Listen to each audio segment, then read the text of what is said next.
Chapter 1. The Louis XVI Hotel on the Rue Boissy d'Anglas, just off the Rue du Faubourg Saint-Honoré in Paris, had been closed for renovations for 4 years. The street it was on was particularly appropriate, open only to foot traffic. It was guarded by a policeman, who would open the barrier for a car to pass carrying an important person, or guests of the exclusive hotel. Smaller than the grand palaces, the five-star hotels of Paris, it was a favorite among those in the know, the jet-set, royalty, and the internationally chic. It had a loyal following of the world's elite, and offered its clients exquisite rooms, enormous suites, all filled with stunning antiques, draperies in the finest silks and satins, beautiful floors reminiscent of Versailles, and a magnificent art collection. Not tiny, and not enormous, it had an intimate feel to it, and compared favorably with the many homes of the people who stayed there. It had been flawlessly run with an iron hand by the charming manager Monsieur Louis Laval for 38 years. He had been trained at the Ritz, and was famous among hotel guests around the world, and was the envy of his competitors. He was incomparably discreet, and knew all the delicate secrets of the patrons, many movie stars, and people who had much to lose if his mask of secrecy ever slipped. It never had. He didn't allow things to go badly for anyone staying there, no matter how dicey the circumstances. He had been past retirement age at 74, with no intention of stepping down when the hotel closed for renovation 4 years before. A vicious cancer had taken him in its grip halfway through the renovation, and devoured him quickly. Louis Laval had succumbed 11 months before the opening. He had run the renovation of the hotel so masterfully that even his death did not delay it. A portrait of him in his formal mourning coat had been unveiled the day of the opening, and their old familiar patrons looked fondly at it as they checked in. There were tears in the eyes of several guests, though not the staff, who respected him, but had often suffered from his rigid diligence. He was every hotel guest's dream, if he deemed them worthy of the Louis XVI. If they didn't live up to the hotel's high standards, they found themselves unable to obtain so much as a lunch reservation there in future, let alone one of the fabulous suites. Indiscretions in the lives of their valued guests were unfailingly overlooked, and Monsieur Laval had protected them from the press and paparazzi for years. Bad behavior while at the hotel was not, however, tolerated. Famous rock stars didn't stand a chance of doing more than passing through the lobby, and even then they were keenly watched, and met with a chilly greeting. It was not a favorite spot of the famously boorish, and the regulars were forgiven all, which created an unshakable, lasting bond between them and the hotel. The newly rich, who didn't know how to behave or respect the premises, had never been welcome there. The hotel had been almost fully booked for 2 years before the reopening. Monsieur Laval had noted the first reservations himself, and the fact that he had not lived to see that long-awaited event was a source of grief to all. His standards were almost impossibly high, but he was unfailingly loyal, and he would have given his life to protect the hotel's most faithful guests.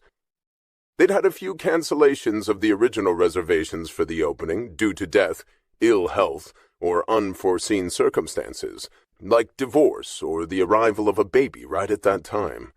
The last-minute cancellations left room for a few unknowns and new faces among the returning guests. The new manager, Olivier Bateau, would be new to all. The assistant manager had retired after Laval's death, unable to conceive of being the adjutant to a less extraordinary general, and had moved to a home in Spain. Louis Laval had owned a house in the south of France, and spent his summer vacations there. The perks of the job were numerous and lucrative. He had a son, Albert, whom few people knew about, since he never discussed his personal life. His son was a doctor in Tahiti, married to a local woman there, and had 3 children. But only the head housekeeper, who had been Louis's discreet companion for 20 years, knew about his son, and it had taken him 10 years to tell her. His son never came to Paris, and Laval visited him in Tahiti every 5 or 6 years. He wasn't close to the boy, who had been brought up by his maternal grandfather in Brittany after Laval and the boy's mother had divorced when his son was barely more than a baby. They were essentially strangers to each other, and Albert was stunned when his father left him his entire estate. He was shocked at the small fortune his father had amassed, and he and his children were set for life, handsomely, from the fruits of his father's labors at the Louis XVI. He meant more to his son in death than he had in life, but Louis would be remembered fondly by him, and with some amazement. He had left his longtime companion Ghislaine, the head housekeeper, a generous sum too, and she retired to a small, pretty apartment in Cannes shortly after his death. Thanks to Louis, she no longer had to work, and was enjoying her retirement on the Riviera, with fond memories of him. The third generation of owners of the hotel were consummately discreet, and never appeared at the hotel. They remained distant, unknown legends, and preferred it that way. This latest generation lived in London, and the hotel was a gold mine for them. It had taken Laval 10 years after they had inherited it to convince them to do the renovation, which was more necessary than the guests realized. Laval had convinced the owners at last to add the high-tech features which were essential to their younger clients now. The old guard didn't care about the lack of technology, but Laval had recognized that adding it would assure their future. But the new high-tech features still had some bugs in them when the hotel reopened. Technicians were frantically working on it, and it was the last remaining piece of the renovation which was not working smoothly. They now had a phone system worthy of a space station, and it was well over the head of the new manager, Olivier Bateau, and he was desperately trying to learn how to use it. He went to bed every night with the highly confidential files they all kept on their guests. He knew he had much to learn about many of them. Laval had kept many of their profiles safely launched in his head, and others in the hotel safe. Bateau's assistant manager, Yvonne Philippe, was new as well. Bateau was 41 years old, divorced after a brief marriage, like Laval himself. He had no children, and had worked at the Hôtel du Cap d'An Roc for 2 years at the front desk and then at the Ritz, where he had done well but had not been considered exceptional. People in hotel circles considered him a dark horse choice, but the owners of the Louis XVI had liked him when they'd met in London. They'd been in a hurry to hire someone after his predecessor's untimely death a year before the opening. Bateau had never had as much responsibility as he would have now, but they believed that he was capable of handling it and would be equal to the task in a short time. He was intelligent, eager to please, and had convinced them that he was the right man for the job. Bateau had chosen his assistant manager himself. Yvonne Philippe was 32 years old, and their paths had crossed at the Ritz, where she had worked for over a year. She was one of the young under-managers at the front desk, and seemed like a capable woman. She was a graduate of the École Hôtelière in Lausanne, and had worked at the Bar au Lac in Zurich for 3 years after she graduated.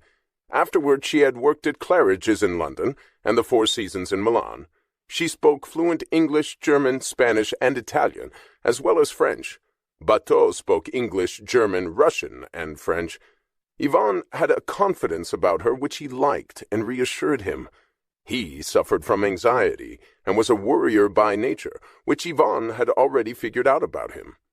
He was in a panic over the reopening, and she did everything she could to reassure him.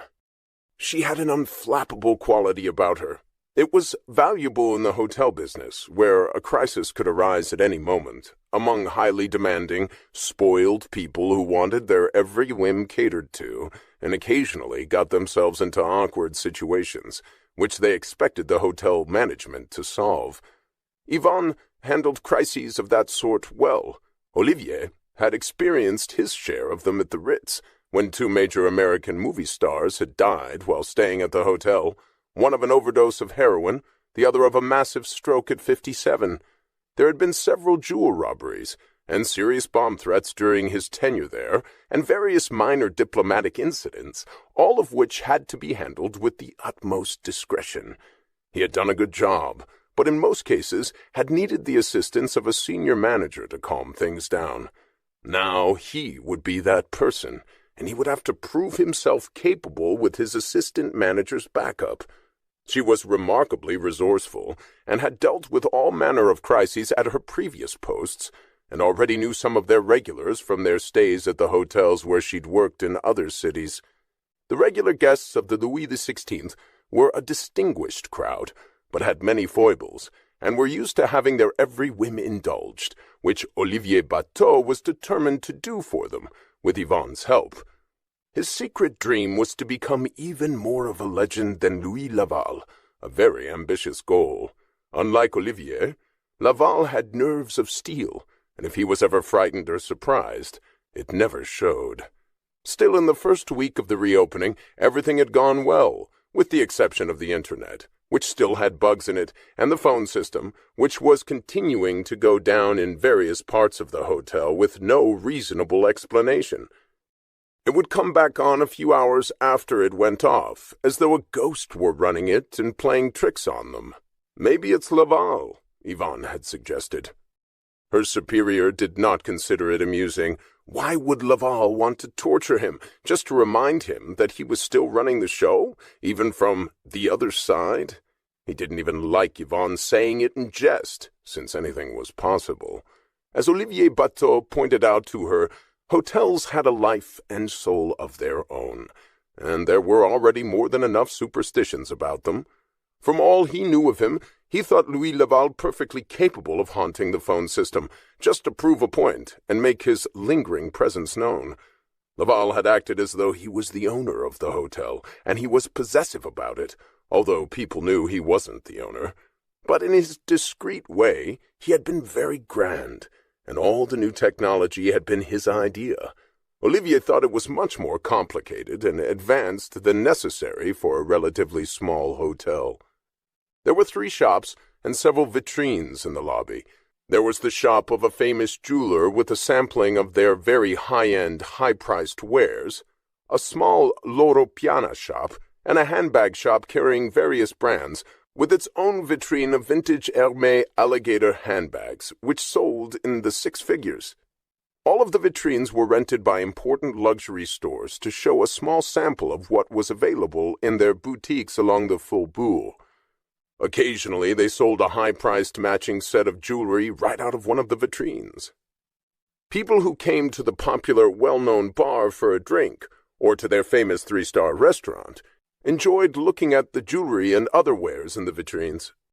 The hotel also had an elaborate alarm system and a flock of security people to safeguard the merchandise on display.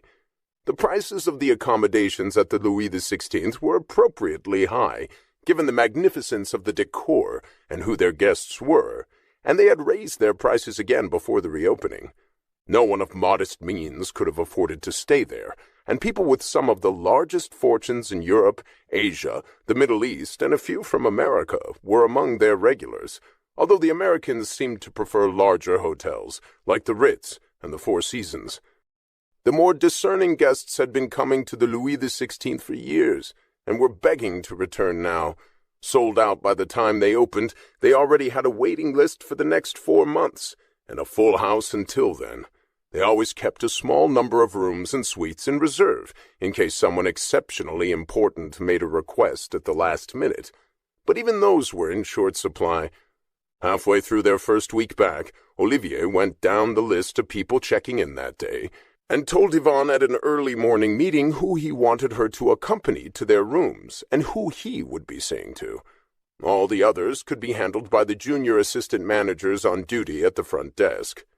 Yvonne was impressed when Olivier put Gabrielle Gates on her list of people to greet that day. She was on their list of regulars. Yvonne had seen her at Claridge's, but hadn't been allowed to go near her. She was too junior then to greet such an important guest, but as the number 2 at Louis XVI, despite her age, it was an honor to be allowed to escort such an elite client. Yvonne knew who she was. Gabrielle Gates was American, an important art consultant. Her late father, Theodore Weston, had owned a prominent gallery in New York, and she had learned from him. She had been married to Arthur Gates, one of the most successful venture capitalists in the States, who was 25 years older than she was. Yvonne vaguely remembered that Gabrielle was around 45, had 2 daughters who were college age or slightly older by then. Gabrielle was a very attractive, very chic woman with an aura of power around her, her own and that of her late father and ex-husband. She had been born into a privileged family. Her late mother had been a famously beautiful debutante, and Gabrielle had the self-assurance of a much-loved only child. She was headstrong, and had been the apple of her father's eye. Yvonne remembered that there had been a scandal in the last 2 years when her husband left her for a much younger woman, only 3 years older than his oldest daughter. There had been a lot of press about it, and talk about how much Arthur Gates was worth, and how young his new bride was. But Gabrielle came from money too, and was a successful art consultant who dealt with extremely high-priced art, and had famous clients. Like all gossip and scandal, the story burned white-hot for a while, with photographs of both parties in the press, and after 6 months, the story disappeared. Gabrielle Gates was famously private and discreet. She had made no comment to the press that hounded her, and eventually they lost interest in her and her story. Arthur had remained visible, though, at 68 with his 24-year-old bride, a Russian girl he had met skiing in St. Moritz. Yvonne knew her type. The hotels she worked were full of them, always with much older, very, very rich men. For whatever reason, the men they latched onto were flattered by their attention and spoiled them beyond belief. Their rejected wives were usually handsomely rewarded with houses and ski chalets, yachts, jewels, planes, and art. The young girls won the big prizes, for however long the relationship lasted, and when it ended, they often found another older man just as wealthy and powerful, or even richer. Yvonne always thought that they certainly knew what they were doing, and she envied them at first, but not for long. She wouldn't have wanted to marry a man like that, or to marry for money. A real Prince Charming would have been welcome, but not a 70-year-old man and his big bank account. It was all too venal for her. Some of the men with those young girls were pretty awful. She'd never seen Arthur Gates except in photographs, and he was quite a lot older even than his ex-wife. Gabrielle had been his 3rd wife, and he'd been widowed before her. He looked distinguished in photographs, but he was certainly very old, and she didn't think he was a nice man if he had dumped his wife and run off with a gold digger in her early 20s. She noticed on their reservation lists that Gabrielle had taken their usual suite and was traveling alone. She had made the reservation fairly recently, and they had done some serious juggling to accommodate her. There were several stars after her name in the old records kept by Louis Laval, indicating they should be willing to move heaven and earth to give her the suite she wanted whenever she asked. She came to Paris frequently for business and to see friends, and the note said that her husband was always with her. This time, obviously, he wasn't. The note said they had their own plane. It didn't mention who had kept the plane in the divorce, but the car and driver they had hired for her was picking her up at Charles de Gaulle Airport, not Le Bourget. So, this time, she was flying commercial. When the plane landed at Charles de Gaulle Airport in Roissy, an hour outside Paris, it was the first time Gabrielle had come to Paris in 2 years. She had stayed at the Ritz in the Four Seasons while the Louis XVI was being renovated, before she and Arthur separated. Neither hotel compared to the smaller, more exclusive hotel she and Arthur loved. She had stayed at the Ritz with her parents as a child when they vacationed in Europe, and loved it then. But once she discovered the Louis XVI with Arthur, she had come to prefer the smaller, more personal atmosphere it offered, with its incomparable suites, and their favorite one. And she loved the location so close to the shops on the Faubourg Saint-Honoré. A year after the hotel had closed, she had discovered Arthur's affair with Sasha. It hadn't remained a secret for long. With the desperation of age, he had become besotted with Sasha, and their affair became a public scandal almost immediately. There had been no holding their marriage together after the affair hit the media, and he didn't seem to care. Their daughters were furious with him, although now 2.5 years later they hadn't forgiven him, but accepted the situation and saw him anyway. They didn't want to lose their father, even though they thought Sasha was ridiculous and an embarrassment. For Gabrielle, it had been a crushing blow. She was almost 43 when she discovered it, and it had hurt immeasurably. They had been married for 22 years then. There was no question Arthur had a marked preference for young girls, which she no longer was. But this one was a true operator, and he was lavishing a fortune on her with her expert guidance, haute couture, jewels, a king's ransom in art, which she would sell one day. They had all seen girls like her in operation, but Gabrielle got a view of it this time at close range. She had filed for divorce 6 months after she discovered the affair. Their divorce had become final a year before her trip to Paris, and had been handled as discreetly as possible. She had dealt with it with dignity, and had refrained from maligning him to their daughters, although she was privately bitter about it. More than bitter, she was crushed. She had thought their love was real and would last forever, and that the 25-year age difference between them would have satisfied his lust for younger women. It hadn't. Sasha had successfully ensnared him, and like many young women of her ilk, she got pregnant as soon as they were married, or possibly just before. The baby boy was 3 months old now, and Sasha's future was assured. Meanwhile, for the first time in 24 years, Gabrielle's future seemed uncertain. Her career was solid, and she had continued to work by phone during the whole mess of the divorce, while she attempted to stay out of sight. Her oldest daughter had just moved to L.A. after graduation, and her youngest was in college, having fun in Washington, at Georgetown University, as a senior. Both girls were upset by Arthur's infant son. Gabrielle hadn't quite recovered from it either, although she wasn't surprised given who and what Sasha was, a gold digger of the most efficient kind, and damn good at it, a real pro. The whole thing was humiliating in the extreme. It didn't matter to her that Arthur looked foolish to everyone, but it did matter that there were men among his peers who envied him, men whom she realized now had never really been her friends. She had been disposed of and forgotten, and she was glad that her parents were no longer alive to see it. They had lavished love on her as an only child, born to them as a surprise late in life. She knew that watching her get cast away by Arthur would have broken their hearts, nearly as much as it had hers and her daughter's. It was small comfort to know that her father would have been livid at Arthur. She felt undesirable, old, and vulnerable now nonetheless. She covered it well, and remained calm, cool, and professional with her clients, but she felt broken inside, and didn't even let her daughters see to what extent. For months she had cried all the time whenever she was alone. She felt dazed and hopeless about the future. She saw herself suddenly middle-aged at 43 when she filed for divorce, and had no desire to start her life again. It had taken her more than 2 years to get back on her feet. No one had seen her socially since the divorce. She had stopped traveling, except to go to the most important art fairs, and only did that when she had to meet a client. She never made any reference whatsoever to Arthur and his new wife and child, and no one would have dared bring the subject up with her. Therapy with a good psychiatrist, medication for a few months, time, her love for her daughters, and her work ethic had finally pulled her out of it.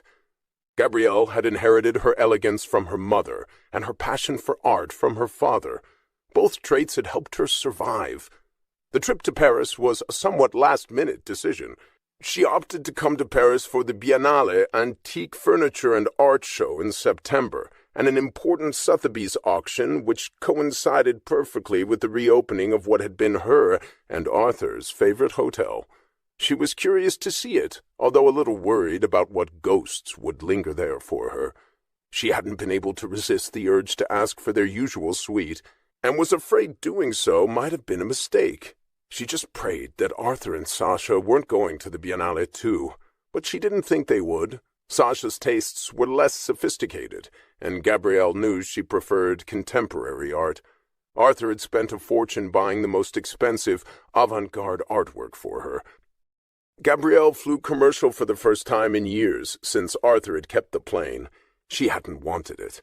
She was simply dressed when she emerged from the flight in black jeans and loafers, a plain black sweater and fur jacket, and a large black leather Hermès Birkin bag she used for travel. Her face was beautiful, and she was slim and tall, with creamy white skin, very dark hair pulled tightly back, and big green eyes. But you had to look carefully to spot her. She liked disappearing quietly into a crowd and not being noticed, despite her striking looks. It was only once you did that you saw her aristocratic bearing, her quiet grace, and all the trappings of natural elegance. She was a woman who didn't like to be in the limelight, and even less so now. There had been a time when she was first married to Arthur that she let him show her off like a beautiful doll, but she was never comfortable with it, and over the years grew into her own simple, chic style.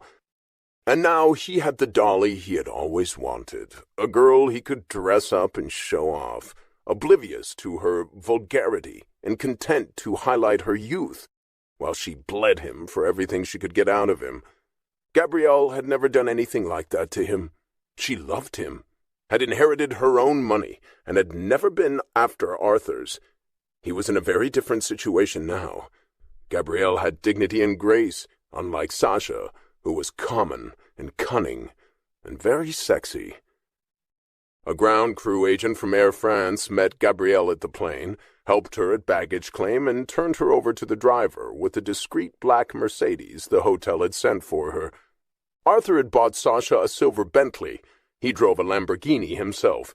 Arthur liked the luxuries his success provided, and so did Sasha.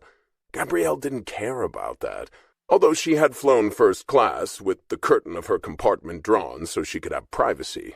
It was comfortable that way, and she skipped dinner and slept on the flight. Always fashionably thin, she was too much so now.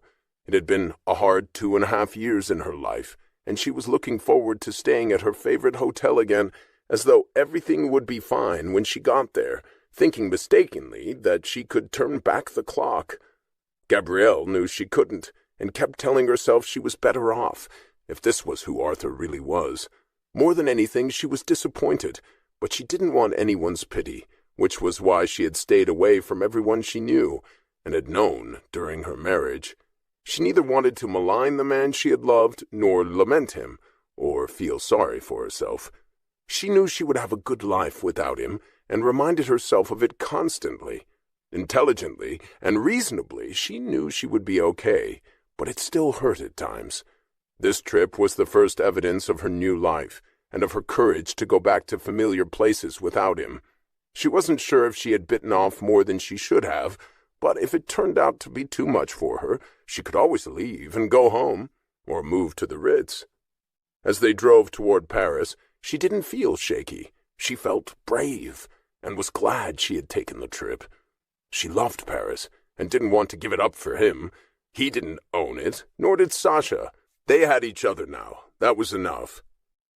The Louis XVI had kept most of their employees on partial salary during the renovation. Only the more recent hires had been let go entirely, and some of the long-term employees were paid in full and waited to return when the hotel reopened. The doorman recognized Gabrielle immediately and greeted her warmly, lifting his cap as she smiled. He took charge of her luggage, and she went through the revolving door and headed to the front desk. She noticed immediately that at first glance the hotel had changed very little. The signature pieces of art and furniture were seemingly unchanged and placed in the same locations. A new carpet had been woven with the exact same design as the old one, but here and there she saw shiny new marble and more modern-looking vitrines for the jewelry. The red uniforms of the bellboys were the same as they had been for decades, but were all new, as were the fresh-faced boys wearing them, many of them too young to shave and barely more than teenagers. And the lineup of faces at the reception desk was all brand new, too. She recognized no one, which surprised her a little. She'd thought she'd see one or two of the old guard, although she knew that Monsieur Laval had died, and his assistant and the head housekeeper had retired. What she saw instead was a nervous-looking balding man in his 40s who looked flustered. She introduced herself, and he did the same, and said he was Olivier Bateau, the new manager. He welcomed her, but wasn't impressed by how she was dressed. He was used to the outer trappings of more ostentatious, less discreet guests, and pawned her off on his assistant, Yvonne Philippe, immediately, and said Miss Philippe would take her to her room. It was the first major change, since Louis Laval had always personally escorted them to their suite, but she wondered if it was because she was no longer married to Arthur, and attributed it to that more than anything else. Gabrielle was tired after the overnight flight, and Yvonne was quiet and respectful as they walked through the lobby so familiar to Gabrielle. She noticed small changes along the way, but no major ones. They had done the remodeling well, and as much as possible they'd kept things close to the original version that everyone loved.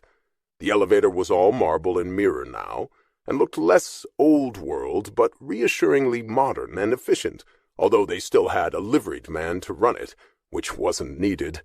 Yvonne explained the new high-tech features available in every room now, and admitted quietly that they were still working out a few details with the internet and phones, but expected everything to be working smoothly within a day or two.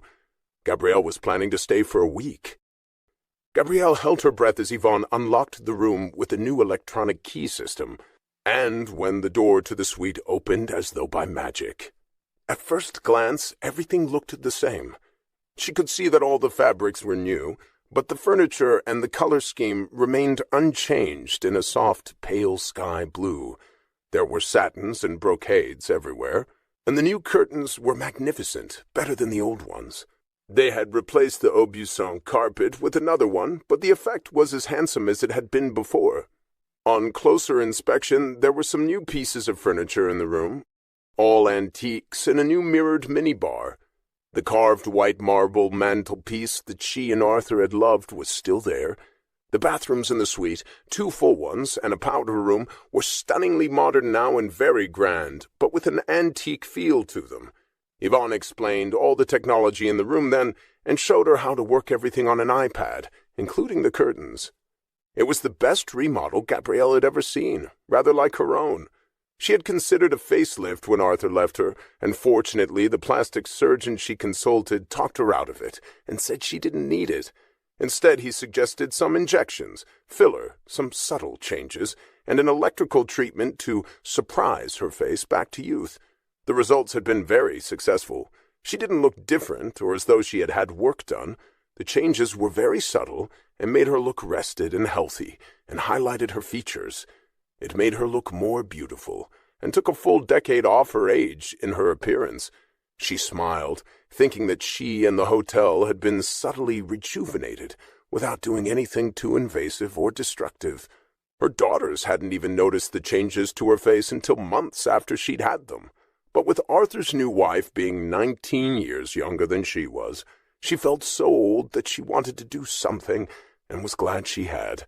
It had been the beginning of her starting to lead a new life on her own, and this was the second big step, coming to Paris by herself. She gave Yvonne a handsome tip, and her bags arrived in the suite before the assistant manager left. Yvonne had noticed how surprised Gabrielle looked when Olivier didn't take her to her room, which Yvonne thought was a mistake, but Gabrielle had been very pleasant to her, and was too polite to object to what was actually a step down in how she was treated at the hotel. The new manager didn't know any better, which Yvonne thought was a concern, but Gabrielle didn't make an issue of it. A few minutes later, Gabrielle was alone in the suite with a pyramid of macarons prepared by the chef, a plate of strawberries, a bowl of fruit, a massive box of the best chocolates, a huge bouquet of pink roses, and a bottle of their favorite champagne chilling, Dom Perignon, which they preferred to Cristal, their standard offering to important Americans. Gabrielle sat down in a chair and looked around the suite. It hadn't changed significantly, but everything else in her life had, and she had. Arthur was gone now, in the arms of his new wife. Gabrielle had lived the life of a recluse for the past few years, although she had promised her therapist that she would try to get out more, and this trip was a major step. It was amazing to think how her life had changed in 4 years. During the hotel renovation, her daughters had grown up. One had left home, and the other was in college. They had started their own lives, so she was truly alone now, as never before. And being in Paris, in the room where she and Arthur had been so happy so many times over the years, seemed to underline it as nothing else could have. It brought tears to her eyes as she stood up and looked out the window at the rooftops of the Faubourg Saint-Honoré. Well-constructed double windows kept the noise out, and a new air conditioning system, also operated from the iPad, had been added. She knew that she just had to go forward now. She was sad for a minute, but was well aware that that wouldn't change anything, and she didn't want to give depression a chance to take hold. She glanced at her watch and decided to walk through the Biennale, see which galleries were represented, and to check out their booths anonymously, strolling through the elaborate exhibition at the Grand Palais. Some vendors spent as much as $1 million on their booths, and she wanted to see them. She opened the champagne and poured herself a glass, helped herself to a macaron from the pyramid of them on the silver tray, and tried not to think about Arthur. He was no longer part of her life, and didn't deserve to be. She was in Paris, at her favorite hotel, and both she and the hotel had changed for the better. It was all she allowed herself to think about, as she washed her face and brushed her long dark hair. She had her life ahead of her, and she was going to make it a good life, whatever it took. She headed toward the lobby 10 minutes later, on the way to the Biennale, and she was smiling. She was happy to be there. Chapter 2. As Gabrielle Gates slid into the Mercedes with the driver the hotel had hired for her for the duration of her stay, she saw a tall, gray-haired man arrive in a dark suit with a stern face. He got out of a taxi, carrying a briefcase and a small rolling bag, which he carried himself, and she noticed that the doorman made a fuss about him. He never smiled, but everything about him suggested that he was important. He looked very severe, preoccupied, and unhappy. He never smiled at the doorman and walked hurriedly into the hotel. Her driver noticed him too. "Who was that?" she asked, curious about him. She had requested an English-speaking driver, since she didn't speak French, but understood bits and snatches of it after years of doing business with the art world in France. Arthur hadn't spoken it either. "Is he someone important?" The doorman looked impressed. "He is important," the driver confirmed, as he glanced at her in the rear-view mirror. The driver was about her age and was well-dressed in a black suit, white shirt and black tie, and spoke good English. "He's Patrick Martin, our Minister of the Interior. He's going to run for president in the elections next spring." He looked to be somewhere in his 50s, and now that the driver mentioned it, there was something presidential about him. It was easy to believe. "Do you think he'll win?" She was intrigued by him. He didn't look like much fun, but he looked serious and respectable. "Maybe so, maybe not on the first round, but on the second one. Our presidential election is in 2 parts. He's very well respected, although not very warm. But maybe we would be better off with a not warm president who is a serious person. Some of the amusing ones have been bad presidents, and power goes to their heads for all of them. Then they bring their girlfriends and mistresses and scandals to the Élysée. Patrick Martin has no scandals. He's very rigid, do you say? And very pure." "He looks it," Gabrielle said, amused by the driver's description of him. "We have many parties in France. He will run against 2 women. One is a communist and the other one very right-wing and extreme. He would be better. But there are some others too." "Politics are confusing everywhere these days," she said, looking at the pamphlet she had of the galleries showing at the Biennale, and forgot about the Minister of the Interior. She wondered why he was staying at the hotel. Maybe he was meeting a woman. He had entered the hotel at full speed. When Patrick Martin got to the front desk at the Louis XVI, he asked for Olivier Bateau by name. He had made the reservation himself, and Olivier saw him arrive and approached immediately. "It's a great honor to meet you, Minister," Olivier said, a little grandly, and Patrick looked uncomfortable. He had already told him on the phone that he wished to be discreet. Hotel managers were used to those requests and guessed immediately the reason for them. "Is my room ready?" Patrick responded. He had asked for a simple room with no fanfare. He had said he would be using it for a meeting, which Olivier didn't believe. An assignation with a woman was more likely. Martin was a handsome man. "Of course, I'll take you up myself." Bateau came around the front reception desk rapidly, with electronic key in hand. He had spent more time at the front desk than in his office for the past week. He wanted to be there to greet the more important guests when they arrived. He had missed the boat with Gabrielle Gates and still didn't realize it. Yvonne did. since she had seen the VIP reception Gabrielle had gotten both at Claridge's and the Four Seasons in Milan when she worked there. She knew they had fallen short at the Louis XVI, but Gabrielle had been extremely polite about it and hadn't complained. Patrick Martin and the manager got into the elevator together. Olivier had requested the third floor, one of their VIP floors with the grander suites. He stepped out ahead of Patrick and led the way. He opened the door and waved Patrick into the room. The minister looked shocked the moment he walked in and turned to Olivier with a look of displeasure. "I asked for a simple room. This is an enormous, luxurious suite." He looked anything but happy about it. "Indeed, sir. We upgraded you at no extra charge. It is our pleasure to give you one of our finest suites." Olivier looked delighted with himself. The Minister of the Interior didn't. "Can you switch me back to a plain room? Not a suite?" Olivier was shocked and disappointed. "I'm afraid not, sir. We are completely full for the next several weeks, and many people have specifically requested their old rooms. I hope you'll be happy here, sir." He had expected Patrick to be over the moon. Instead, he seemed agitated, and his already thin lips were set in a straight line. "Fine. It's only for one night. It doesn't sit well for a minister to indulge himself with such luxury, even though I'm paying for it myself."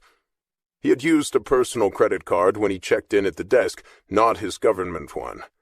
"I'm expecting you to be discreet," he reiterated to Olivier. "Of course, sir. That's understood." Normally, they would expect to know if the room would be occupied by more than one person, but under no circumstance did he intend to ask the Minister of the Interior that question. The Minister of the Interior was responsible for secret government agencies like the FBI and CIA in the States. He was a powerful man. He stood uncomfortably, looking around the suite, obviously eager for the manager to leave, which he did hastily. Patrick sat down heavily in an antique Louis XVI armchair and sighed. He felt anxious just being there. He opened his briefcase and glanced into it, and then checked the rolling bag. He had everything he needed. He felt tense and unable to relax while he waited, and then finally stood up, walked over to the minibar, and poured himself a stiff drink of straight Scotch, neat. He drank it down, poured himself a second one, and took it with him to sit and wait for the knock on the door. When Olivier Bateau got back to the front desk after seeing Patrick Martin to his room, a tall, distinguished, burly man was checking in. He looked serious, but he had warm, friendly eyes. He was somewhere in his late 40s, spoke French fluently with a British accent, and his name was Alastair White Jones. He said he had reserved a junior suite, which was a bedroom with a sitting area, no separate living room. It was a new configuration since the remodel, and they had several of them. He said he had never stayed there before, which they had already noted about him in the computer. He didn't explain why to them, but he had a meeting in Paris and had decided to treat himself to a few days' holiday, which he hadn't had in a long time. Paris was his favorite city, and he was happy to be there. He looked around the hotel and was led to his room by one of the young junior managers at the front desk. There was nothing in Mr. White Jones's file to indicate that he was a VIP, and he didn't act like one. He behaved like an ordinary person, intelligent, businesslike, with good manners, to whom a few days at the Louis XVI was a special event, not a regular occurrence, and he probably wouldn't be back soon. He was checking in alone, and he looked strikingly British. A tweed jacket that looked like it had been made by a reasonably good tailor, gray slacks, dark brown suede shoes. He looked like an English country gentleman, but he wasn't a lord or anyone out of the ordinary, so he warranted no special treatment from the manager nor his assistant. He seemed perfectly content to go to his room with the young woman walking beside him with the key. For him, it was exciting enough just being here.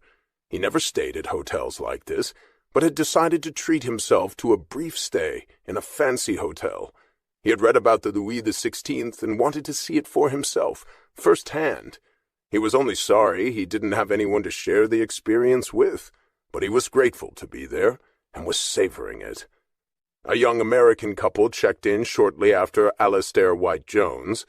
They had a jubilant, almost euphoric look about them, and Yvonne wondered if they were on their honeymoon, but didn't ask. The last names on their passports were different, which didn't mean anything, since if this was their honeymoon, they wouldn't have had time to change the name on her passport yet. And these days, so many women didn't change their names when they married, particularly Americans. They looked as though they were celebrating something, when a bellboy in his new uniform with the traditional red cap and red jacket took them to their room. They looked conspiratorial, but not guilty, and above all, they looked happy. It made Yvonne smile to watch them as they disappeared into the elevator with the bellboy, and she saw them kiss. They weren't in the first blush of youth either. She had seen on their passports that he was 38 years old, and she was 39, so they knew what they were doing, whatever it was. She had no way of knowing that their story was worthy of a novel or a TV show. Richard Sheffield had met Judith at her wedding 2 years before. He was a college friend of the groom's, no longer particularly close to the groom, but for old times' sake the groom had invited him to the wedding. They had been roommates in a big house during their last year at the University of New Hampshire. Judith worked in the advertising department of a magazine in New York, and had waited until 37 to marry. The right guy just hadn't come along, and she finally convinced herself that she didn't need the perfect match to get married. The groom was a stock analyst on Wall Street. He had a good job. They seemed compatible, had a good time together, and liked the same sports. She decided that was good enough before she missed her chance completely. They had broken up a couple of times when she wanted to meet someone more exciting. The man she was marrying wasn't exciting, but he was solid and a decent guy. Richard had been married to a nurse for 3 years, and they didn't have children yet. He was an editor and writer at a travel magazine. Lightning struck at the wedding. Richard and Judith talked and bells went off for both of them. They didn't dare say anything to each other, and Judith told herself it was because they'd all been drinking. He danced with her then, and it was like an electrical current between them. She had never been as attracted to anyone in her life, and certainly not the man she had just married. They both did their best to ignore it. Her honeymoon in Wyoming was fun, but as soon as she got back, all she could think about was Richard. He called her for lunch, and it was like fireworks between them all over again, cold sober this time, and with no dancing. 3 lunches, and 2 months after she'd gotten married, she wound up in a hotel room with Richard. They both felt guilty about it, but couldn't stop. She knew she'd made a terrible mistake getting married, and Richard had come to the same conclusion about his own marriage, months after his wedding. The woman he had married complained constantly, didn't think his job was good enough, had no imagination, hated to travel, and spent all her spare time in New Jersey with her sisters. It took him less than 6 months to realize he didn't love her. It crystallized for both of them when Richard and Judith met at her wedding, and Judith felt like a liar and a cheat with her husband. They'd been married for 5 months when she told him she had made a terrible mistake, and he deserved better. She tried not to tell him about Richard, but it came out eventually. And Steve Oakes, her husband, was a gentleman about it. He was devastated, but they both agreed that it was better to face it sooner than later. She filed the divorce a few weeks later, and was divorced in a year. Richard's took longer. His wife went after him like a cat when he told her he wanted out. He couldn't see himself having children with her. They had both made a terrible mistake. She wanted to turn the mistake into an income, and went after him financially. He finally paid her a settlement for her pain and suffering, and his divorce had just become final a month earlier. He'd been reading about the Louis XVI reopening in Paris, and he pulled every string he could to get a discount as a travel writer and book the least expensive room possible at the Louis XVI. It was still way out of their budget, but they had something to celebrate after everything they'd been through. They were planning to get married eventually, but didn't have plans yet. They'd been living together since they had both separated, but both divorces had taken all their energy and his money. Coming to Paris to celebrate their divorces was a big deal. They were planning to spend 4 days at the Louis XVI and then spend a weekend in Rome at a hotel that had comped them. Judith had never been so happy in her life, nor had Richard. It had been a hell of a fight, but they had been brave and honest, and their dreams had finally come true. And what better place to celebrate it than Paris? Judith had never stayed at a hotel like it in her entire life, and whatever came after this would be icing on the cake. To top it off, right before the trip, Richard had been given a big promotion at the magazine and a raise. They wanted to do some traveling, and they couldn't wait to have kids. Gabrielle Gates checked out the Biennale that afternoon and made due note of where the various galleries were that she was interested in at the exhibit in the Grand Palais. She ordered tea from room service when she returned and sat back to relax in the living room of the beautiful suite. After the initial pang of nostalgia when she walked in, the room was beginning to seem more like her own now than a sacred place she and Arthur had shared. Arthur had violated all those memories without sentiment, so why should she consider the hotel sacred to them now? Why should she be sad about it? She had come here to kickstart her new life. She was here now, and wanted to make it good and not waste a minute of it. This was her time now. She felt she had earned it after her husband broke her heart. Alistair White-Jones opened a window, lit a cigar, and poured himself a brandy. He'd decided to relax at the hotel and enjoy his room for a while before he went out. The junior suite was more elegant than he had expected, and he was only sorry he didn't know anyone in Paris to invite over to see it. He made a call to a number on a business card he took out of his wallet and confirmed an appointment for the next day. He didn't know the man he was meeting, but a mutual friend had gotten Alistair the appointment. Richard and Judith had planned to go out and walk around Paris, but got waylaid by their bed and a bottle of champagne that had been left for them in their room. They wound up making love for several hours, before going for a long walk, arm in arm, down the Faubourg Saint-Honoré, and eventually ended up in the Tuileries Gardens and sat on a bench kissing. Neither of them could believe that they had a whole life together now, and nothing could stop them. All the bad stuff and the legal issues were behind them. They had corrected their mistakes, paid their dues, and now it was smooth sailing ahead. They ate dinner at a little bistro before they went back to the hotel and made love again. Life had never seemed more perfect, and what better place to celebrate it than Paris? They had dealt with all the complications in their lives, and the trip was their reward for it. They knew that this time, when they married, it wouldn't be a mistake for either of them. Olivier Bateau had begun to relax, sitting in his office behind the front desk. He could breathe again when Yvonne walked in and reported that all was well in their world, except that the phone system still appeared to be failing at times, but a team was working on it, and promising it would be fixed shortly. "Except for the phones, all is peaceful," she said, smiling at him as he shook his head. "For the moment," he added, "that could change in an instant. Hotels are complicated.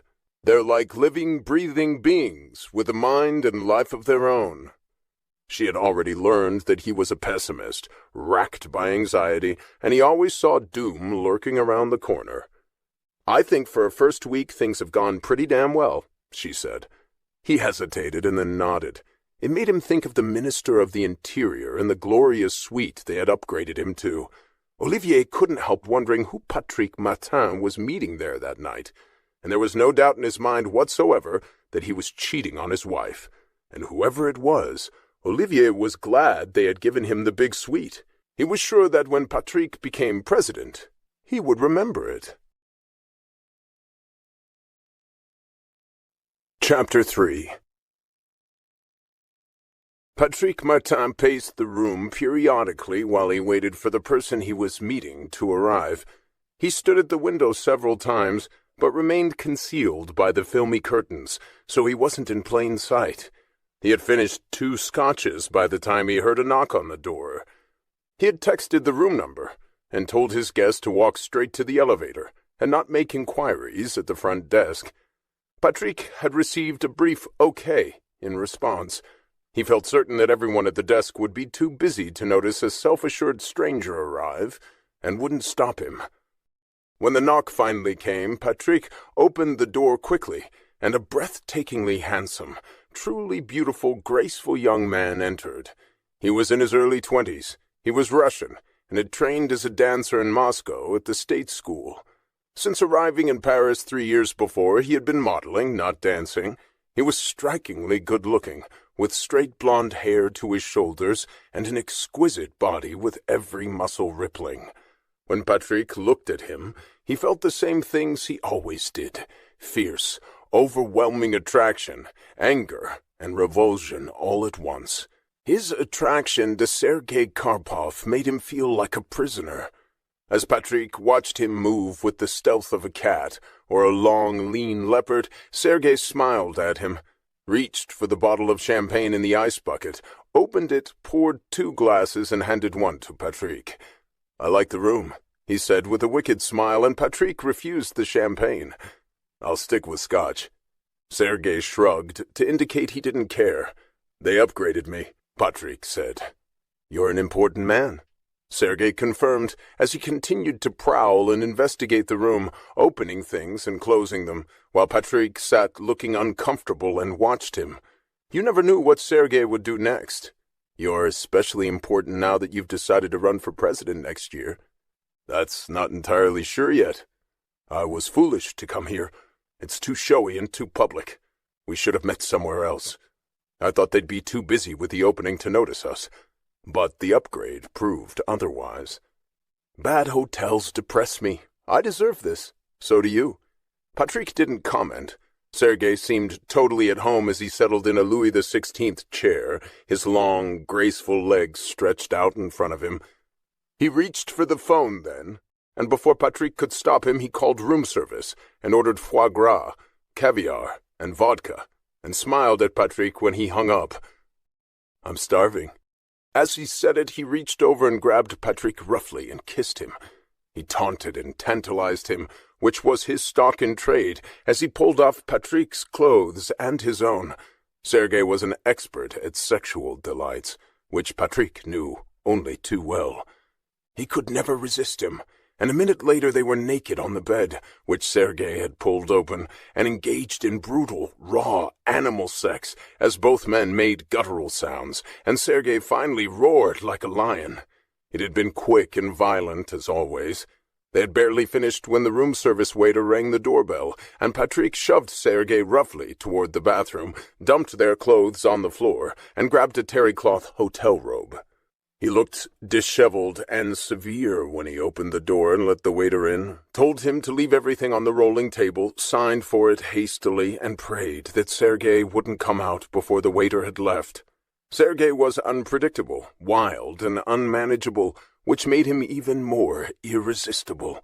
He knew better than to come out, and waited until he heard the door close behind the waiter. He strolled out naked, with his spectacular body in full view, and helped himself to the caviar and foie gras, and then poured himself a glass of the chilled vodka. He offered some to Patrick, who shook his head. He wasn't enjoying the performance, but Sergei clearly was. Every minute of it. He knew he was in full control of Patrick, and had been for 2 years. It was an agonizing relationship of sex, hatred, and lust. He glanced at Patrick then, and asked him, "Did you bring it?" Patrick nodded, sitting in the robe, looking miserable. "Where is it?" He pointed to his briefcase. "Bring it to me," Sergei commanded in a silky voice. Patrick hesitated with a defeated expression, got up, brought the briefcase to Sergei, and handed it to him. Sergei smiled broadly, both at the subservience and at the prospect of what Patrick had brought. He opened the briefcase and took out neat stacks of euros, set them on the table and counted them, still naked and unbearably beautiful. He made every gesture a sexual act that was excruciating to watch and aroused Patrick immediately, just as it had since they met. "It's all there," Patrick said in a low growl. "It is and it isn't. I've been thinking," Sergei said. "We agreed on that amount before you decided to run for president. You're worth a great deal more now. You're a very, very important man. I want more." Patrick looked ill as Sergei smiled evilly at him. "I can't get more. I had to tell a million lies and call in favors to get that much cash. Between the bank and my wife, I have nowhere else to pull it from. This is all I can do." There was desperation in Patrick's face and voice. His relationship with the young Russian came at a high price. "And just think of what you'll be worth to me once you're the president," Sergei said and laughed. "For God's sake," Patrick said, exploding at him. "How long do you expect this to go on?" "As long as it has to. Besides, we haven't stopped. Every time you see me, you want me, and we do it again." There were tears in Patrick's eyes as he listened. He was trapped by this vicious young blackmailer with no morals whatsoever and his desire for him. "And if you don't want to pay me more, I think your wife and the media would be very interested in this story, don't you?" Patrick lunged at him in fury, and Sergei leapt lightly away, laughing at him. He wasn't afraid of Patrick's rage. Sergei was faster, younger, and more cunning. He was half Patrick's age. Patrick suddenly couldn't take it anymore. The constant pressure, the threats, the demands for ever more money that Patrick could no longer meet. He had squeezed money from every possible source to pay Sergei. If he did it any more, he would be exposed and could lose everything. He had put everything he cared about at risk. He was married, had children, planned to run for high office, and if his secret homosexual escapades were exposed, it would ruin him, end his marriage, and destroy his career. Sergei knew it. He was taking full advantage of Patrick's vulnerability and had since the first time they'd had sex, 2 years before, in the dark bathroom of a gay bar in a dangerous neighborhood. Sergei taunted Patrick, dancing away from him, getting away from him with ease as he moved backward as though on air. Patrick became more and more enraged and lunged at him again. There was no plan to his actions. He was maybe going to push him, hoping to intimidate him, not hurt him. Patrick wasn't a violent man, but he was trembling with frustration. Sergei had pressed him to his limits. Sergei suddenly looked startled. He had tripped over a little stool that had been shoved out of place when Patrick chased him. Sergei flew backward gracefully as Patrick watched him. Sergei almost floated. His body arched as he crashed to the floor and landed flat on his back with his arms outstretched. There was silence in the room after Patrick's agonized shouts of anger a few minutes earlier. He stood staring at Sergei as blood ran from his nostrils and mouth. His eyes filled with blood, and in a moment there was a pool of blood around his head. Patrick stared at him in terror and revulsion. It was obvious that Sergei was dead. His blood-filled eyes were open and stared straight ahead.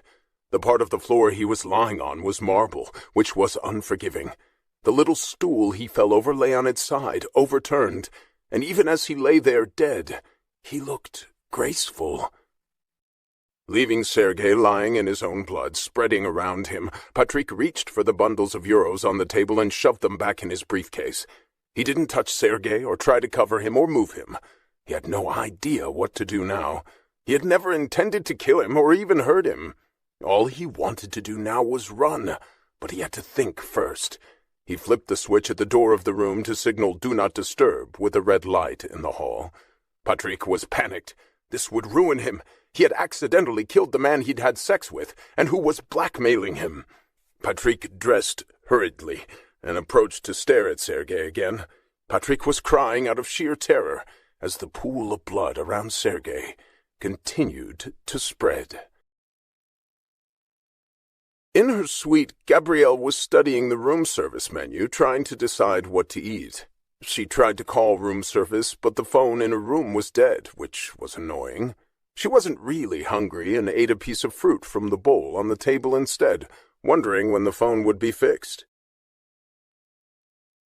In his room, Alistair was enjoying his brandy and cigar, savoring the peaceful moment. Richard and Judith were in the bathtub, surrounded by candlelight, talking about their plans for the future and what they were going to do in Rome that weekend. This was pure heaven. When they got out of the bath, they made love again, and afterward, as Judith said something to Richard, he suddenly clutched his chest, made a strange noise, and his eyes rolled back in his head. Judith looked at him in panic. "Richard, talk to me, what's happening?" He slipped deep into unconsciousness. Judith tried to shake him and reached for the phone to call for help. The phone was dead. She then grabbed one of the hotel robes, put it on, and pulled Richard as gently as she could off the bed, got him on the floor, dragged him close to the door where she could call for help and someone might hear her. She remembered that from a first aid class she'd taken. She pulled the door open and checked him again. He wasn't breathing and had no pulse. With the door open, she shouted for help. There was no one in the hallway to hear her. She screamed as loudly as she could, feeling desperate, and started chest compressions while begging him not to leave her. She was keeping him alive with the chest compressions. There was no sign of anyone to help them, and she continued to scream and shout, praying someone would hear. She was crying, but never lost the rhythm of the compressions. In his room across the hall, Alistair thought he heard a woman screaming, but it couldn't be. Not here at this hotel. He thought it must be the TV. But he heard it again. Desperate cries for help. In English, the sound of a woman's voice. He opened the door of his suite directly across from Richard and Judith's room, saw her giving him chest compressions, and instantly picked up the phone in his room to call the front desk for help. The phone in his room was dead too, and he rushed into the hall, grabbed a defibrillator from the wall, and went to Richard and Judith immediately. "I'm a doctor," he told her, as he opened the kit and handed her his cell phone, and told her how to call the SAMU, the French Emergency Medical Services, and what to say. Someone at the other end knew enough English to understand her, and Richard's heart started from the defibrillator, and then stopped again. Alistair started chest compressions again. Judith watched in desperation. Gabrielle heard something in the hallway, as Judith screamed for help again. Gabrielle came out of her room to see what it was. She heard voices raised, as Judith frantically talked to Richard, and Alistair continued trying to revive him, or at least keep him alive until the SAMU could show up. When Gabrielle realized what was happening, she hurried to them and said to Alistair, "What can I do?" He remained calm and looked straight at Gabrielle. The seriousness of the situation was obvious. "Go down to the front desk and tell them what's happening, and get the SAMU up here as soon as they arrive." Gabrielle headed for the stairs as fast as she could and arrived at the front desk as Olivier was desperately trying to calm guests, complaining loudly that their phones weren't working. They had come downstairs to complain. Several sections of phones were dead. He assured them that the problem would be fixed shortly, as Gabrielle interrupted them all.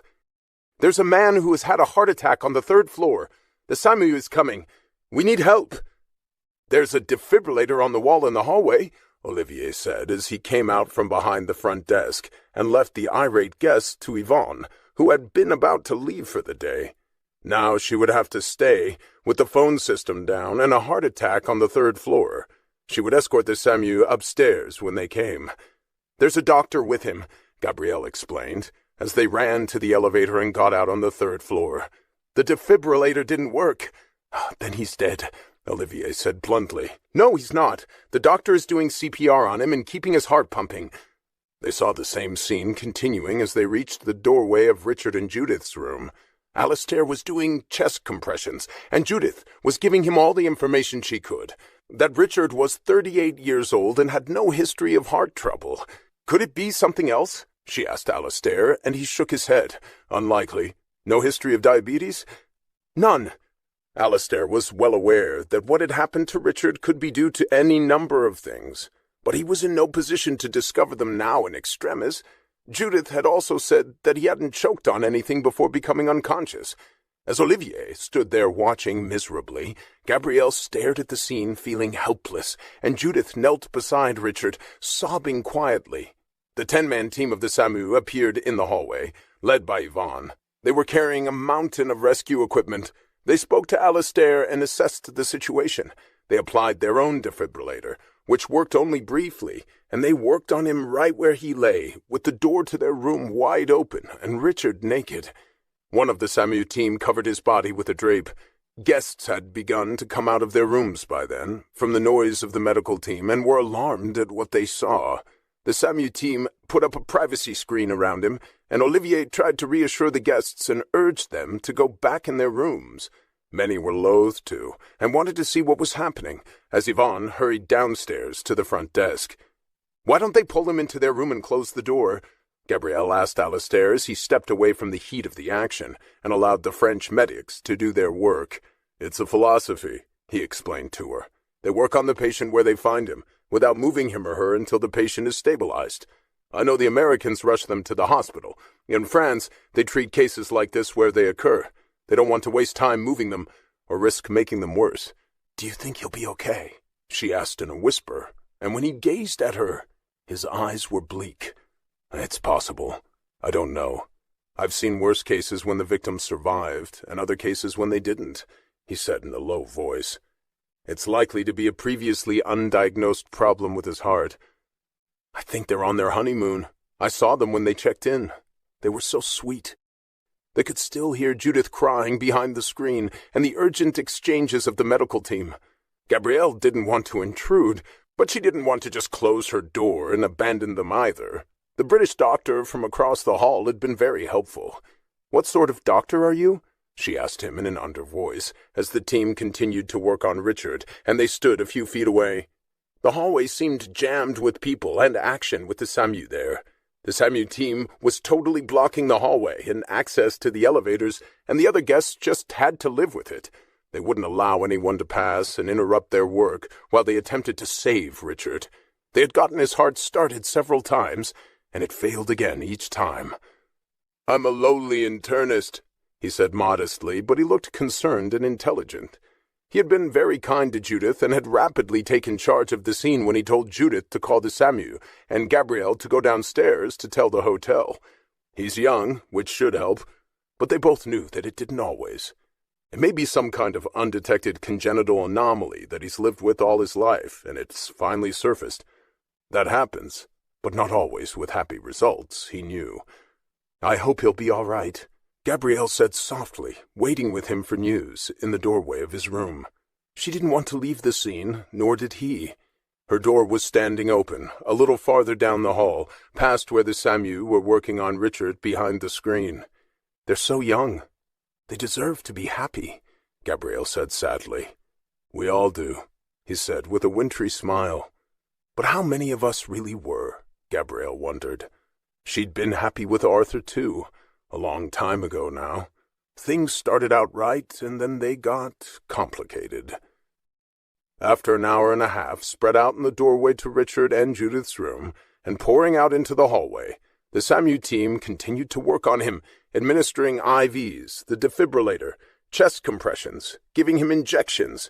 Keeping him alive was a complex process, but he wasn't dead yet. A cardiologist had appeared on the scene after the first few minutes. He had come separately, and was directing the others, and had taken charge. Olivier was still in the hallway and tried to convince Gabrielle and Alistair to go back to their respective rooms. The SAMU said that they didn't want to leave until they knew what was happening, in case Judith needed them, particularly since she didn't speak French. Alistair had translated for her and the SAMU several times, and assured them that he would handle whatever was necessary. But Alistair and Gabrielle felt tied to the scene now, and invested in its outcome. Richard still hadn't regained consciousness, but the SAMU hadn't given up yet. Alistair and Gabrielle stood together at the door to his room, quietly watching the scene, and he occasionally explained to her what was happening, and what procedures they were probably implementing. At one point, Yvonne came back upstairs to check on the scene herself and tell Olivier that the phones were working again. That seemed much less important now. Olivier was panicked that a guest was going to die during their first week back in operation.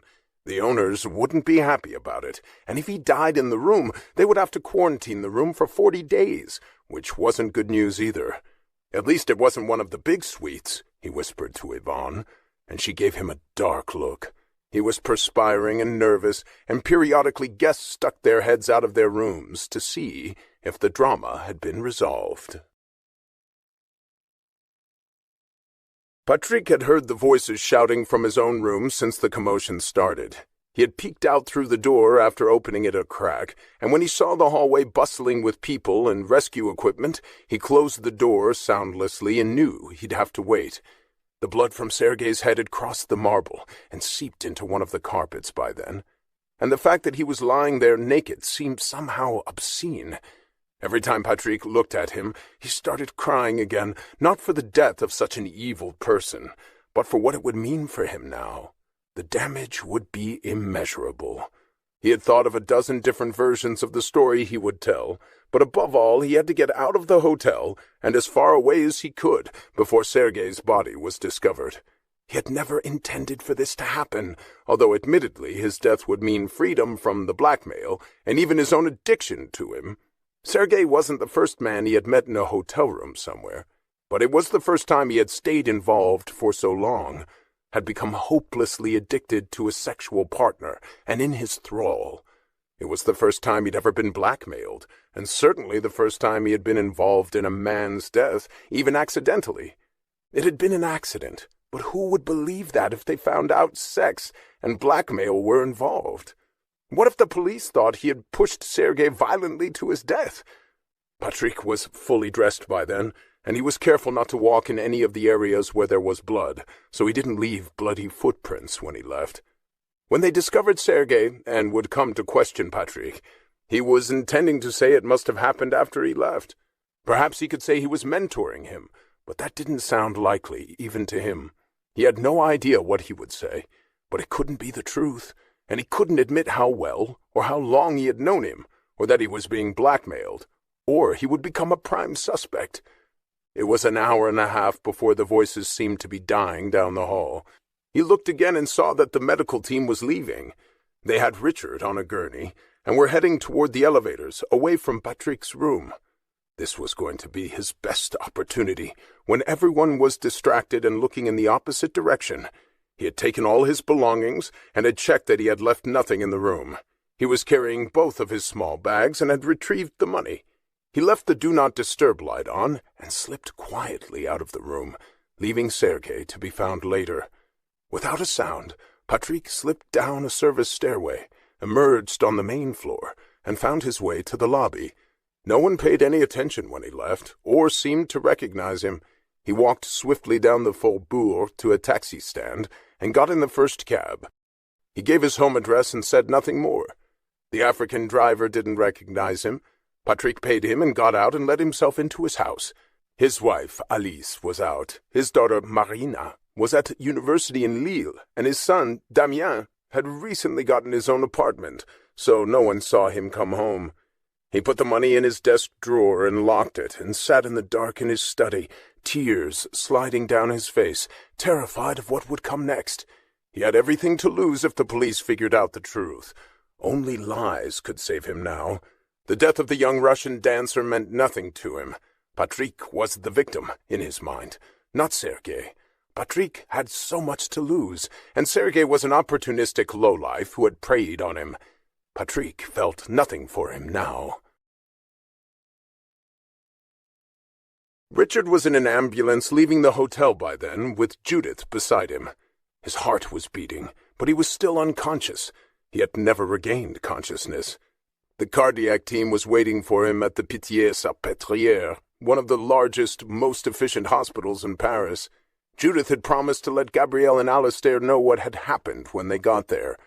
She had been assured by the SAMU that there would be doctors at the hospital who spoke English, and neither Gabrielle nor Alistair wanted to intrude on two people who were essentially strangers, although they felt sorry for both of them. Judith looked frantic and pale when they left. The other guests were able to leave their rooms then, with the medical team gone, and Alistair looked at Gabrielle shaken. They both were. "Do you want to go downstairs to the bar for a drink?" he suggested kindly. He and Gabrielle had both stood by steadfastly while the scene played out. "I think I'd faint if I did. Do you want to come to my room?" she offered. Neither of them wanted to be alone after what they'd seen. It had been rugged and a very close call for Richard. He wasn't out of the woods yet and was barely stable, according to the doctors. He was just stable enough to move him now and for further intervention at the hospital. Alistair followed Gabrielle into her enormous suite and admired it. They introduced themselves and sat down. At her suggestion, Alistair poured himself a drink, and Gabrielle ordered tea from room service. They talked about what had happened, and she told him she'd come to Paris to attend the Biennale. When he asked why she was there, she explained that she was an art consultant, advised people on their art purchases, and helped them acquire what they needed or wanted to expand their collections. "This used to be my favorite hotel," she said. "I've missed it. So I decided to stay here when they reopened." "It's my first time," he said, smiling. "It's incredibly beautiful and comfortable, other than the incident tonight. And they don't seem to have the bugs out of their phone system yet.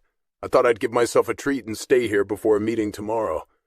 Her tea arrived, and they spent a pleasant hour together chatting, slowly calming down, when Alistair stood up and said he thought he'd go to the hospital and see how Judith was faring, and if she needed any help talking with the doctors. Gabrielle thought it was a kind gesture, and he had just left a few minutes earlier when she heard a blood-curdling scream from down the hallway, and then silence. The Louis XVI wasn't peaceful anymore. Her nerves were still jangled after the dramatic scene with the SAMU. It felt like a TV show, not the peaceful hotel she knew. She wondered if the old manager would have handled the situation better. The new one had seemed overwhelmed.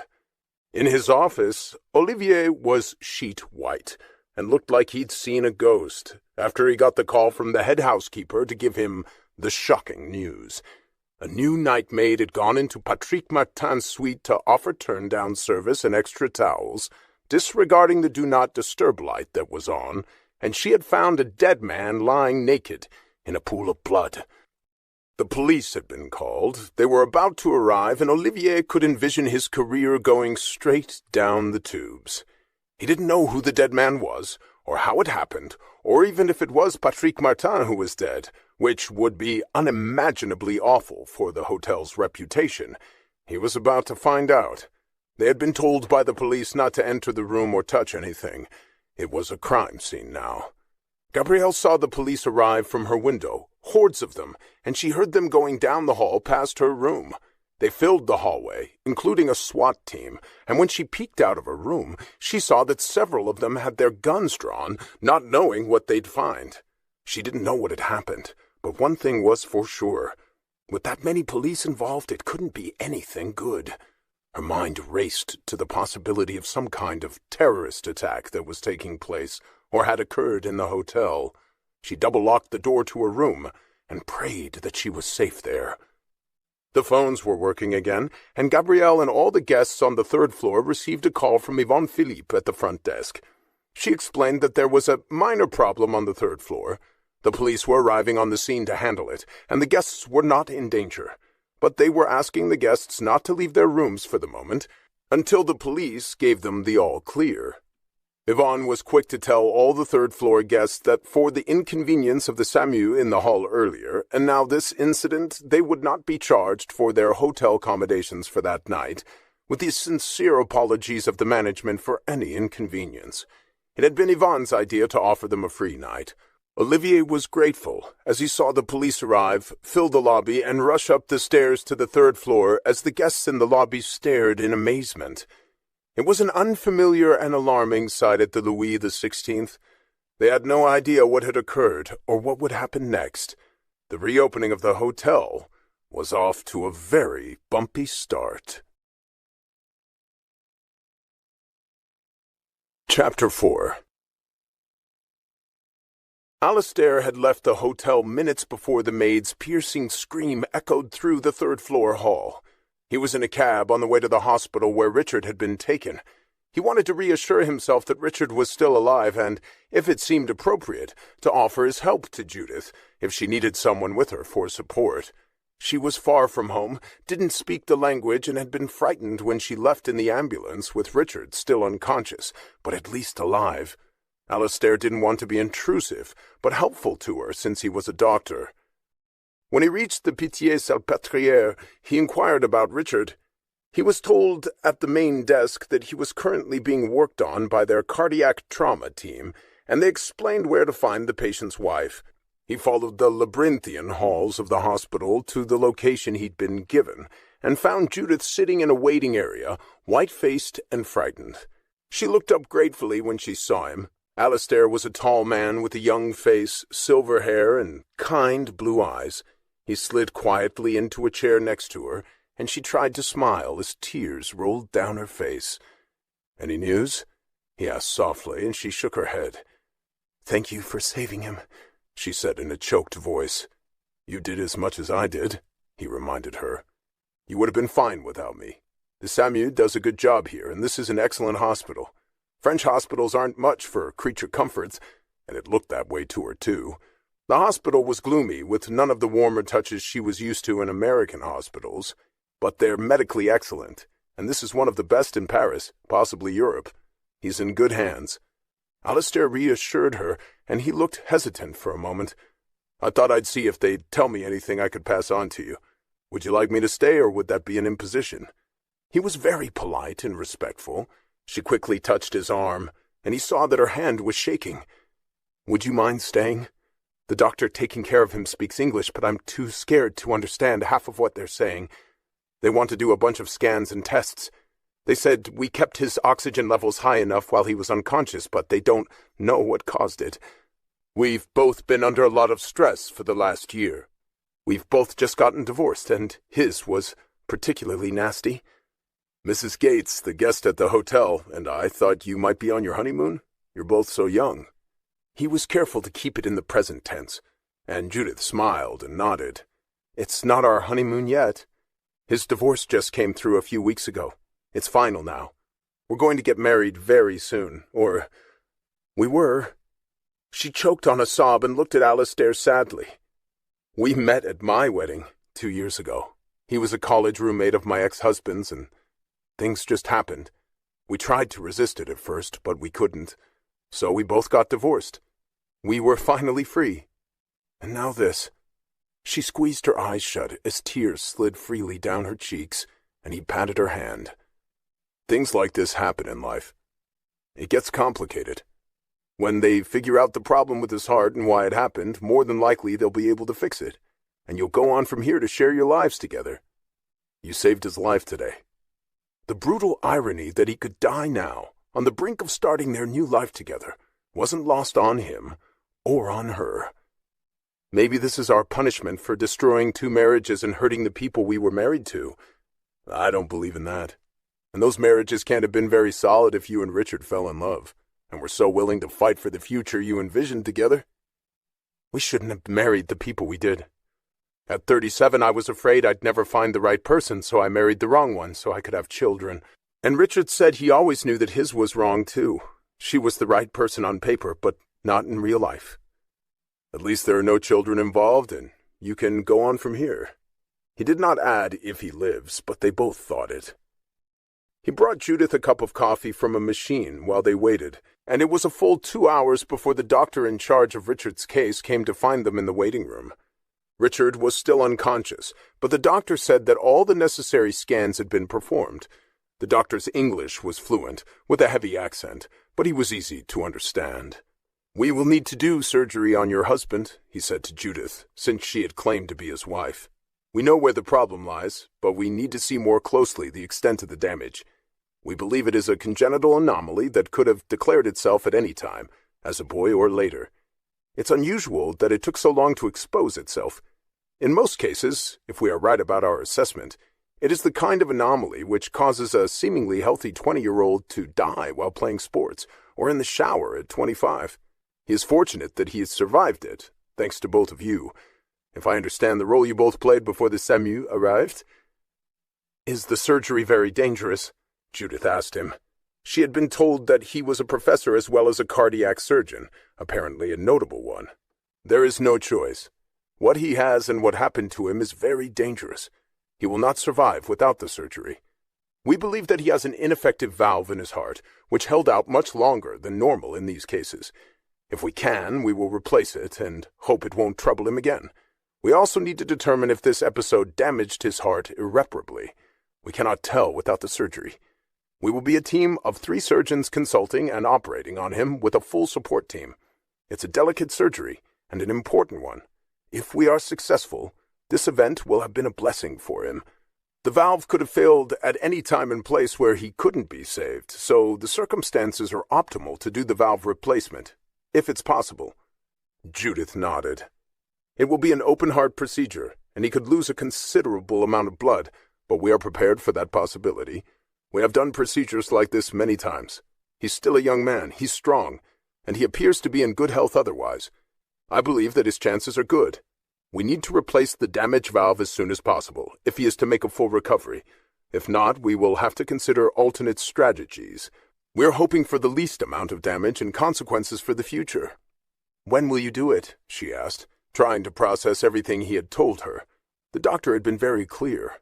In an hour, if you give us the permission, Mrs. Sheffield. I am waiting for one of my colleagues to arrive.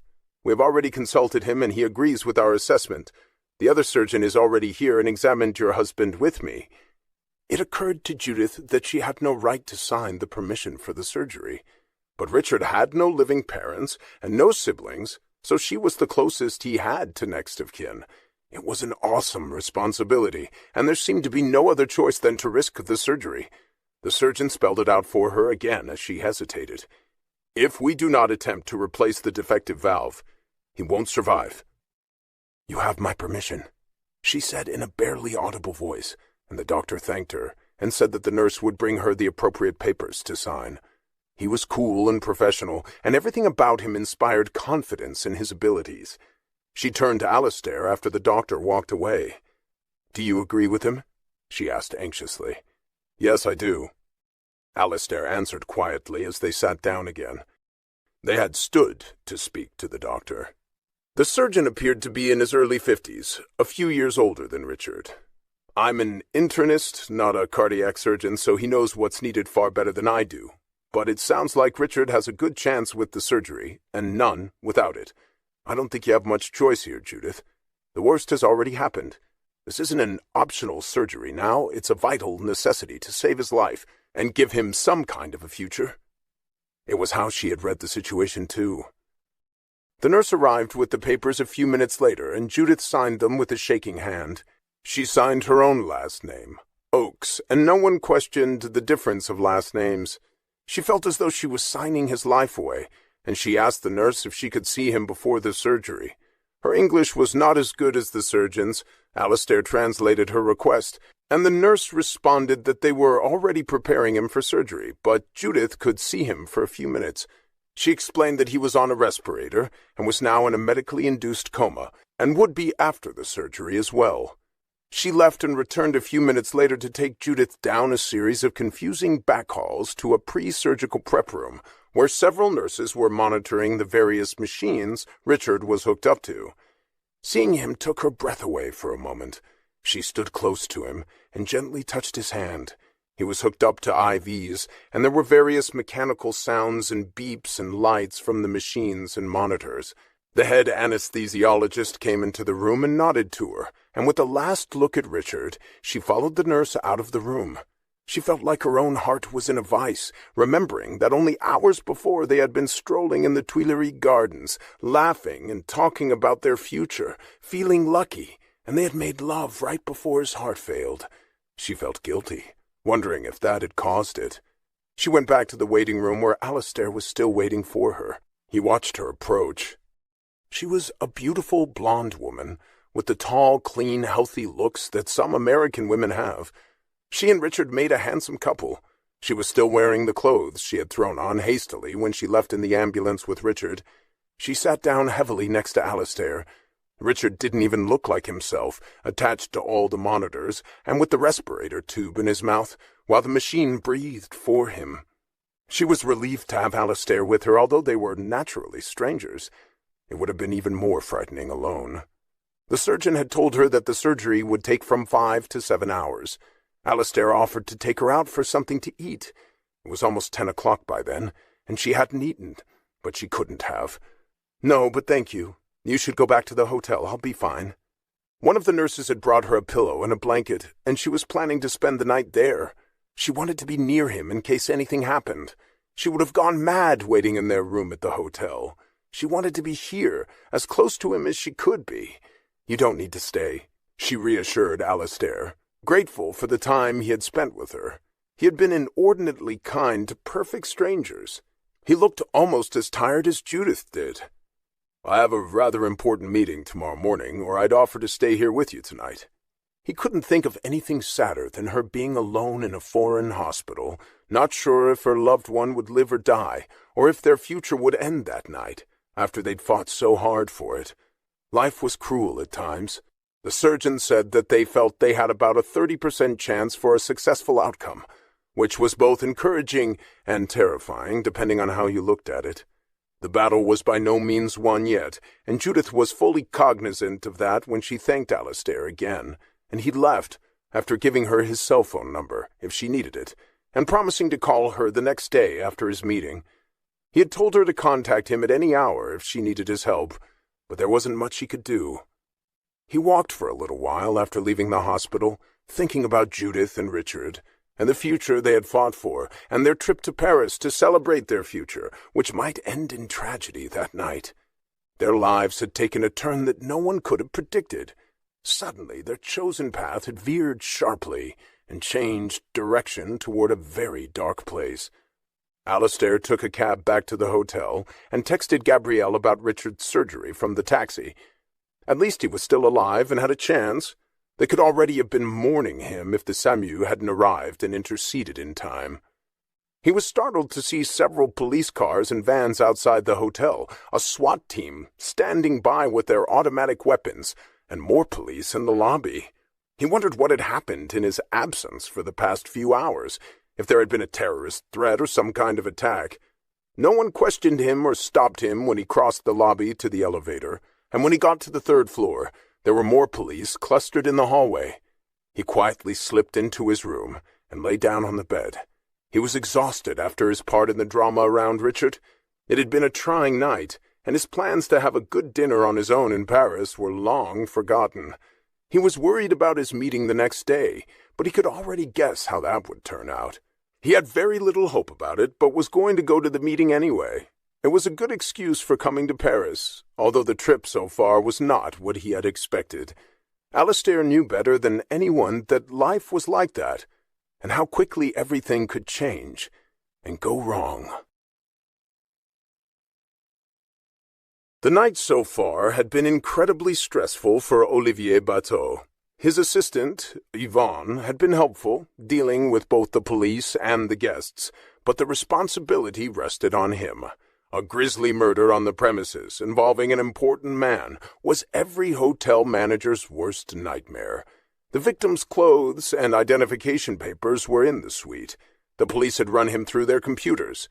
He was a 27-year-old Russian citizen, had come to France as a ballet dancer with a Russian troupe, and was currently a model, with no particular success. There were 140 euros in his wallet, and he was wearing an expensive watch, so robbery was clearly not the motive. Cause of death had been the impact to his skull when he fell to the marble floor. There were no other signs of violence in the room, no furniture overturned, no marks on his body, no stab wounds or evidence of gunshot wounds. They did not know if he had fallen or been pushed. There was a small stool near the body, but it wasn't overturned. He was naked, with his clothes in a heap in the bathroom, a hotel robe cast aside that had been worn, and evidence of sexual acts in the bed. There was no sign of the Minister of the Interior in the room, but he was the guest who had checked in, and there was nothing to link him to the dead man, except that he had died in Patrick Martin's room. No maid had seen them together. The only maid who had seen Sergei was the one who had mistakenly disregarded the Do Not Disturb light and had entered the room and found the body. When the police checked, an order had been placed with room service for foie gras, caviar, and vodka. A single glass stood next to the vodka bottle, and another with remnants of scotch stood on the coffee table. They hadn't been checked for prints or DNA yet. The room service waiter who had taken the order was unable to say who had placed the order, or if he had a Russian accent, since the waiter himself was Italian and didn't speak French well enough to determine if the caller was Russian or French. The waiter who had delivered the order had seen only one man, in a hotel bathrobe, who had signed for it, but he didn't know who the man was, and there was no evidence to indicate whether the order was for one person or two. But according to the waiter, no second person appeared to be present in the room. They showed him a press photograph of Patrick Martin, and the waiter didn't recognize him, but he said he wasn't sure. He said he hadn't looked closely at the man who'd signed the room service check. The police were at a loss to determine if it was an accidental death from a fall, or if, worst case, it was homicide. The setting, the look and age of the victim, and the sexual evidence in the bed pointed to the probability that it was a sexual encounter, but they couldn't be sure yet if it involved Patrick Martin or a third party who had met the Russian there after Martin left. The sheets had been taken by the police as evidence for DNA tests. None of the hotel staff had noticed anything unusual. They hadn't questioned the hotel guests yet, although they would eventually. But the hotel manager had begged them not to, and it didn't seem as though they would know anything more than anyone else. And to complicate matters further, their technical bugs had caused the security cameras to go black for 3 hours on the first 5 floors. By midnight, it was clear that the key person they had to interview was the Minister of the Interior himself, since he had reserved the room. Jacques Forestier, the chief detective in charge of the investigation, commented on the opulence of the suite, and the manager had said that the reservation request was for a basic room, and they had upgraded him. Olivier Bateau said Patrick Martin had told the manager that he planned to use the room for a meeting, and had been unhappy to be given a grand suite, and wanted to be downgraded again, but they'd had no simple rooms to give him. He wasn't charged for the luxurious suite, but only for a standard room, per his request. The chief detective thought there was possibly a reasonable explanation for the minister's involvement, and hoped it wasn't of a sexual nature, which would inevitably lead to scandal, but there were numerous more benign possibilities, which would have involved a third party they knew nothing about, and Patrick Martin might not either. It didn't look good for the moment, but it wasn't a political disaster yet, and he hoped it wouldn't be. Martin was a respectable man with a clean reputation and a family, and the last thing the detective wanted, and the government needed, was a scandal on their hands involving murder and a government minister. His assistant, Detective Michel Plante, was less optimistic than he was. You know yourself, if it smells rotten and looks rotten, it probably is rotten, and a situation as potentially rotten as this one doesn't usually turn out to smell like a rose. Martin is 54 years old, and he's never been involved in a scandal before, his chief reminded him. I don't think he's that kind of guy. He's all about family and critical of all our presidents who had mistresses and illegitimate children, and politicians who turn out to be gay, having sex with little boys. And they already knew by then that the victim was no innocent. He had been arrested for soliciting and lewd homosexual acts in a public space. The modeling agency where he worked had supplied the information that he was a gold digger, hoping to latch on to a rich patron to support him, which was supposedly why he had come to Paris. They didn't seem to like him much and said he was arrogant. Maybe he was blackmailing Patrick Martin, the assistant suggested, and the chief shook his head. I'd put my hand in the fire on this one that there isn't a chance in hell of that. Martin is too clean and too smart to set himself up for blackmail. All the more reason for Martin to be vulnerable to blackmail, if there's a dark secret there. You know as well as I do anything is possible. The clean ones always have the worst secrets. Politics is a dirty business. By midnight, they had gleaned all they could from the hotel employees on duty, and despite the late hour, the chief detective felt that it was vitally important that they speak to Patrick Martin that night, to hear what he had to say about whether or not there was a simple explanation to account for the presence of a dead man in the hotel room he had taken at the Louis XVI. If there was a sensible explanation for it, Forestier wanted to know before the press got hold of the story.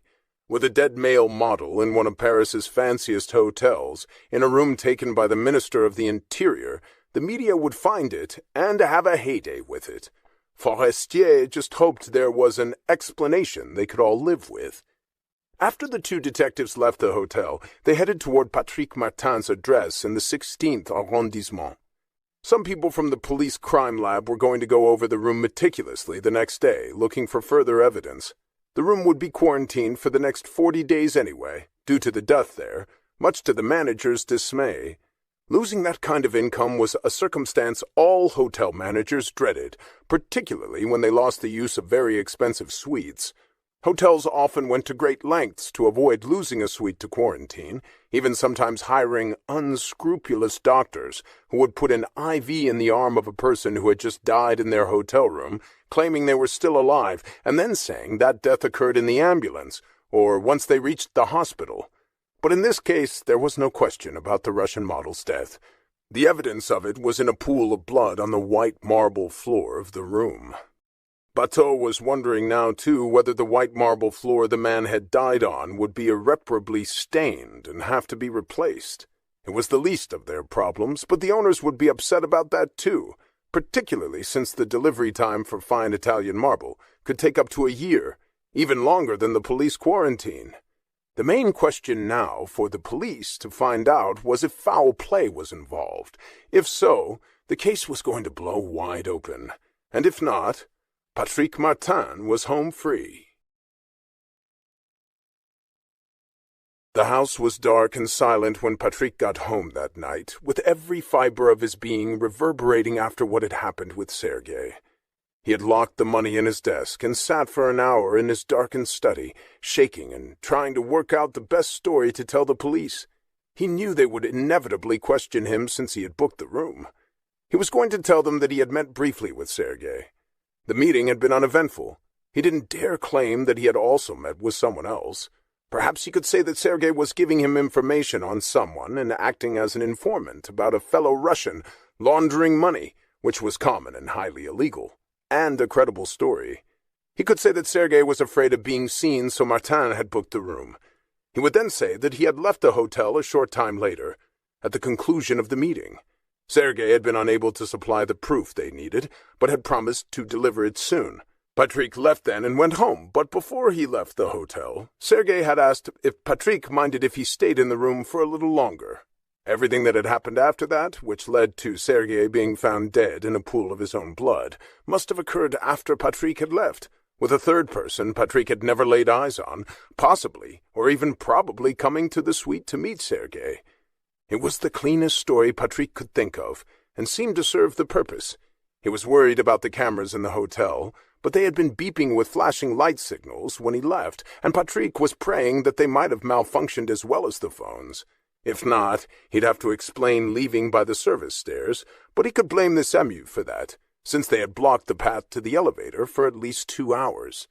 It would still look questionable in the press, but an accidental death in the course of a money laundering case against a mysterious Russian might serve the purpose. A male model found dead in a very fancy hotel room that Patrick Martin had booked looked unsavory, but hopefully they could skate past that if the police believed him, and no one would be the wiser. He tried to compose himself, and he had another scotch, straight up, when he got home. His wife, Alice, went to a monthly women's dinner with her girlfriends and was with them that night, which was why he had chosen that evening to meet Sergei. He and Alice had not had an easy marriage. He had been a young lawyer when they married, and had intended to pursue a career in business or law. She became a professor of French literature at the Sorbonne, and was the classic bourgeois wife from a respectable family. He had thought she was the right choice for his career, but she proved to be a lackluster wife and constantly complained. When he was offered an opportunity in the Ministry of the Interior, he was sorely tempted.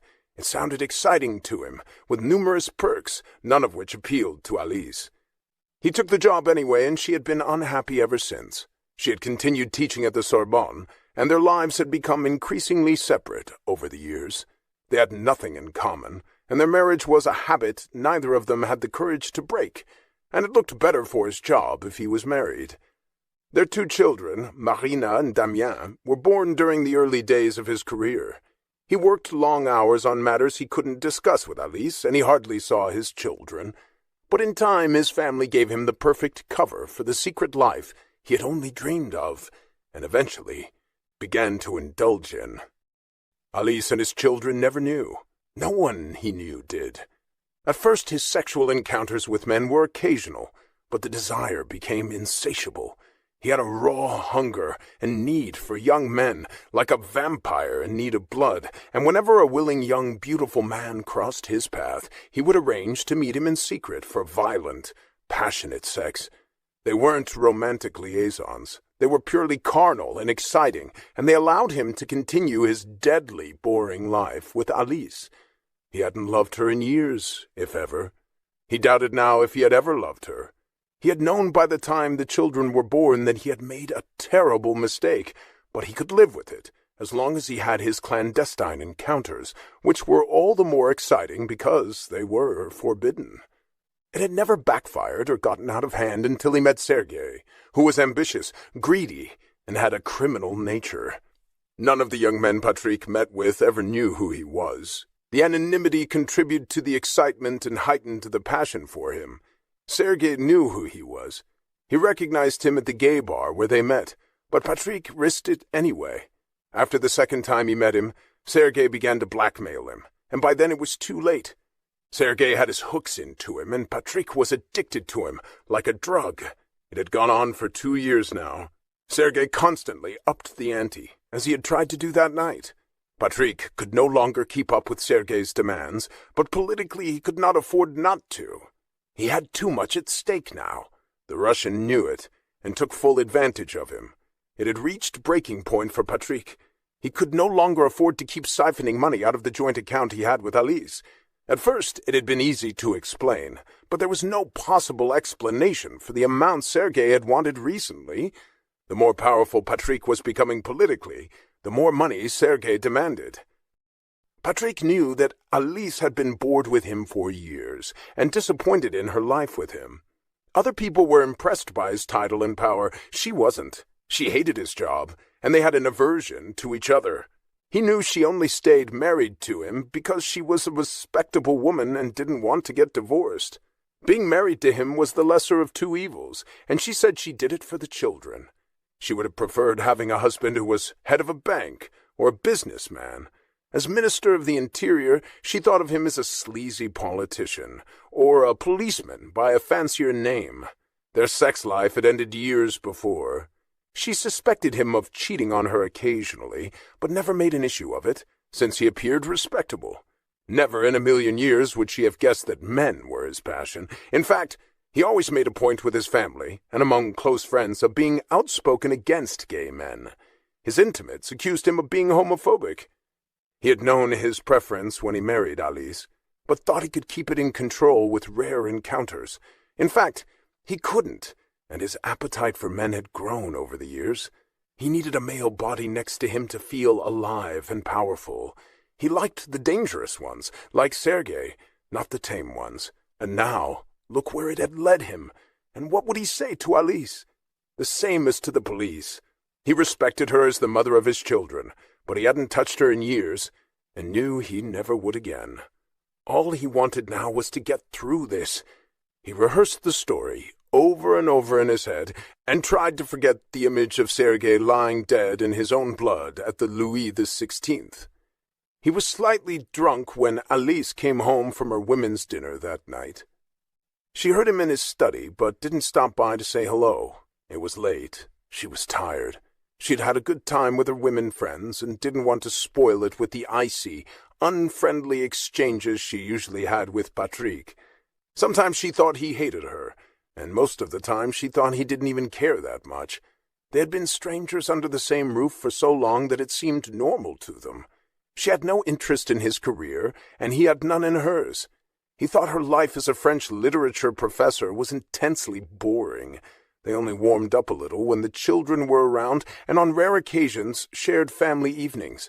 But their children had their own lives now. Marina was following in her mother's footsteps, studying English literature, with an eye to teaching later on, and Damien worked in PR, in a firm that handled luxury fashion brands. He hoped to own his own PR firm one day. Alice's only value to Patrick now was for his political career. If he succeeded in winning the election this time or the next, she would be the perfect first lady for the President of France. She never lost sight of that, nor did he. She knew it was what kept him with her, and she could live without the rest. She had her children, her friends, and her work at the Sorbonne, which she still found rewarding. She had given up any thought of romance in her life a long time ago. She was an honest, decent woman, and would never have done anything to put his career at risk.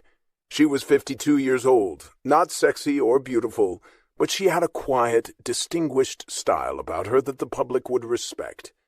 She was the perfect accessory for his political life. She knew that as long as his political ambitions burned within him, he would never leave her. And even though she had hated his career until then, she rather liked the idea of becoming First Lady of France. It somehow made the long years of an unhappy marriage seem worthwhile, and a suitable reward for the loveless years she had spent with him. She knew he didn't love her, and she accepted it so as not to live with the shame of a divorce. No one in her family had ever gotten divorced. Patrick was still in his study when the police arrived at his home at 1 a.m. Alice was awake too, and surprised to hear the buzzer from downstairs. She glanced out the window and saw a police car outside at the curb. She assumed he must be involved in an important case concerning some major criminal.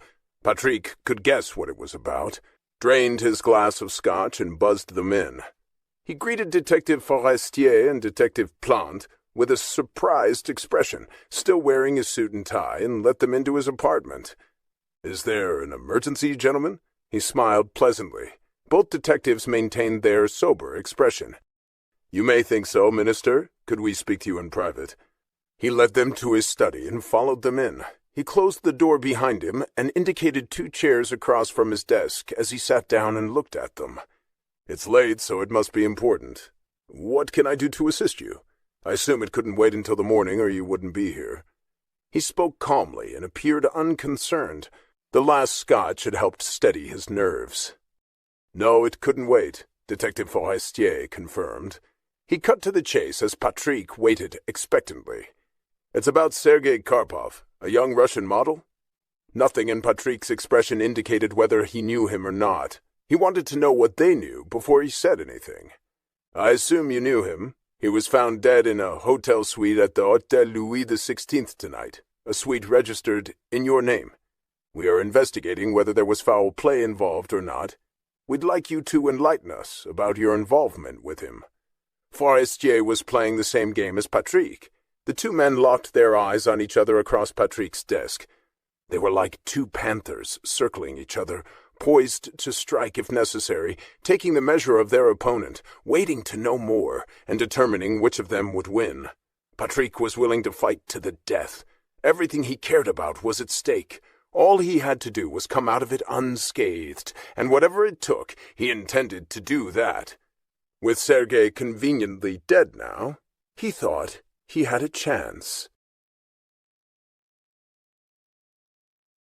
Chapter 5.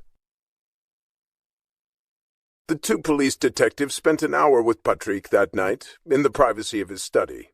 He had played the scenario over so many times in his mind before they came that his performance was almost flawless as he went over what had happened with them.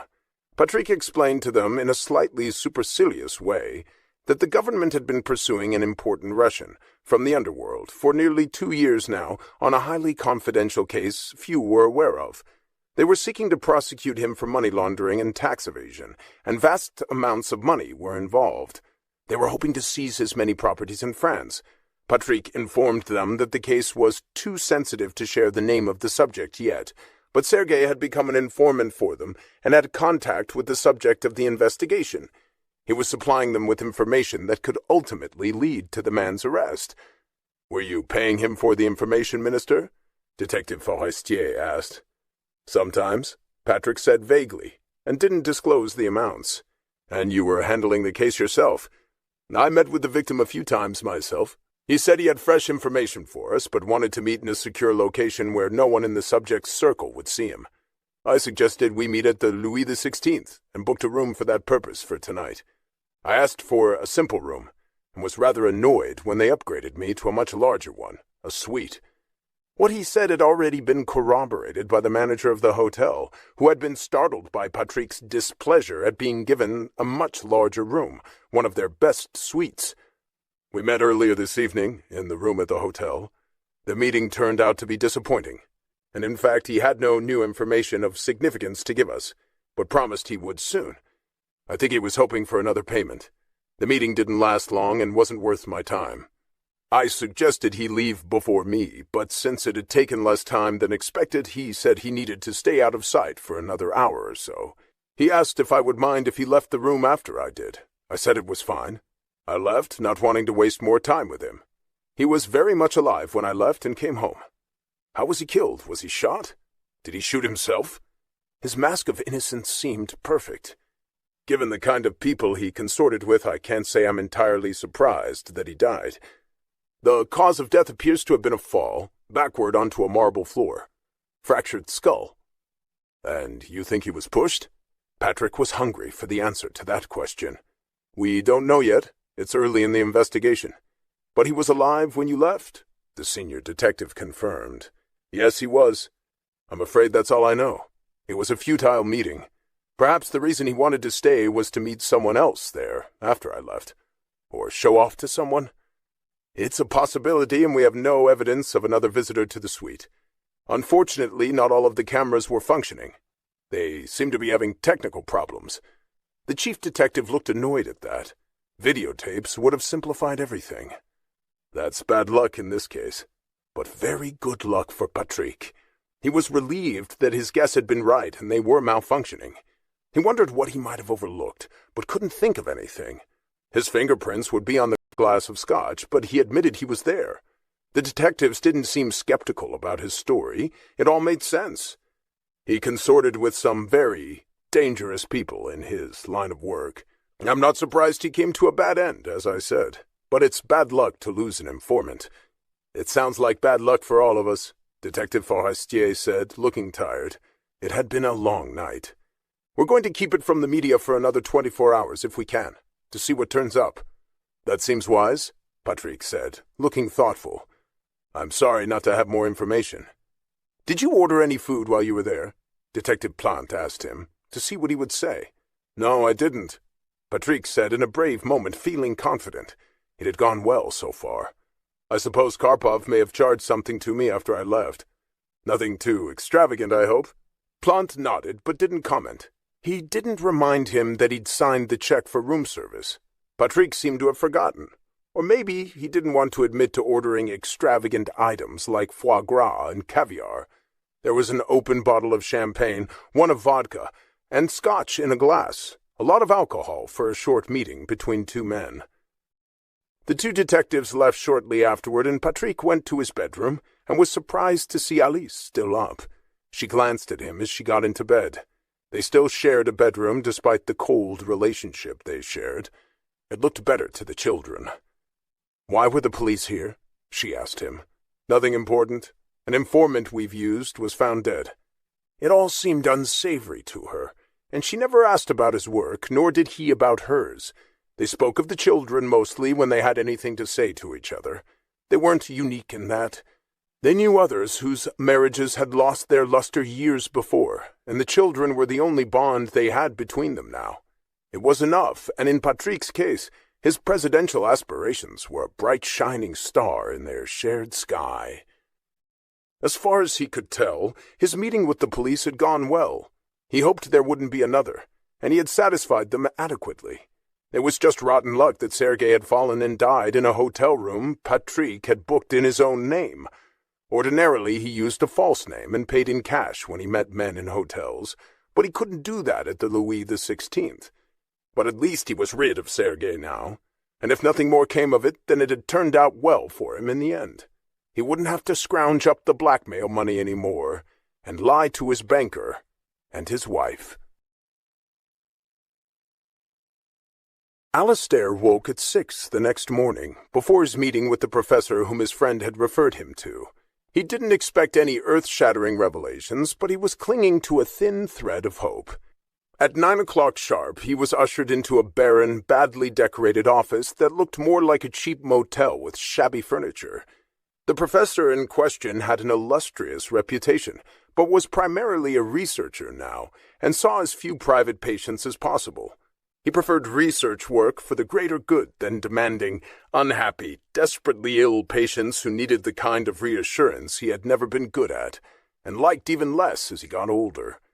He knew why Alistair was coming to see him, and it offered little hope. Alistair only had to wait a few minutes until a nurse in a lab coat ushered him into the professor's office. His name was Jean-Claude Leblanc, and had been doing research on acute lymphocytic leukemia, which Alistair had been diagnosed with 4 months before. It had come as a shock at first, and the prognosis was devastating. The disease had progressed in silence, and was already in an advanced stage. He had been given 6 months to live, which meant, if they were right, he had 2 months left. Oddly, he didn't feel ill, just very tired, and was getting steadily worse. He was still practicing internal medicine, though working 1 day less for the past month. But the doctors had assured him that his not feeling very sick was deceptive, and the end would come quickly, with rapid deterioration in the final weeks. After careful consideration, he had refused all treatment, the protocols seeming worse than the disease until the end. He had seen too many of his friends and patients wither away from chemo and radiation, destroying their quality of life, until at the end, death was a mercy.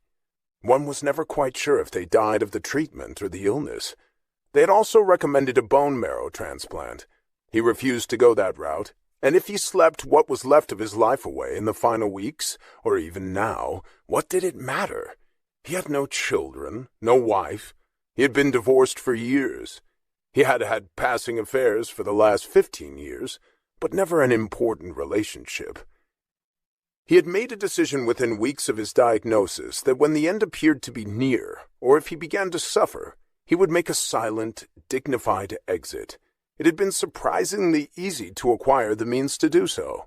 He kept the pills with him, and brought them to Paris with him, in case the professor's verdict was too dire, and he saw something even more ominous than Alistair's doctors in London were seeing. He didn't intend to be taken by surprise.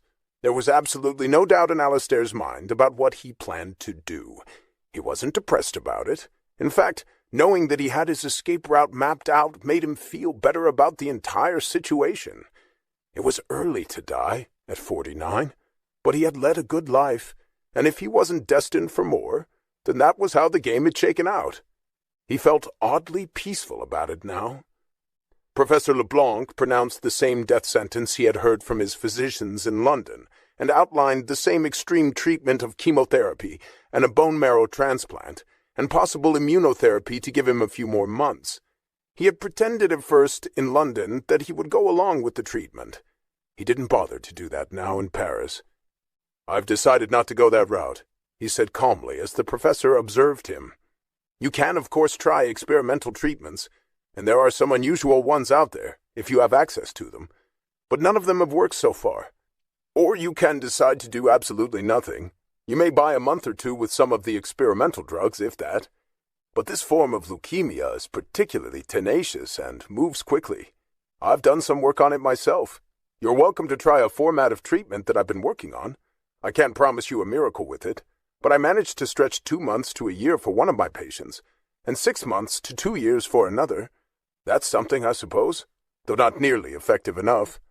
And one always hopes that during the additional time some lucky researcher will come up with something else. He had been one of the early researchers on AIDS and had had tremendous success with that, which had greatly enhanced his reputation. Thank you, Doctor. I just don't see the point of dragging it out, if I'm going to be sick the entire time.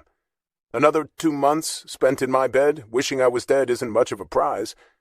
You wouldn't be that ill, if we get the chemo dosage right. It's your choice, of course, and I respect your decision. I'm not sure I would do anything differently myself in that situation. You're more than welcome to think about it and get back to me if you change your mind. You might like to read a paper I wrote about ALL and the work I've been doing. It might make a difference if you read more about it." He handed a copy of it to Alistair, who folded it and put it in his pocket and thanked the doctor. "You're not far away in London.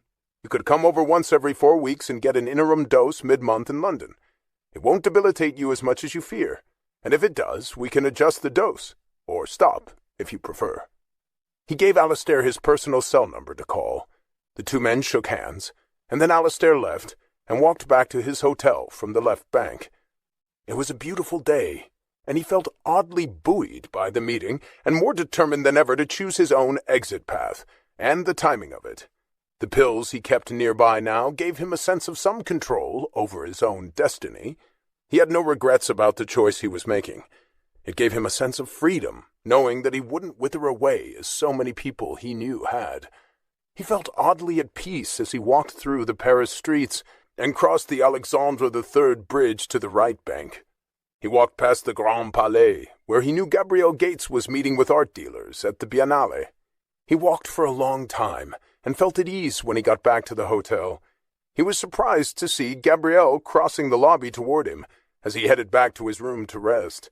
The meeting with Professor Leblanc and the walk back to the hotel had drained him. Gabrielle looked bright and alive in a red wool suit and high heels, with her dark hair pulled back. She smiled as soon as she saw him. "You look lovely," he couldn't resist saying. There was something special about her.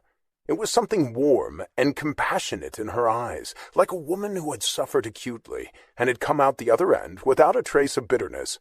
He admired her for it. "Thank you. I just had a text from Judith," she answered. "Richard came through it. The surgery lasted until 7 a.m., but they located the problem, and they think he's going to be all right. They're guardedly optimistic, as she put it.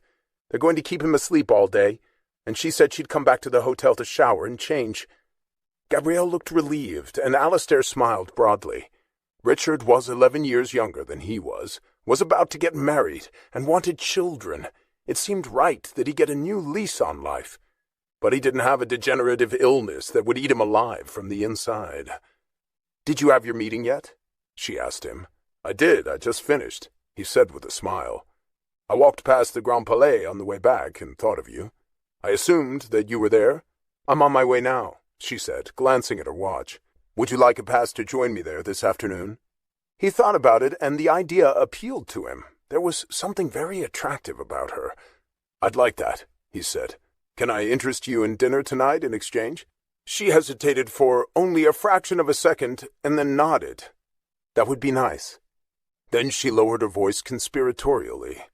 "The maid told me this morning that someone was murdered in one of the suites on our floor last night. I heard a woman scream. I think you had already left to meet Judith at the hospital. Apparently it was one of the night maids who found the body. He wasn't the registered guest, but was the guest of a guest. They've kept it out of the papers so far, but that's a bit of excitement at the Stade Louis XVI. They must be having fits over it. That can't be good for business," she said sympathetically. "I wouldn't think so," he said, looking intrigued. The staff had been instructed not to talk about it, but the maid couldn't resist. Was it some kind of a mafia hit or a drug deal? I've no idea. I don't think she knew. The police were all over the place for several hours. There were still some here when I got back last night. I didn't pay much attention to it. I thought it was just additional security. Well, they had a busy night last night with Richard and then a murder. She handed him a pass to the Biennale then, and told him which stand to meet her at and when, and then she hurried off. He was thinking about her as he headed back to his room. And as soon as he got there, he went to his bathroom and opened the pouch where he was keeping the pills that he viewed as his ticket to freedom when he would need them. They were his best friends now, and he knew he could count on them.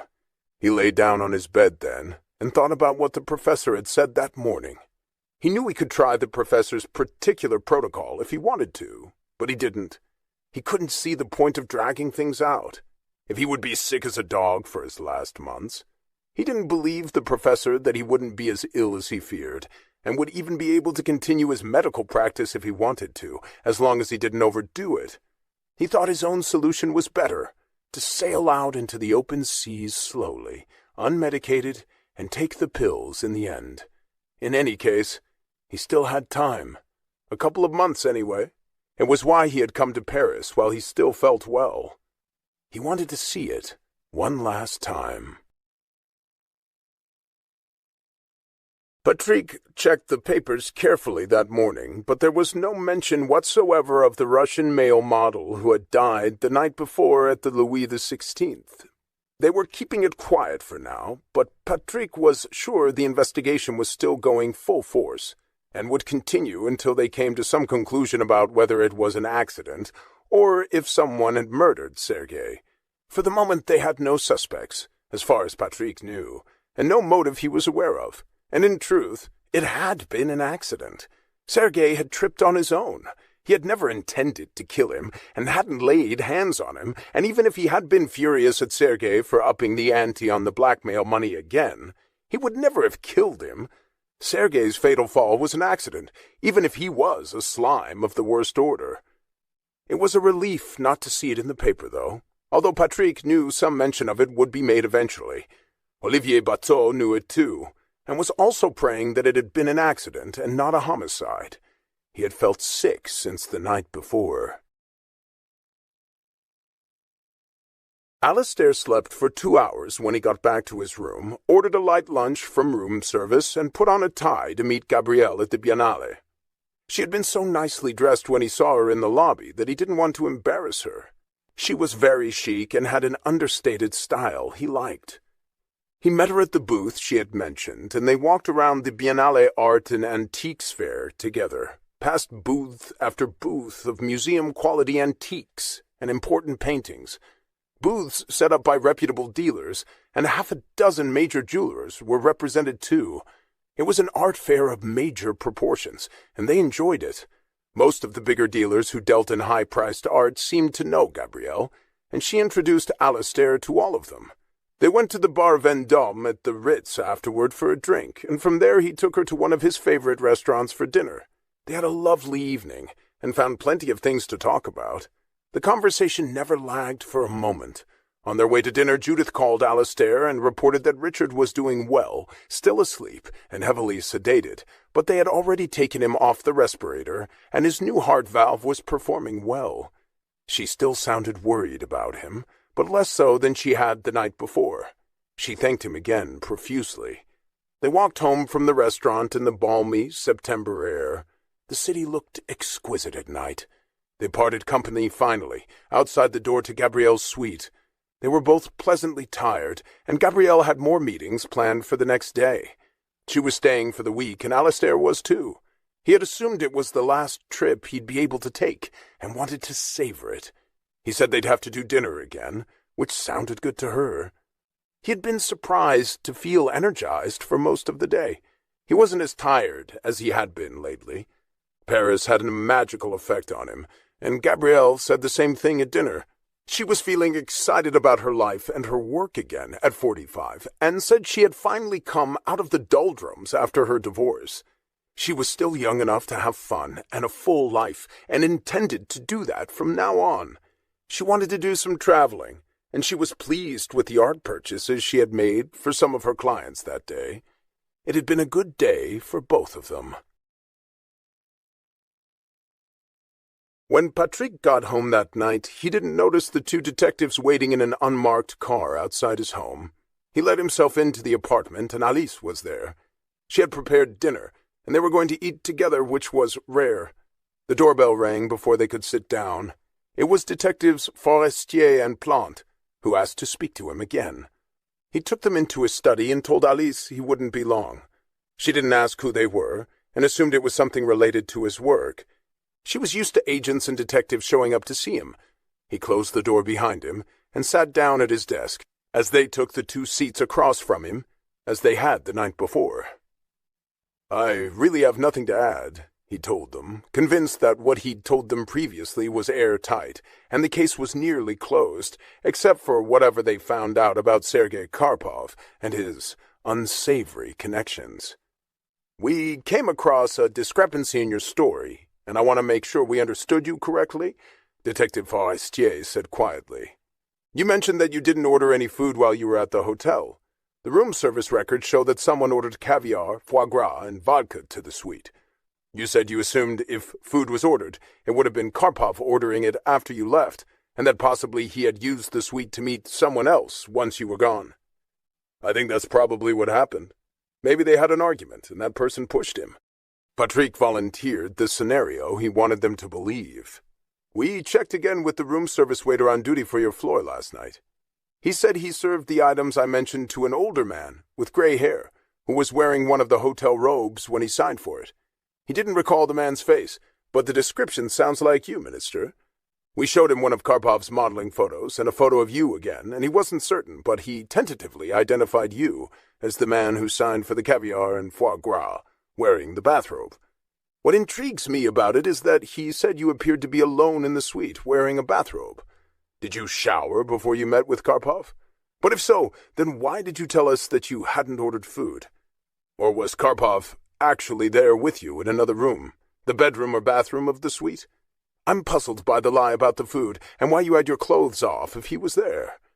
Detective Forestier's eyes drove through Patrick's like power drills, and the Minister of the Interior was stunned into silence for a moment. "Would you care to explain that to me?"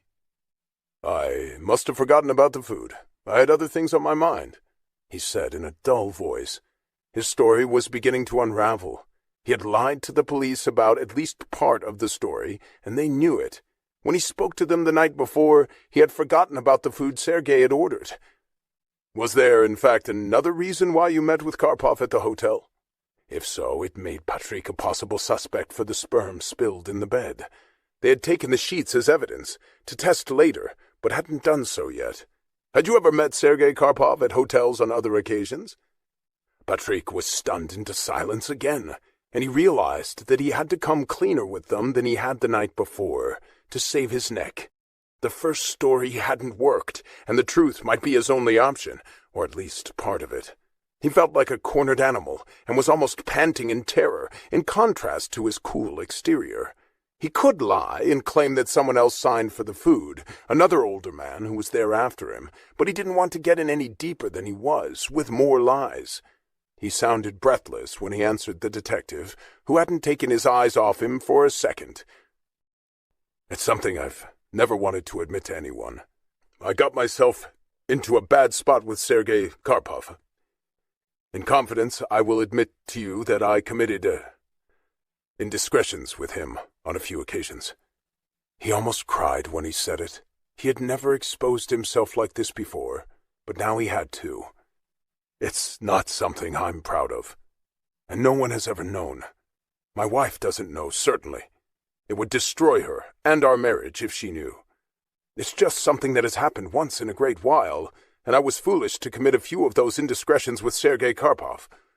He knew who I was, and he began blackmailing me 2 years ago. Patrick didn't know that Forestier had examined his bank records earlier that day, and he had questions about those too. If Patrick hadn't volunteered what he just did, he had suspected blackmail too. I met with him at the hotel yesterday to pay him the next installment. In fact, he wanted to increase what I had agreed to pay him, and I told him I just couldn't. Did you have sex with him at the Louis XVI? Forestier asked him in an expressionless tone. Patrick hesitated for a long time before he answered, but he was cornered, and he knew they could prove it with DNA tests. Yes, I did, Patrick said in a broken voice. Did you pay him? No, I didn't. I told him I couldn't. It was a variation of the truth, since he had put the money back in his briefcase once Sergei was dead. Did you hit him, or he hit you? Did you argue? Detective Forestier pressed him. No. Was he alive when you left the room? Yes. Patrick didn't dare tell them the whole story. They would think he had pushed him. He had told them enough. Forestier stood up then and looked at Patrick. Thank you for your honesty, Minister. I can't protect you or guarantee you confidentiality in a matter of this seriousness when a man lost his life, no matter how unworthy he was, or what a scumbag he was. The press will get their hands on some or all of this at some point. You need to prepare yourself for that, and be open with those close to you. He meant Patrick's wife, and Patrick got the drift. He nodded miserably as he followed them to the door a few minutes later and let them out. Forestier turned to him as he stood in the doorway. We'll let you know how the investigation develops.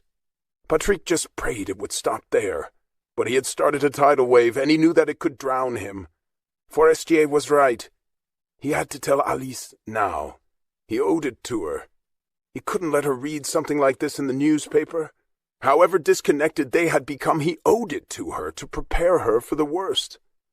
But the one thing he didn't realize, as he focused on the sexual aspects of the story, was that by telling the police that he and Sergei had been sexually involved, and Sergei had been blackmailing him, they had a motive for murder now. Sergei blackmailing him was the most damning evidence of all for Sergei's death not being an accident, but a homicide. There were tears bulging in Patrick's eyes as he walked into the kitchen, where Alice was waiting with dinner for him. He couldn't even swallow, let alone eat, as he sank into a chair and looked at her with tears of shame and regret rolling down his cheeks. He had everything on the line now, his job, his political career, the presidential election, his marriage, his family, and his freedom. He had risked it all with Sergei Karpov. He hated him with every ounce of his being as he looked at his wife and braced himself to tell her the truth.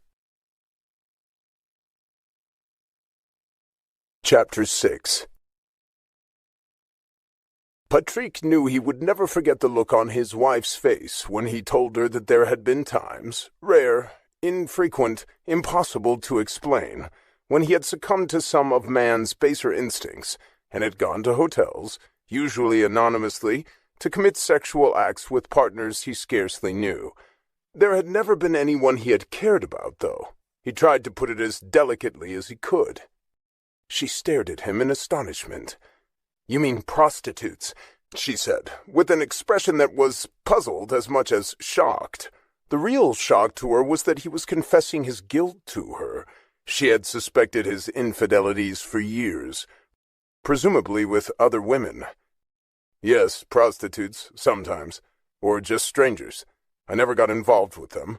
It was just something that happened on the spur of the moment. It was never planned."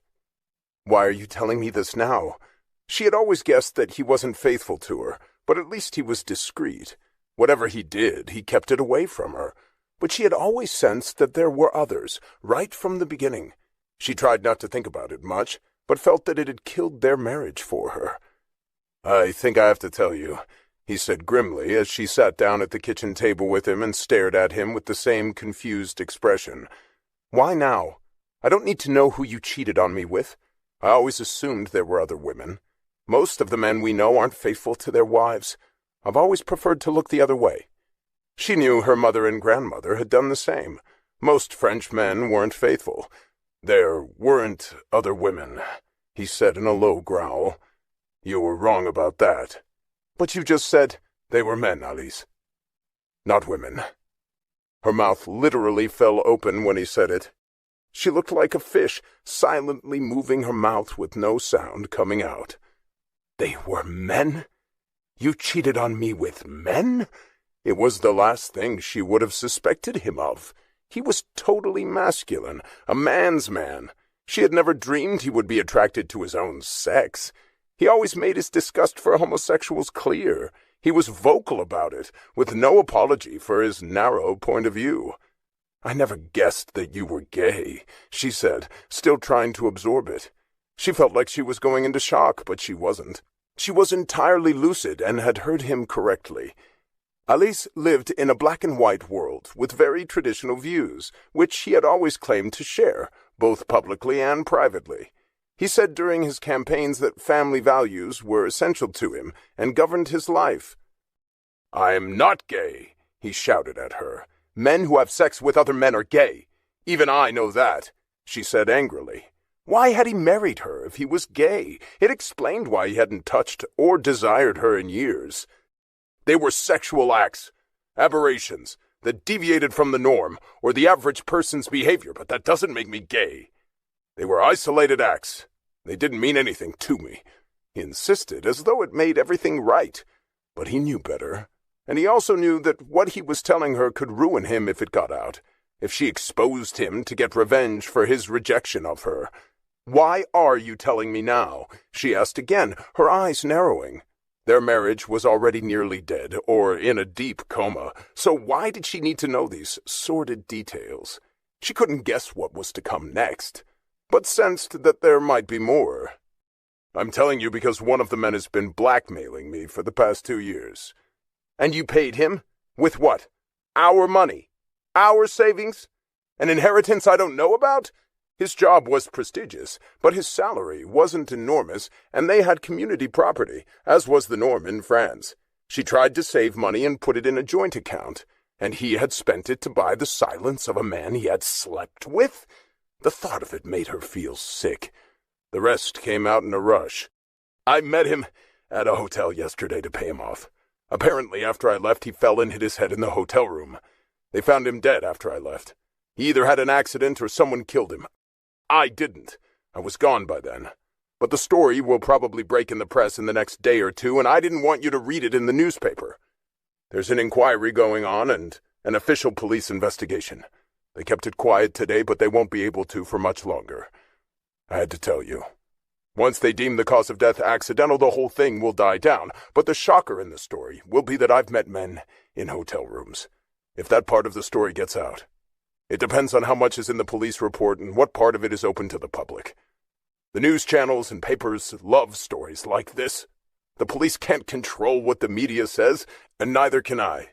You need to brace yourself for the storm that could be coming. There's no way to guess what the press will say, and I have no control over them. No one does. So now you know about my sordid extramarital activities. I guess you should have known all along. I should have told you. But the time was never right. Not for this kind of news, Alice. And with what happened, I can't keep it from you any longer." They both forgot about dinner as they sat silently on the kitchen chairs, each of them lost in their own thoughts. Alice was the first to break the silence after she clattered the pots that were waiting and other objects around the kitchen in her rage at him. "After this blows over, I want a divorce," she said in a small, sure voice. "We should have divorced a long time ago. We need to do that now." He looked deeply worried. "If there's anything left of my political career after this, you'll destroy it if you divorce me," he said, pleading with her. "Are you joking? I feel sorry for you, Patrick. You've made a mess of our life and your own, remarkably. I don't hate you for it, but I won't stay married to you. This is too much." She was a deeply religious woman, and he had violated her trust, and all she believed in. He couldn't expect her to stay married to him. He went back to his study then. He had warned her and told her all she needed to know. He was tired of lying, hiding, and dancing around the truth. It was what Sergei had preyed on, and others like him. Patrick didn't want to lead a life of secrets and deception anymore. This was what it led to. Alice locked herself in their bedroom that night, and he slept in his study. He lay awake for most of the night, and finally fell asleep when the sun came up. She spent the night thinking about the fact that the soul of their marriage was finally dead now, if it ever had one. He had killed it. She felt free and sad all at the same time. She felt stupid for never suspecting that his sexual preference was men. It explained many of the things that had gone wrong between them, but he had concealed it well. And all the while, she thought, he had made a fool of her. She had stayed married to him for their children, and she wanted out now, for herself. She had lived in the way that suited him. Now it was her turn. Patrick was sitting in the kitchen drinking a cup of coffee, in the clothes that he had slept in, when Detectives Forestier and Plante rang their doorbell in the morning. The guardian had let them in downstairs. Alice was in the shower. He opened the front door and saw the two men gazing straight at him. They took one step into the apartment and snapped handcuffs on him and told him he was under arrest, as he stared at them, unable to believe what was happening.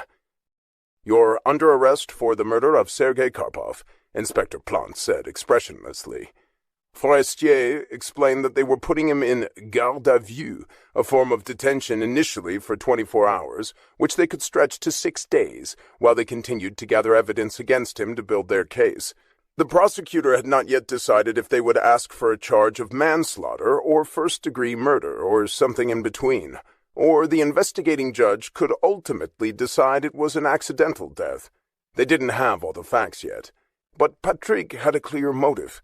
He stood to gain from Sergei's death, to end his blackmail and the threat to Patrick's career and ambitions. They were lovers, and only death had stopped him. Patrick had everything to gain from Karpov's death. Whether or not the case held up would depend on the evidence that continued to turn up. Alice came out in the hall in her bathrobe as they explained the charges to him. She heard voices and wondered what was going on. She arrived just in time to hear it, and tears filled her eyes as she looked at him and realized how far he'd fallen. She was crying for herself and her children more than for him. She would have to tell them now. He always left the hard jobs to her, but at least he had warned her the night before. The humiliation for him was going to be total, but the police were convinced that this was more than just an accident, and they were determined to prove it. They hadn't bought his story about a third party, or it happening after he left the hotel. Detective Forestier felt in his gut that Patrick was lying about something. Patrick kept saying over and over again, "I didn't push him," as they led him away, and Alice watched and then closed the door softly behind them. With her last glimpse of Patrick, she saw that there were tears on his cheeks. She felt sorry for him, but not enough to want to stay married to him, or forgive him. The story was in the newspapers and on TV by the end of the day. Reporters on air announced that the Minister of the Interior had been arrested as part of a sex scandal that involved a Russian male model he had had a secret meeting with at the Louis XVI Hotel, and the male model was allegedly blackmailing him. They said that the Russian model had died in the course of their clandestine assignation, and the degree of the minister's involvement in his death was being investigated. The reporter said that their secret liaison had gone on for 2 years, which made it sound much more serious than a casual encounter. Alice had managed to call her children first. Their daughter, Marina, was devastated and insisted that it had to be jealous lies and some sort of conspiracy against him to keep him from the presidency. She could believe no ill of her father. He had been her hero all her life. Their son, Damien, was livid at his father. He left his office to check on his mother and found her shaken but holding up. Marina had offered to come home from Lille as well, but Alice didn't want her to, and told her to stay at the university. She didn't want the press following her children and hounding them. She wasn't leaving their apartment herself. By the next morning, the situation was worse. Several more men had come forward and said they had had brief sexual encounters with Patrick and had gone to hotels with him. One said he'd had sex with him in cheap hotels and in a public men's room. The others wanted their moment of glory too. Most said they hadn't known who he was at the time, and he had given a false name, but they recognized him from the photographs now. Others had known his identity or recognized him when they met. The media requests for interviews or comments from Patrick had been turned down by the police. Patrick had contacted an attorney from jail. Alice didn't go to visit him. He had tendered his resignation as Minister of the Interior through his lawyer. Even if the murder charges were ultimately dropped, the sex scandal aspect of it made it impossible for him to keep his position. For the moment anyway, his political career was over, probably forever. He would never recover from a scandal like this. Affairs with women were more easily accepted by the public. Homosexual carnal exploits with young men were not, especially by a man whose public image was of a family man with wholesome values. He had been exposed as a hypocrite and a sexual deviant. Whether or not he was a murderer remained to be proven. In a matter of days, his whole life had been destroyed.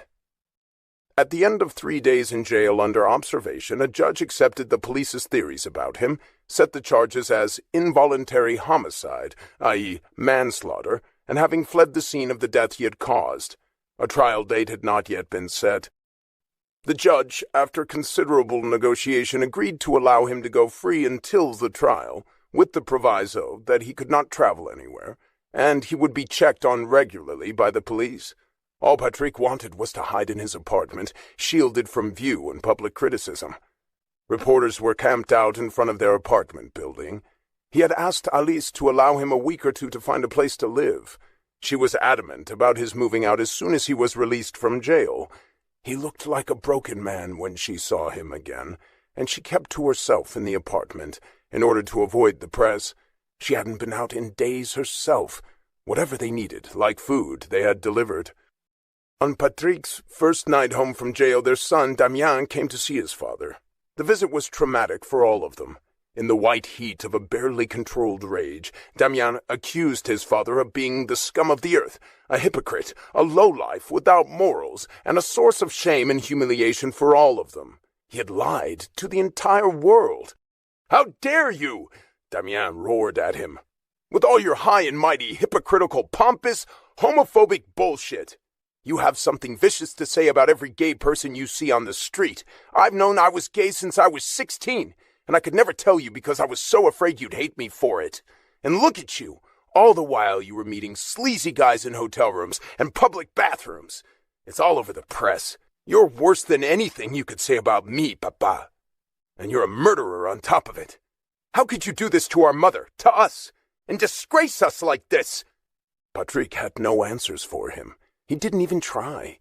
He apologized to his son, and he was feeling deeply sorry for himself, more than for them. Damien's last words to his father before he left were, "I hate you!" Alice was sobbing when her son walked out. She was heartbroken at the dissent Patrick had caused, her children's humiliation, the anguish he was inflicting on them all. She had always sensed that her son was gay, but was too embarrassed to broach the subject with him, so she had ignored it. She felt she had let him down too. Patrick looked devastated, and he was in shock to learn that his son was gay. He felt it like a physical blow. It was a clean sweep. There was nothing left of Patrick's life by the end of the week. He cursed the day he had met Sergei and blamed it all on him. In fact, Patrick had failed his family with lies and double life. Alice had no idea how the family would ever recover from the blow and the shame he'd caused them. Patrick's lawyer said it was more than likely that he would go to prison for involuntary manslaughter. He had betrayed his position, his country, his family, and a man was dead directly or indirectly because of him, whether he had laid hands on him or not.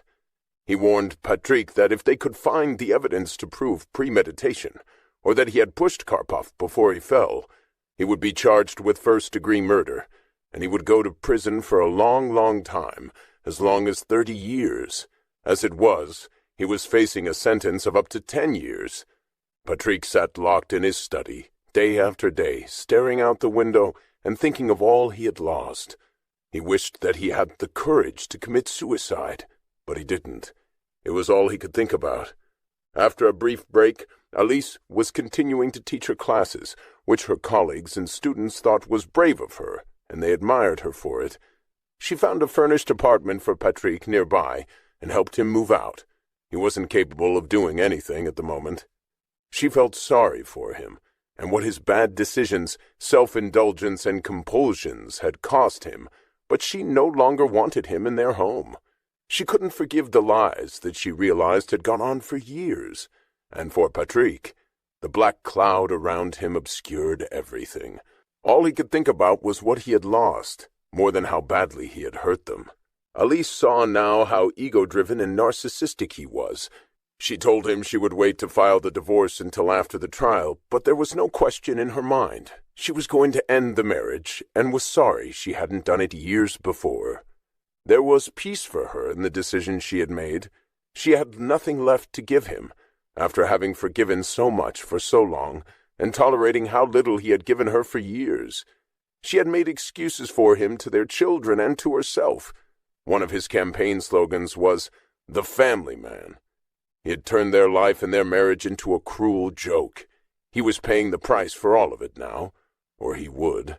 Alice was convinced that Patrick deserved whatever happened to him. Only Patrick believed he was the victim. Alistair and Gabrielle visited Richard at the hospital on the second day after his surgery, and he was doing well. Judith was with him and hadn't left him for a minute, except to grab fresh clothes at the hotel. She was struggling with her French, talking to the nurses and making herself understood, and Richard looked healthier than they'd expected. He had pinked up nicely. It struck Gabrielle that 3 days before, none of them had known one another, and now they felt like friends. Alistair and Gabrielle had shared several meals. He was fascinated by her involvement in the art world, and she enjoyed his company. Sharing Richard's near-death experience had reminded both of them of how precious life was and how fleeting, and they were seizing the moment together. They all talked about the sex scandal that had occurred right in the hotel while Richard was fighting for his life, and they were trying to save him. They were shocked by the accidental death of the Russian male model who was allegedly blackmailing the Minister of the Interior and presidential hopeful. "He must be one very unhappy guy," Alistair commented. "It sounds like one of those moments when all the stars collide and it brings the house down. Supposedly he was a very respected politician and probably would have won the election next year. Now people think he'll go to prison. I guess he's just another dishonest politician, but it's really a tragedy. A young man is dead, the minister's wife and kids must be horrified, and a dignified career is in rubble at his feet. You wonder what he was thinking." "Pure self-indulgence, probably," Richard answered, "and he never thought he'd get caught." "Typical politician," Judith said with a shrug. She knew that the nurses were all talking about it, and it was in the newspapers. She didn't feel sorry for him. It sounded like a disgusting story to her, and she felt sorry for his wife and kids. There were photographs of them in the papers, too, and they looked like decent people. There was a picture that had been taken only that summer with Patrick and Alice smiling, and their children on either side of them at a 14th of July celebration in the south of France. And all the while Patrick was paying blackmail to a sleazy male lover to protect himself. Gabrielle hated men like him. The public agreed with her, and their sympathies were entirely with his wife and family. Richard was going to spend the rest of the week in the hospital recuperating, and then 2 more weeks back at the hotel before they would release him to go back to New York. He had to see a heart surgeon there, he explained to Alastair and Gabrielle. The cardiac surgeon in Paris had told him that he could go back to work 4 weeks after the surgery. His frightening episode had extended their stay in Paris by more than 2 weeks, and they'd had to cancel their trip to Rome. The Louis XVI had given them a special rate for the extra 2 weeks, since they were obliged to stay for medical reasons. "We'll save Rome for our honeymoon," he said, smiling at Judith. "We haven't figured out the date yet, but we want you both to come to our wedding. There wouldn't be one if it weren't for you," he said to Alastair, "and my future wife. The 2 of you saved my life." His heart anomaly had turned out to be one of those which surface brutally, with no warning signs, and usually killed some previously healthy-seeming young person on the spot, often while exercising, and left their loved ones in shock. "It was a team effort," Alastair reminded him modestly. "Judith and I and the very wonderful medical personnel of the SAMU, and then your surgeon and his team here. They tell me you shouldn't have any trouble after this. It's a one-time occurrence when the repair is successful, and your new valve shouldn't give you any trouble. It'll be smooth sailing from here." "I'm counting on it," he said, as he kissed Judith, sitting on the bed next to him. It pleased them both to see Gabrielle and Alastair together. They seemed so well-suited and compatible that it looked like the perfect match. Judith and Richard wondered if it would continue after they left respectively for London and New York. It was obvious that they were happy now. Where it went after that, it was too soon to tell, and they lived an ocean apart, which was complicated. Gabrielle and Alastair had dinner at a restaurant new to both of them that night. They served a combination of French and Thai food, and it was delicious. After the meal, Gabrielle caught Alastair looking wistful and staring into space for a moment. He seemed sad, and then he recovered himself and smiled at her. She looked at him quizzically. "You looked so sad for a minute," she said softly. "Are you okay?" He did that sometimes, and seemed to drift off, his mind a million miles away. "I was just thinking how sorry I am that I didn't meet you earlier." She was the kind of woman he would have wanted to have fallen in love with on the first round. It seemed so cruel to meet her now that it was too late. He had so little time left, according to the doctors, and he knew it wouldn't be fair to pull her into a romance with him, only to abandon her a few months later. In good conscience, he couldn't do that to her, but they were enjoying each other and spending so much time together. She had taken him with her to an appointment with an art dealer that afternoon about a painting at the Biennale, and he was impressed when he saw her negotiate. She had refined the process to a fine art and got the results she wanted. She had played the dealer like a violin. She got the painting her client in New York wanted, and a better deal on it than he dared to hope for. "I always get my man," she said with a wicked grin after they left the fair. The painting was being shipped to New York. "You have wonderful art fairs in London," she commented. "I used to go to every single one. I've done a lot less traveling in the last 2 years, but I'm back in the groove again." "I hope so," Alastair said softly. "I'd love to meet up with you in London, or meet her in New York, or any of the places she traveled to." She was a moving target. She hadn't mentioned Alastair to her daughters. It seemed much too soon to tell anyone anything. Who knew where it would all go in the coming months? She could sense that they wanted their budding relationship to continue, but they were both being very cautious about what they said to each other and didn't want to be presumptuous, and long-distance relationships were difficult at best. The subject came up at dinner at an Indian restaurant the next day. Going to fancy restaurants every night was expensive and exhausting, and they enjoyed the little bistros more.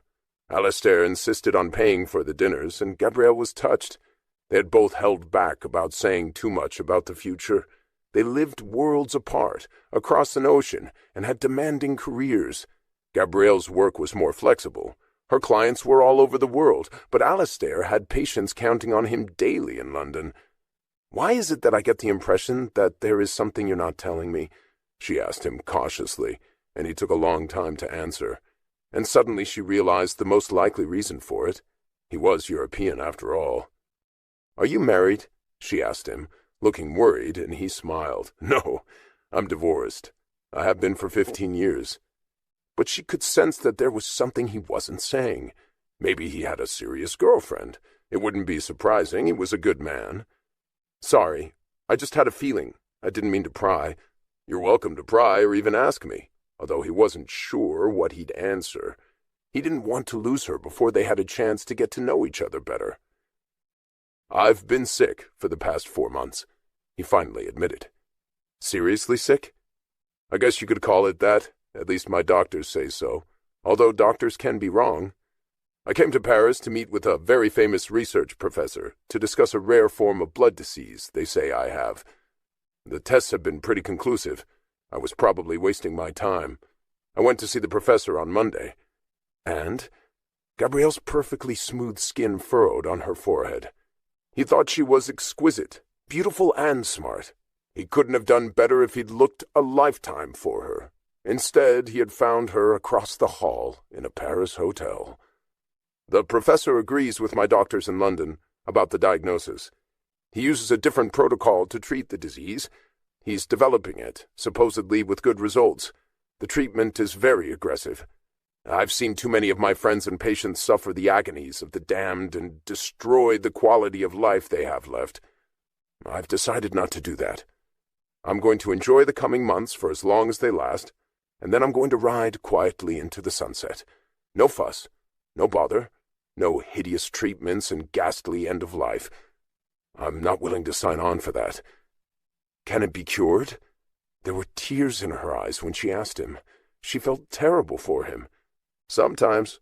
Rarely, but it happens. If you're lucky, you can drive the disease into remission, but the statistics on it are discouraging. I turned the professor down, and I'm not sorry I did. Except now, when I look at you. But I want to enjoy you for as long as I can. I don't want to be sick, and in my bed sicker from the treatment than from the disease. But if you can get it into remission, isn't it worth it? She reasoned with him. I don't think so, and the chances of that happening are minimal. He was realistic about it. Never mind the statistics. If you're the lucky one here and get it into remission, you'll have a life, Alistair, without the sword of Damocles hanging over your head. It would always be there, and that isn't what I want to do, he said gently, and changed the subject. But the topic he had brought up haunted them for the rest of the meal, and his words hung between them. I watched both my parents die slow, horrible deaths while they fought to stay alive.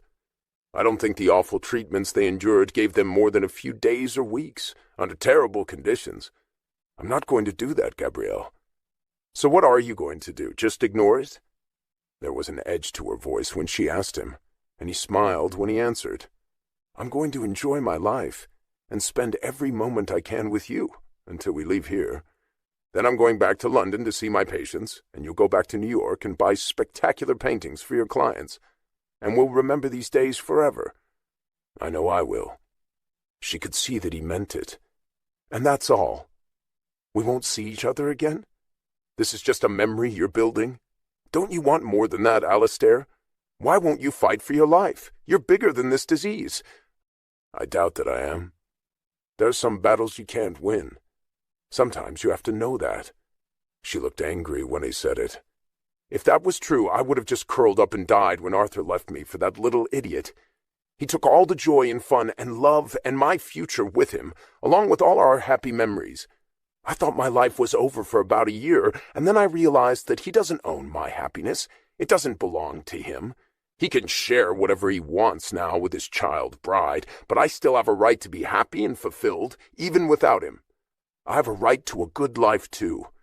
He doesn't own anything to do with me, and he can't take it away and deprive me of it. That's why I came back to stay at the hotel we used to love, because he doesn't own that either, and he can't take it away from me or cheat me of it. And look what happened when I came here. I met you. It's taken me almost 3 years to feel good about life again, but now I do. And I would fight to the death anyone who tries to take that away from me again. Look at Richard and Judith. They had to fight their way out of 2 marriages to get where they are now. Alistair, it's worth it. He looked pensive, and then shook his head. Health matters are different, he said. It's all the same, health, love, or a person who is trying to rob you of something. Don't rob yourself. If there's even a chance that the professor here could get the disease into remission, why don't you try it? What have you got to lose? If it makes you feel too awful, you can stop taking it." That was what the professor had said to him, too. And all he could think about now was where the pills were that he had brought with him and had carried everywhere, so he could make a fast exit from life whenever he wanted to. He had consented to death and given up on life, but now he was tempted to listen to her. In some ways, she made sense. "I'll think about it," was all he'd concede, and changed the subject again. They walked past Notre Dame, all lit up on their way home from dinner, as the Eiffel Tower sparkled magically on the hour. And when they stood outside her room when they got back to the hotel, he tried to kiss her, and she wouldn't let him.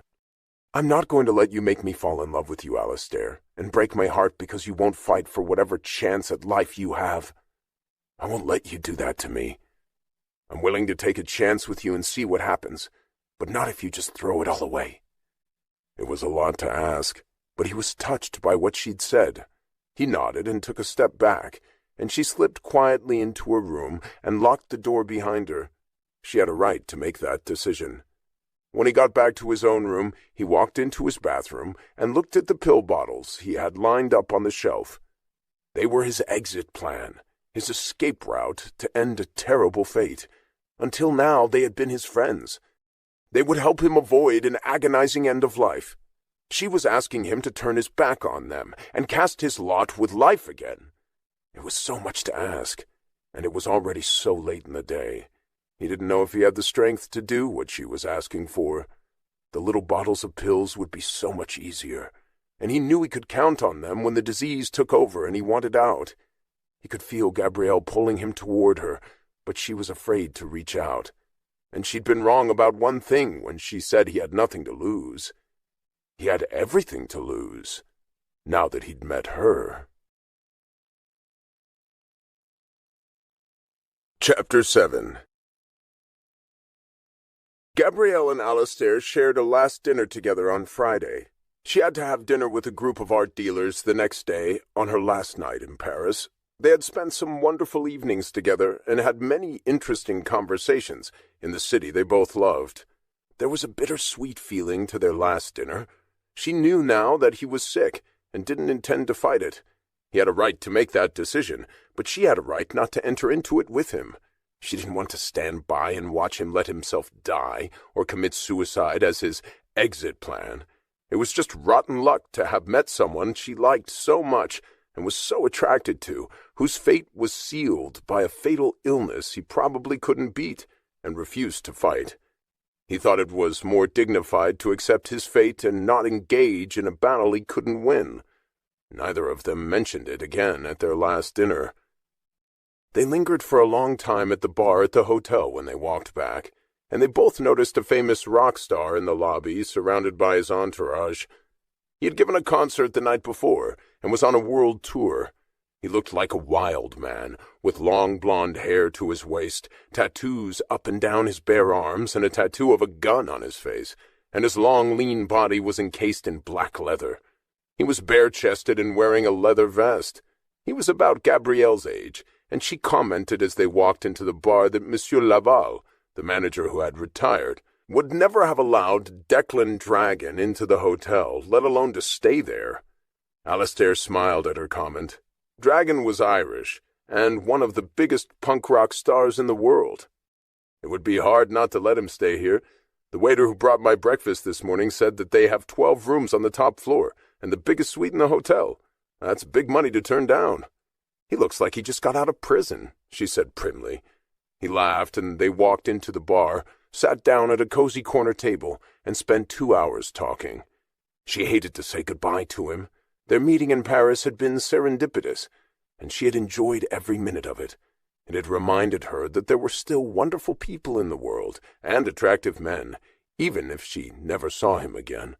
She hated the thought that he might not have long to live, and wasn't willing to do anything about it. It didn't seem noble to her, but a terrible waste. But she said nothing about it to him that night. They were both walking slowly when they got to her room, dragging out the time, and she was tempted to abandon herself to him and seize the moment, but reason won out. They stopped in front of her door, and before she could open it with her key, he kissed her. She felt a thrill race through her and kissed him back, but let it go no further. "Take care of yourself, Gabrielle, and thank you for spending time with me here. I know you were busy." But whenever they were together, it seemed as though they had all the time in the world. I should be saying that to you, and it worked out perfectly. I got everything done that I needed to. It had worked well for both of them. It occurred to her then that he was the first man she had kissed since Arthur. She suddenly felt a wave of sadness wash over her at the thought of leaving him and maybe never seeing him again. "I'll call you when I come to London for an art fair." She wanted to believe he'd still be alive and be there.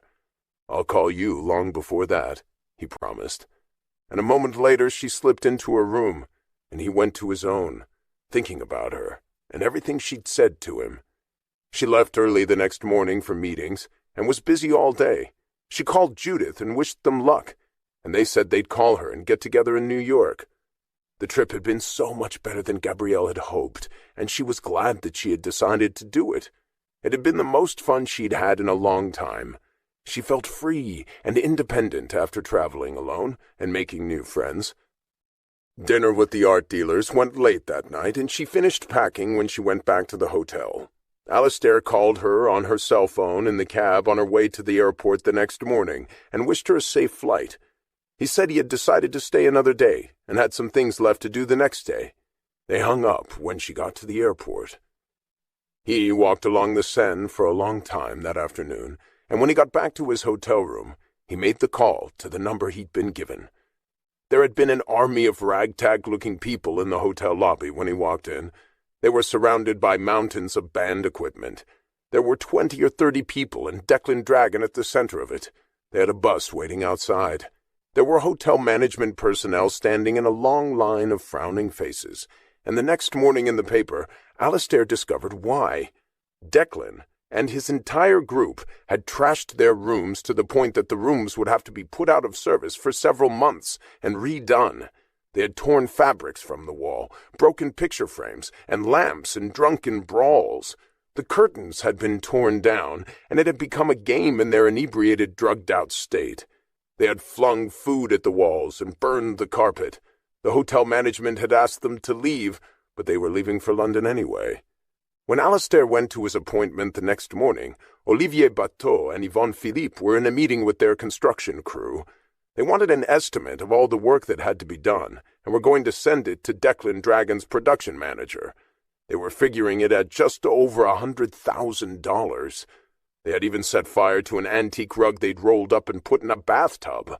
It had been wanton destruction, and Olivier Bateau was nearly in tears when he turned to his assistant after the meeting.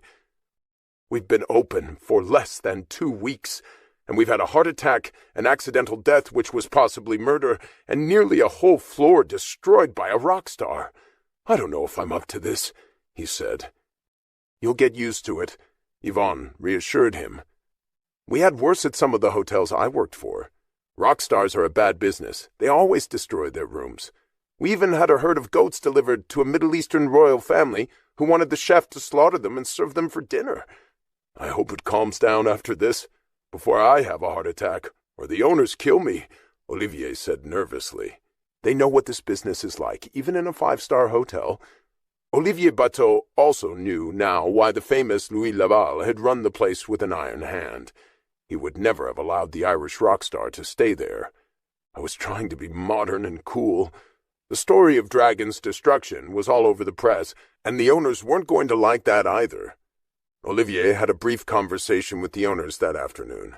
They were most upset by the press coverage, and there was still a wall of paparazzi hanging around outside, waiting to see what celebrity would show up next.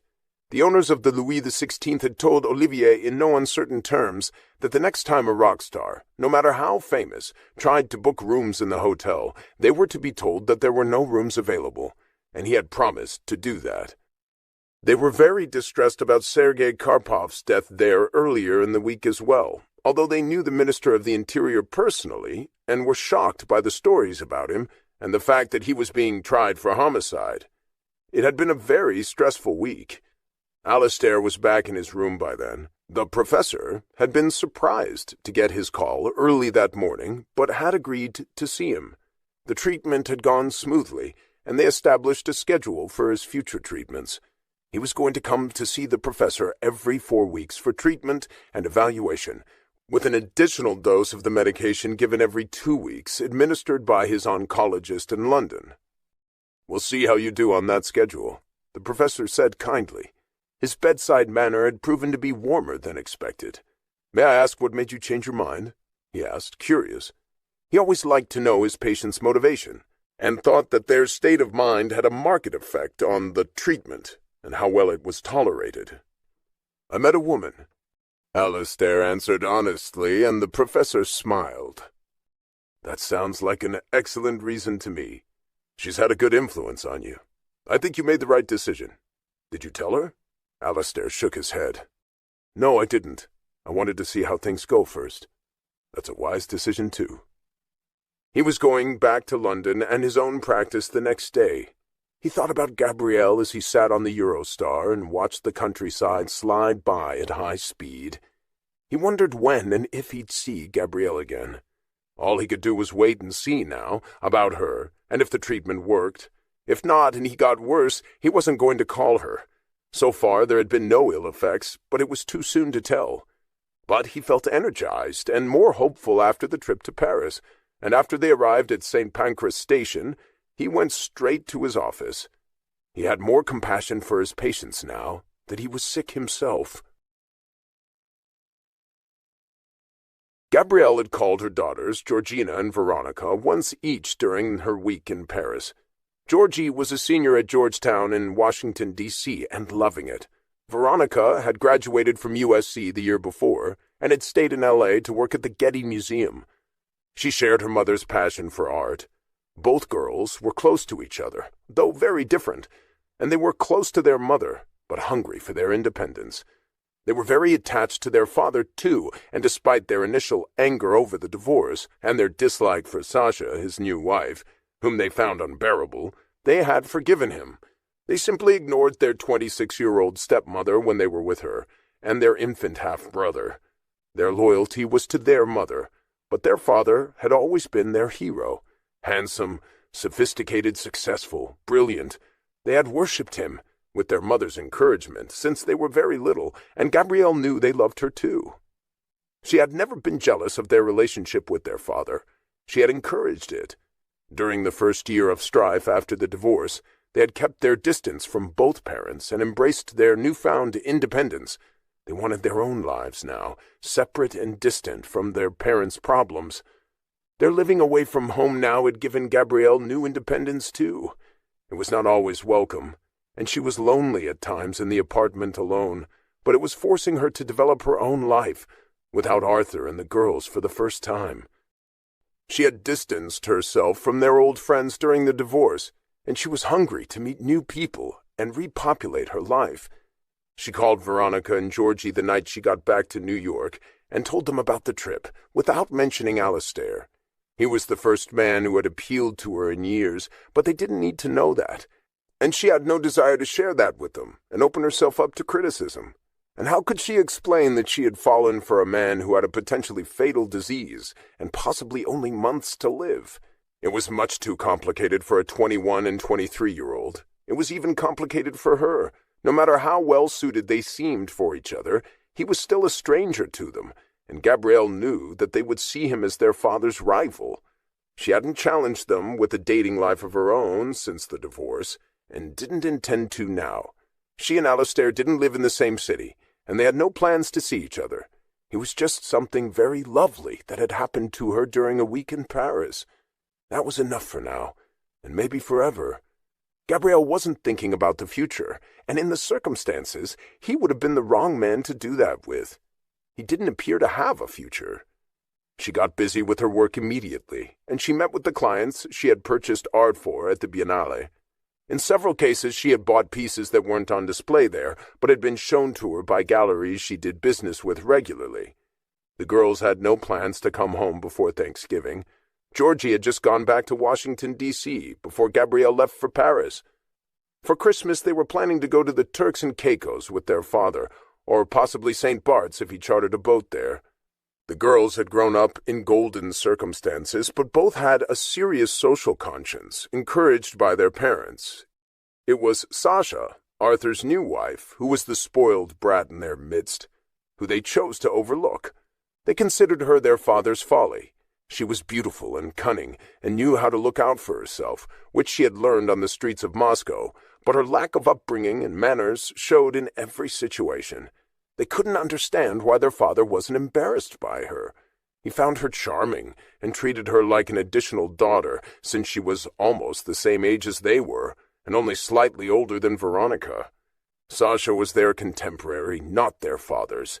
He was 44 years older than his wife.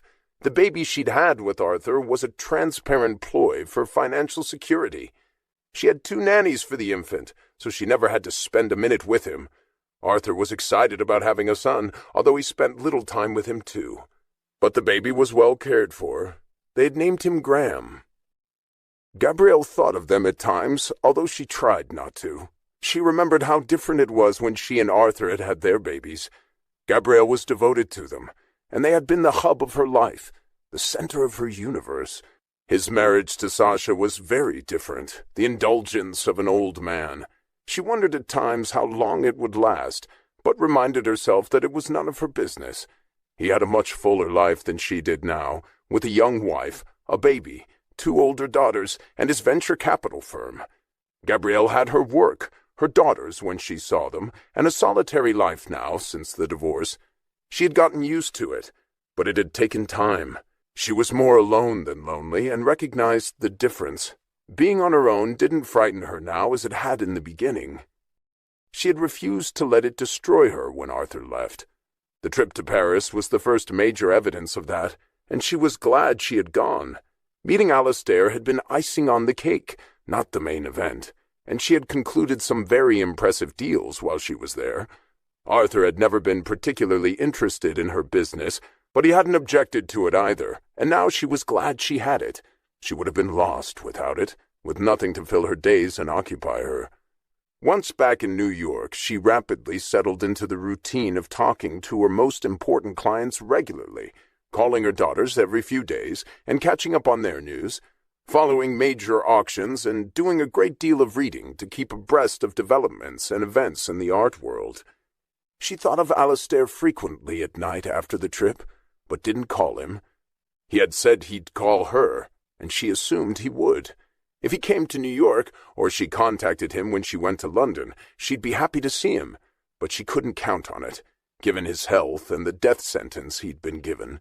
She tried not to think of it, or even of him, too often. She didn't want to get too attached to someone who might not even be alive in a month or two. She couldn't allow herself to become dependent on him. Once Patrick Martin had been released from his few days in jail and was back home, Detectives Forestier and Plante had continued to call on him. They had dropped by without advance notice. Additional evidence in the case had surfaced, though nothing that altered the trajectory of the case. It had been confirmed with DNA tests of the sheets that he and Sergei had had sex at the hotel, which he had admitted to them anyway. Several times they'd tried pressuring him into admitting that he had laid hands on Sergei and pushed him, but he remained staunch in his denial of that. The detectives couldn't prove otherwise, and for now they believed him. Patrick had appeared more depressed each time they saw him. Everything that mattered to him had been stripped away as a result of his disastrous involvement with the Russian male model and his untimely death. And eventually Patrick had had to face his daughter. Marina had come home from Lille for a weekend and sobbed in her father's arms when she got there. She was devastated for him over the public humiliation he had suffered, the loss of his job and dignity and the respect of the entire country. Even if he was exonerated by some miracle or found innocent, it was clear that he would no longer have even the remotest possibility of becoming president. His reputation had been tarnished irreparably for life. "Oh, Papa, I'm so sorry," she'd said, crying with his arms around her. She was the only member of the family who didn't blame him for his unsavory associations and acts, which were public knowledge now. Instead, she saw him as the victim, as Patrick did himself. She was, above all, his ally, which infuriated her brother, who accused her of being brainwashed and blind to their father's faults and crimes. The possibility of his going to prison broke her heart. With both of their children at opposite extremes, Alice rose to the occasion and was the voice of reason in their midst. She remained clear about how shocking their father's behavior had been, but she was compassionate. She was a living example of Christian compassion. She wanted nothing more to do with him herself, but she respected the fact that he was still her children's father, and he knew that Marina at least loved him. Damien was brimming with fury and resentment, and Patrick was still crushed that his son was gay, despite his own actions, which he considered aberrations and sexual acts, but not indications of his own homosexuality, which he continued to deny to them, and mostly to himself. It was the darkest time of Alice's life, as she watched their family come apart like a machine breaking down and disintegrating in front of her eyes, and she did her best to keep her children together. Her work at the university was her salvation. Patrick was in his own small apartment by then, living on his limited savings, and he was spending the rest on lawyers. If convicted, he would no longer have his license to practice law either, after he got out of jail. He had no idea what he would do for a job. He could no longer envision the future. Seeing his lawyer, speaking to the police, and dealing with the upcoming trial were all consuming, and were his only occupations. It was hard for Alice to maintain a semblance of normalcy in the midst of it, but at least she no longer had to see him in the apartment. She was just grateful that her parents weren't alive to see what had happened. They were deeply proper and moral, and it would have killed them.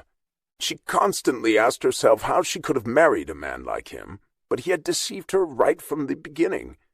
Patrick's mother was still alive, but had suffered from dementia for many years, and was in a home for the elderly in the south of France in Mougins. Patrick had visited her there occasionally, but he didn't now. The police discovered evidence that Sergei had blackmailed at least 2 other men he had had relations with, which Patrick found encouraging as damning evidence of his character. But when he asked his attorney about it, Gérard Pelaprat said it made no difference and would do nothing to help Patrick's case. It doesn't matter who else he blackmailed. You still had the motive to kill him. He was blackmailing you. You were angry about it, and you were in the room with him when he died. The police had the whole story now, and it didn't look good for Patrick. Patrick Martin was no longer either a respectable nor a sympathetic figure.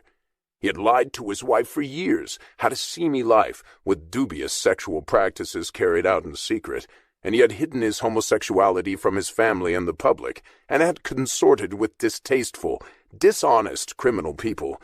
Very little good could be said about him. He had been a fraud for his entire political career, damning homosexuals while secretly being one. Alice had seen an attorney herself by then to set up the divorce, but she had asked him to wait to file it with the court until after the trial. She said she didn't want to make things any worse than they already were for her husband. Marina was furious with her mother for divorcing him and condemned her for it. She had all the naivete of youth, along with her hero worship of her father. "My God, we must be the most dysfunctional family on the planet," Damien said one night when he came to have dinner with his mother, after Marina was back at college in Lille. He worried about his mother, but she was holding up better than he had expected. She was braver than he thought. "I'm sure there must be other families just as bad or worse," she said, smiling at him. They were closer than they'd ever been since the Holocaust surrounding Patrick.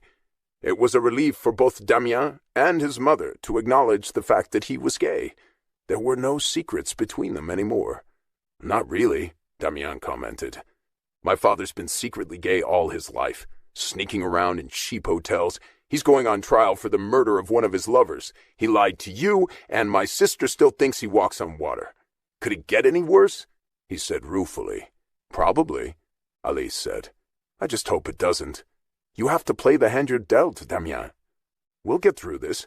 The world won't forget it, but they'll be distracted by other things eventually.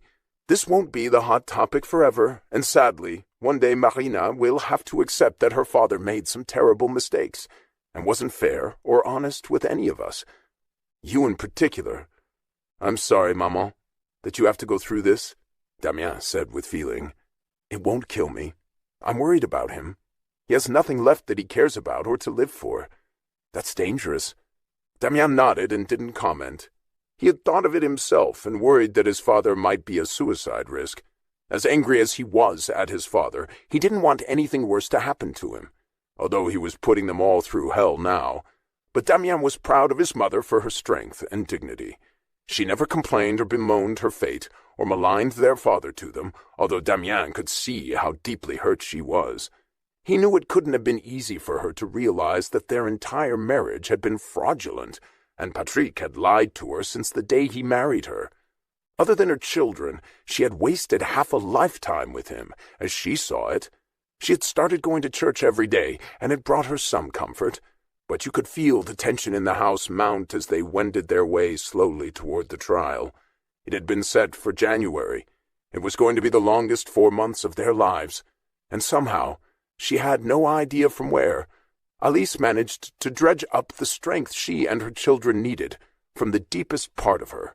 She was living testimony to the strength and endurance of the human spirit. Chapter 8. Gabrielle remained silent since she and Alistair had left each other in Paris. She needed time to digest what had happened and what he had told her. She didn't want to make commitments she couldn't live up to, or get into a situation she couldn't handle. According to what he said and how he intended to deal with it, he was a dying man. She couldn't afford to be foolish and sacrifice herself or her sanity for a man she barely knew. Even if from a distance, her daughters needed her.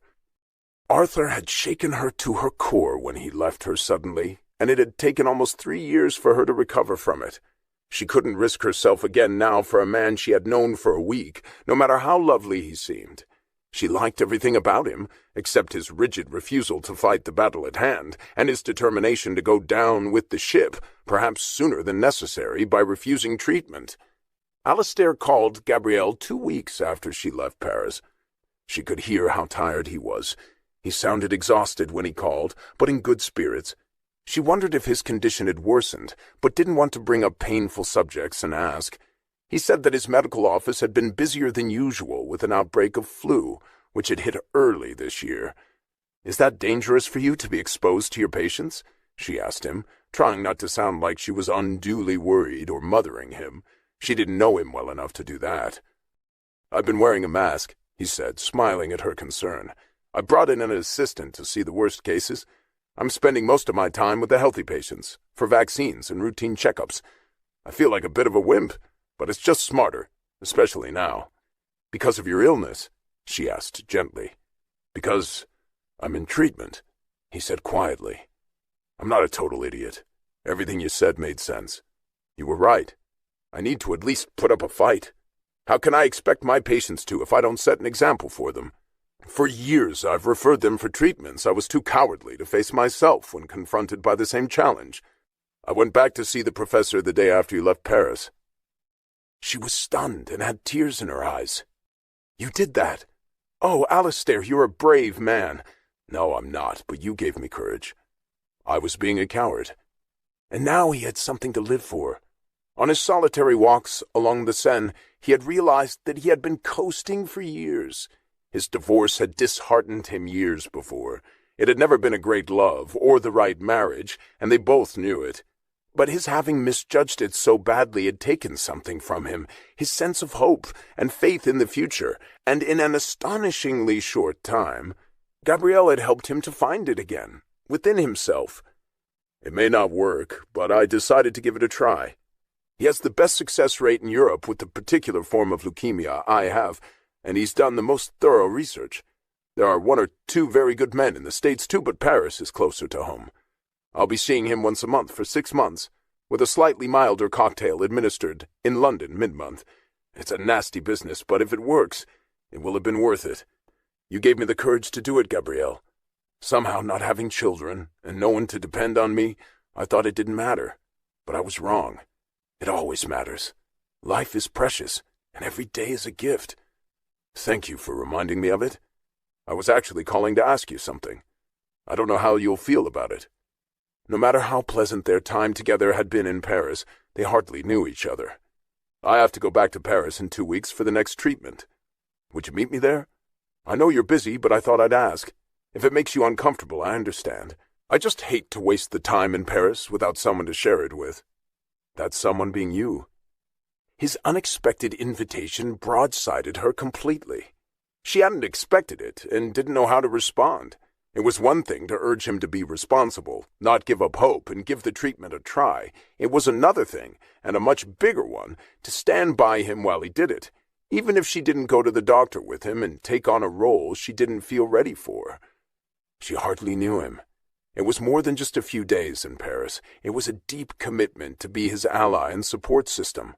She didn't know what to answer and didn't want to hurt his feelings or discourage him, but if she met him there, it seemed like a big statement to her, and she wasn't ready for it.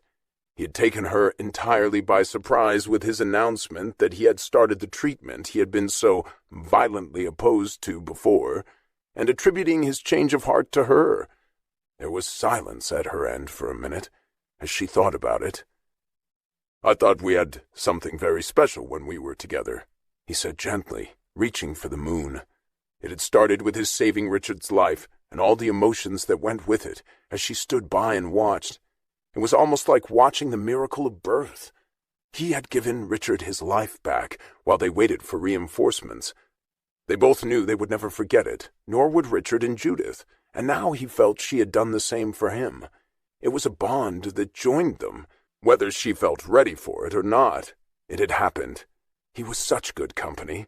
There was nothing morbid or pathetic about him, and they'd had fun each time they saw each other. After their earnest conversation, he hadn't looked at his suicide pills since. They almost seemed like an affront now, a reminder of his cowardice. For now, he didn't need them, and maybe with luck he never would. He intended to go down fighting, not in silence or taking an easier way out. Gabrielle had given him the courage to live. I actually have a lot going on for the next few weeks, she said, feeling anxious, and then guilty as soon as she said it. It wasn't true, and she knew she could make the time to join him if she wanted to. But that's what she wasn't sure of. Did she want to? Did she need the pain of falling in love with him, becoming close, and then losing him if the disease won in the end? Now she felt cowardly and guilty for not accepting his invitation. Let me see what I can do. I'll let you know in a few days. It's not an obligation, Gabrielle, he said kindly. You don't have to come. I won't be angry or disappointed. I don't have the right to expect anything from you, and I don't. I don't even have the right to be starting something with you that could be painful for you in the end. You should only come if you want to have a few fun days in Paris with me. Leave the rest up to me. The treatment is my challenge, not yours, and I don't want to be a burden to you. But he was asking a lot, wanting her to come. He was asking her to live fully again and possibly to love. You aren't, she said. I just need to see if I can change some things around. I'll see what I can do. You don't have to do this. We can see each other another time, or not at all if you don't want to. You've already given me the ultimate gift, convincing me to do it. The rest is up to me, the professor, and God. You've done your part. You inspired me to do the right thing. That's huge. He touched her heart with every word, and she wanted to be brave for him, but she needed to think about herself too, and what it would cost her if it went wrong. And it could. He said himself that there was no guarantee the treatment would work, and if it didn't, they already knew the outcome. She wasn't sure she was equal to it, if there was enough of her to help him. She had gone to Paris to celebrate her own rebirth and newfound strength after Arthur's betrayal, and now this was a much bigger mountain to climb. She felt very small suddenly, but he sounded strong and equal to what he was doing. He had found the strength he needed. Tell me what you've been up to, he said, to change the subject to lighter things. It sounds like you've been busy. How are your girls? He could tell when she talked about them how much she loved them. They're fine, she said, smiling. Busy? I see so little of them now. I really miss them. It's so much harder once they grow up. One forgets that they're only on loan. We don't own them. I'm sorry now that I never had any. We kept putting it off probably because we both knew we were married to the wrong person. And then I never remarried. And it's too late now. Of course it's not. Arthur was close to your age when we had the girls. And he just had a baby at 70. She laughed. She could laugh about it now. She hadn't at first. Another of life's great curveballs. I'm definitely not ready for that. Alistair was laughing too. I can't imagine a baby at my age, let alone 70. It had never occurred to her when she'd married Arthur, with their 25-year age difference, that he would ever be the one to leave her. She had felt so secure in their marriage, and she'd been wrong. He had suddenly gone berserk and run off with a girl who was barely more than a child herself, and with questionable intentions. His money had certainly been the lure for Sasha. Gabrielle wondered if she loved him by now, or if she still had her sights set on everything material he could offer her. Gabrielle had no way of knowing, and it didn't matter. They talked for half an hour, and she thoroughly enjoyed it. Then Alistair had to close his office, and she told him again that she would let him know about Paris in a few days. I'm not filling the spot with anyone else, he teased her. You can decide at the last minute. And, Gabrielle, don't make it a bigger decision than it is. It's an invitation to a few days in Paris, that's all. Separate rooms, of course, and it's my treat. It was generous of him, but he felt he owed her at least that for what she had done for him. She had opened his eyes and given him courage, and now he wanted to do something for her. But he had selfish motives, too. She thought about him that night, and she dreamed about him. In her dream he was dying, and there was a glass window between them, and she couldn't get to him. She could see him suffering and screaming in pain, and she could do nothing to help. There was truth in it, she knew. She thought about it all day and all night, and for several more days. She wanted to tell him she wasn't coming, and couldn't bring herself to do it. It was too big a commitment, but whenever she decided not to go, she felt lonely and sad. She wanted to see him, but she was terrified of getting attached to him and then losing him. A week after he'd invited her, she called him to say that she'd tried, but just couldn't go. She was too busy and couldn't change her appointments. She reminded him that she was coming to an art fair in London in a month and would see him then. He took her refusal with good grace and didn't even sound disappointed. He was a kind man with an elegant spirit. He didn't make her feel guilty at all, which almost made her feel worse. She wanted to go to him and to see him again and celebrate and reward his courage, but she was too scared. He sent her a few funny texts after she declined, and a very funny cartoon by email. He had a dry, British sense of humor, which she enjoyed. He was well-read and intelligent, and had gone to Eton before Cambridge and medical school. It seemed so unfair that she had met someone so remarkable and good to be with, and he was desperately sick and might not live long. It felt too dangerous to let herself love him, or even be there for him. She felt terrible about not going to Paris to see him, but also relieved. She wished that she had someone to talk to about it, but she didn't want to involve her daughters in the complications of Alistair's life or her own. They were both too young, and the realities were too weighty. They had no life experience with something like it to offer her on the subject, and neither did she. It was one of those knotty decisions she had to face on her own. She had another bad dream about it 3 days before she would have gone, and the day before she woke up in the morning with what felt like a boulder on her heart. No matter what his situation, she missed him and wanted to see him. She hadn't seen him in a month. She sat staring at her breakfast and couldn't eat it, and knew what she wanted to do. She didn't have to sleep with him or do anything more than she wanted to. She had control of her own destiny to some extent. It made a lot more sense than Arthur's stupidity with Sasha. If Alistair died in the end, she'd survive it. Life was about being daring once in a while. She had urged him to be brave. Now she wanted to be brave too. She called him 10 minutes later. He answered as soon as he saw her name on his phone. He sounded warm when he said hello. "Can I still come? I've managed to move some things around and I can do it." It wasn't true, but he didn't question it. "Of course you can come." And then he sounded serious. "Are you sure you want to? I realize that it's a lot to ask of you. It's a hell of an awkward situation for you. I don't want to burden you." "You're not burdening me. We'll have fun. Do you feel sick after the treatment?" "A little rocky the first day, but I was all right the next day last time. I wasn't as bad as I expected. He tidied it pretty well. He's very good." "That's fine, and if you need to, you can stay in bed and sleep. I'll have no problem finding things to do in Paris, especially in that neighborhood."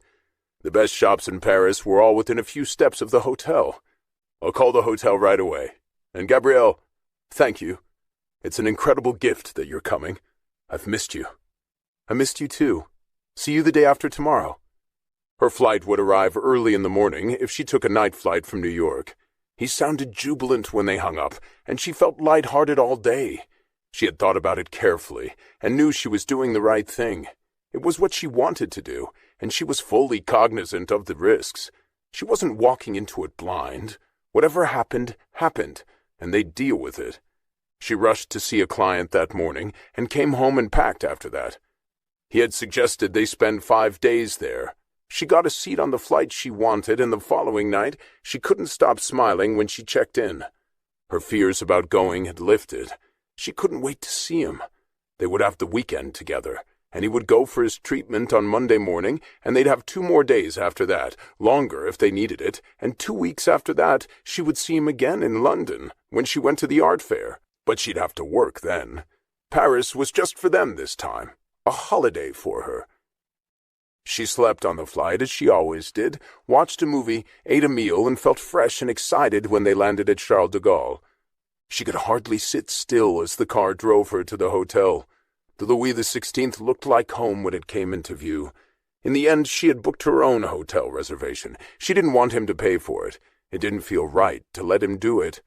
She checked into the hotel at 9 a.m. after landing at 7:30, and the assistant manager at the desk greeted her pleasantly and welcomed her back. She took her to her familiar room, and 5 minutes after the bellboy set the bags down, there was a knock at the door. She opened it, and Alistair stood smiling down at her. He looked thinner and a little pale, but his eyes were bright, and he was beaming. He pulled her into his arms and kissed her before she could even close the door to her room. "Thank you for coming, Gabby. You're an amazing woman. I don't know where you've been all my life, but thank God I found you." They ordered room service and had breakfast together while they caught up on each other's minor news. "I can't believe I'm here." There was an art exhibit they both wanted to see at the Petit Palais. They planned to take a walk in the afternoon, and he wanted to know where she wanted to have dinner. He seemed to have plenty of energy, and despite the slight weight loss, he looked surprisingly well. She didn't press him about his health. They both wanted to spend a happy weekend together, doing fun things before his treatment on Monday. He went back to his room while she showered and changed, and his eyes lit up when he saw her in the red pantsuit she had changed into. It was a glorious, warm, sunny October day, which suited their festive mood. He had a room next to hers this time. She noticed that there was a connecting door, which was locked, but if they chose to open it, they could. It offered possibilities she had considered for the past few days and had made no firm decision about. There was no rush to make those decisions. He was letting her make the rules and figure out what she wanted. "No rock stars in evidence this time," she said with a grin as they left the hotel, remembering when Declan Dragon had destroyed 12 rooms and a suite in the hotel the last time they were there. The rooms were still being redecorated. "And hopefully no one will have cardiac arrest or get murdered while we're here. There's something I want to do with you this afternoon, by the way," he said, looking serious for a moment, and she looked at him questioningly. "Something nice?" "I think so." She wanted to do a little shopping too, but didn't want to bore him. She didn't know how he'd feel about it. They still had much to learn about each other. It felt exciting being with him. They had met exactly a month before, to the day. Everything was still brand new, and she felt young again as they walked along. They saw the exhibit at the Petit Palais and had lunch across the street on the terrace of the Grand Palais, where the Biennale had been held. Afterward, they walked across the Alexandre III Bridge to the left bank and walked along the quay where the used booksellers were. They walked down the steps to the river and sat on a bench, watching the Seine drift by and the Bateau Mouche full of tourists. It was a perfect Paris scene and looked like a postcard. He kissed her, which added to the magic of the moment, and she smiled at him afterward. "I'm so glad I came. I was scared," she admitted. She felt as though she could say anything to him, and it seemed as though they had known each other for years, not just a month. "I know you were," he said with an arm around her. "I would have understood if you didn't come. It was a lot to ask, but I'm so glad you did." "So am I. We'll just take it day by day. We can figure it out as we go along." He nodded and had come to the same conclusion. He took something out of his pocket after she said it. It was a small pouch, and she didn't know what was in it. "I saved this to do with you." She saw the pouch and was curious. "It's my escape route. I realized that whatever happens, I can't do this to you now. I'm not alone in this anymore, and I can't do it to myself either." He opened it, and she saw 3 bottles of pills. They were the pills he had gathered and had been saving in case things got too tough. He had removed the labels with the pills inside. "I wanted you to see me throw them away. I don't want them anymore. Hopefully I won't need them. I'm putting my faith in the professor, and come what may, I will accept whatever happens and fight till the end." As he said it, he threw the pouch as far as he could into the river, and they watched it float away until it disappeared under the water. When he turned to her, he saw that there were tears sliding down her cheeks, and she looked at him gratefully. "Thank you," she whispered, and then they kissed like all the other young lovers sitting on the benches along the Seine. It was getting chilly by then, and a few minutes later they got up and walked back to their hotel. They loved walking in Paris and knew the city well. They were both tired when they got back.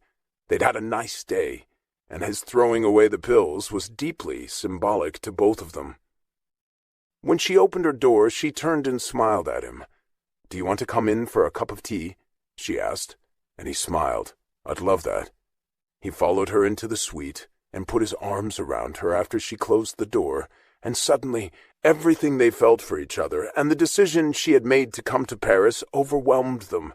The tea was forgotten, and they walked into the bedroom of the suite instead and lay on the bed together. He slowly unraveled her clothes and peeled them away as she took off his, and they lay naked together.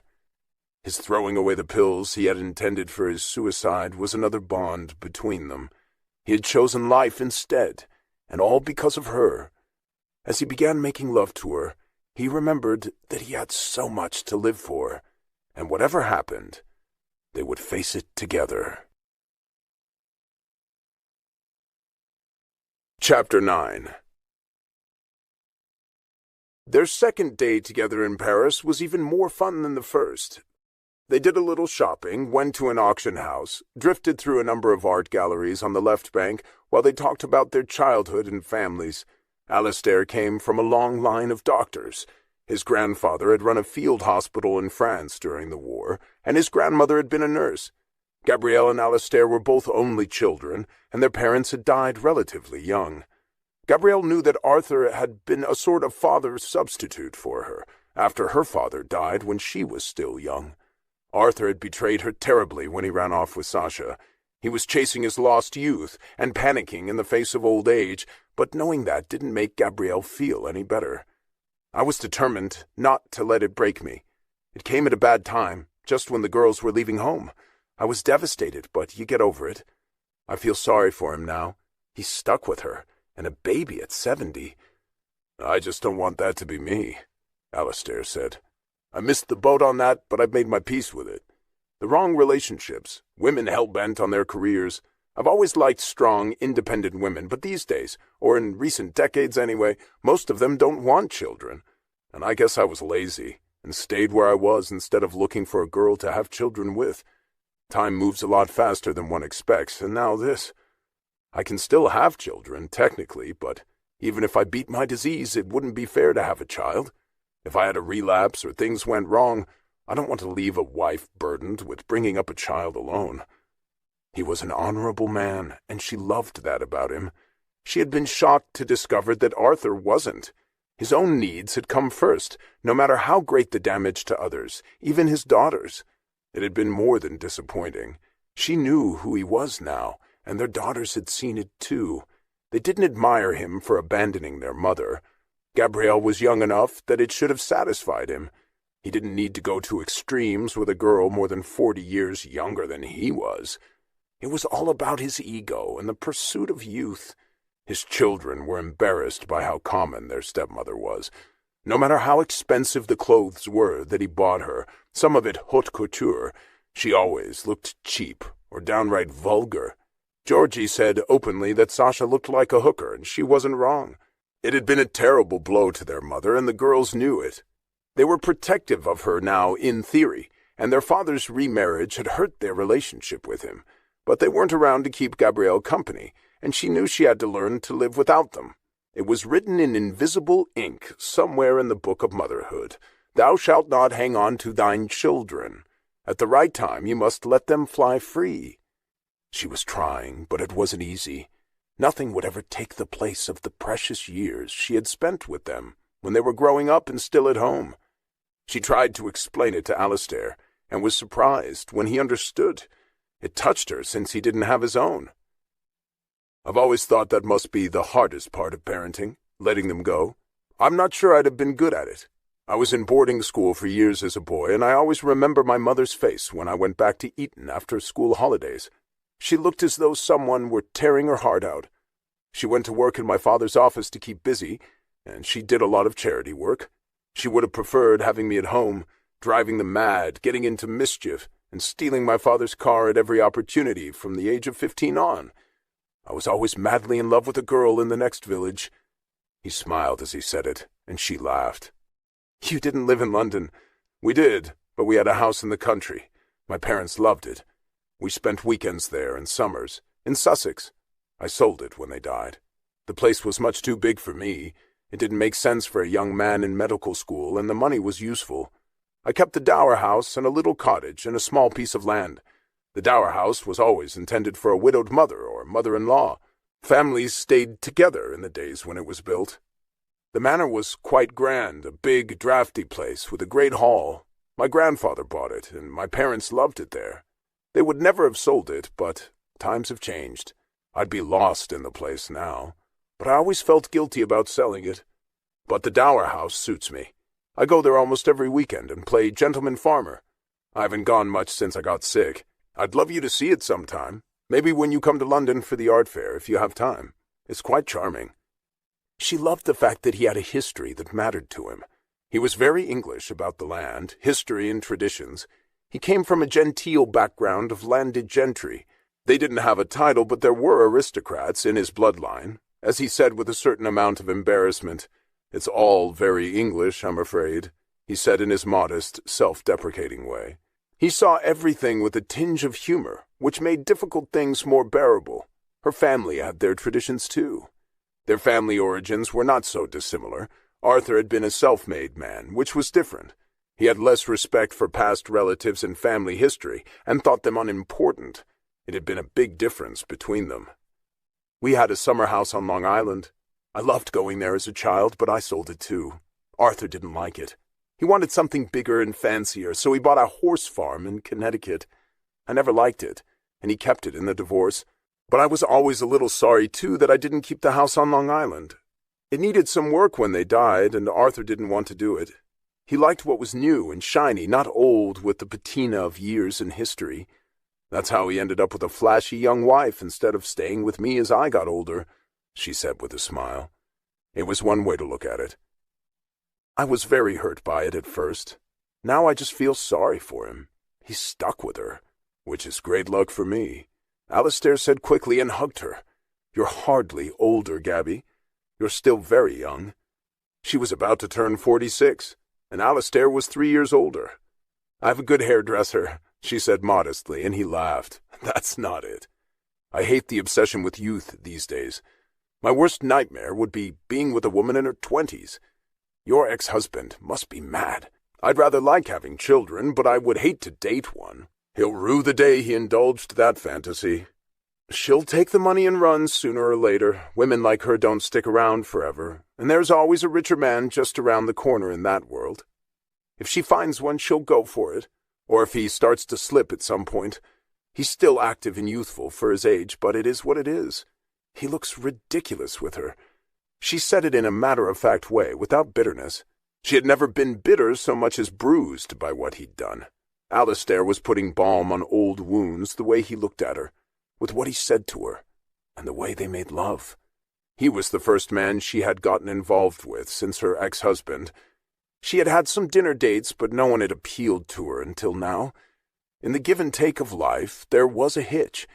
It seemed to her that there always was. You got everything you wanted, or almost, and then found that there was something missing. In this case, it was the good health he should have had at his age. It was all a question of what you could live with and were willing to give up. In Alistair's case, if they stayed together and he lived long enough, she'd have to be willing to accept an uncertain future with a sword over their heads. She was still trying to get used to the idea, but being with him was so easy and so pleasurable. It was so warm and comfortable and fun when they were together. It was hard to believe that this was only the second time they'd been together. She felt as though she'd known him forever. They had seen a small article in the newspaper that morning about the fallen Minister of the Interior. It said that his trial had been set for January, and that he was being tried for the involuntary homicide of his clandestine male lover and blackmailer.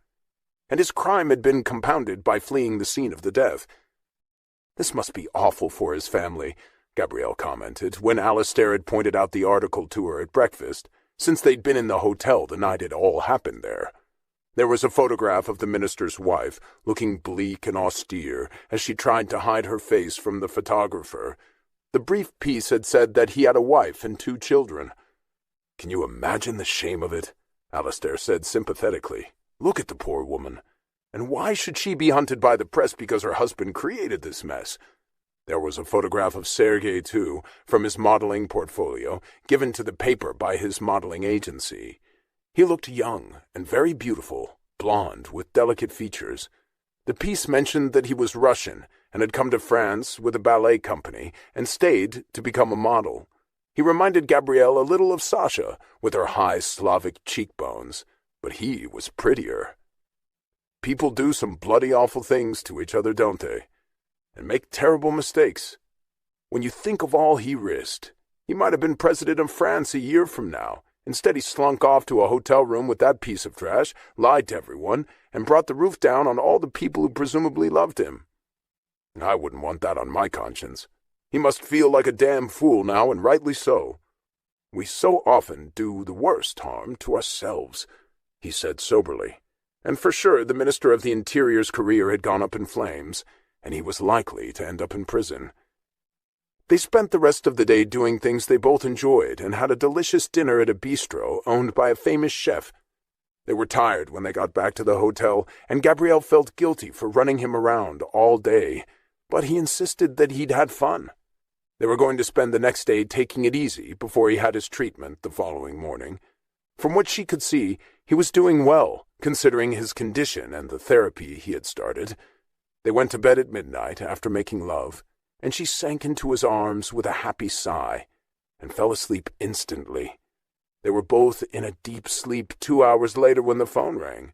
Gabrielle was afraid it might be one of her daughters, since she had texted them her whereabouts for the weekend. They had assumed that she'd gone to Paris to see a client or to look at a painting to buy for someone. She was back on the road again and seemed in much better spirits lately. She had finally recovered from the blow dealt to her by their father. Gabrielle picked up the phone, expecting to hear one of them.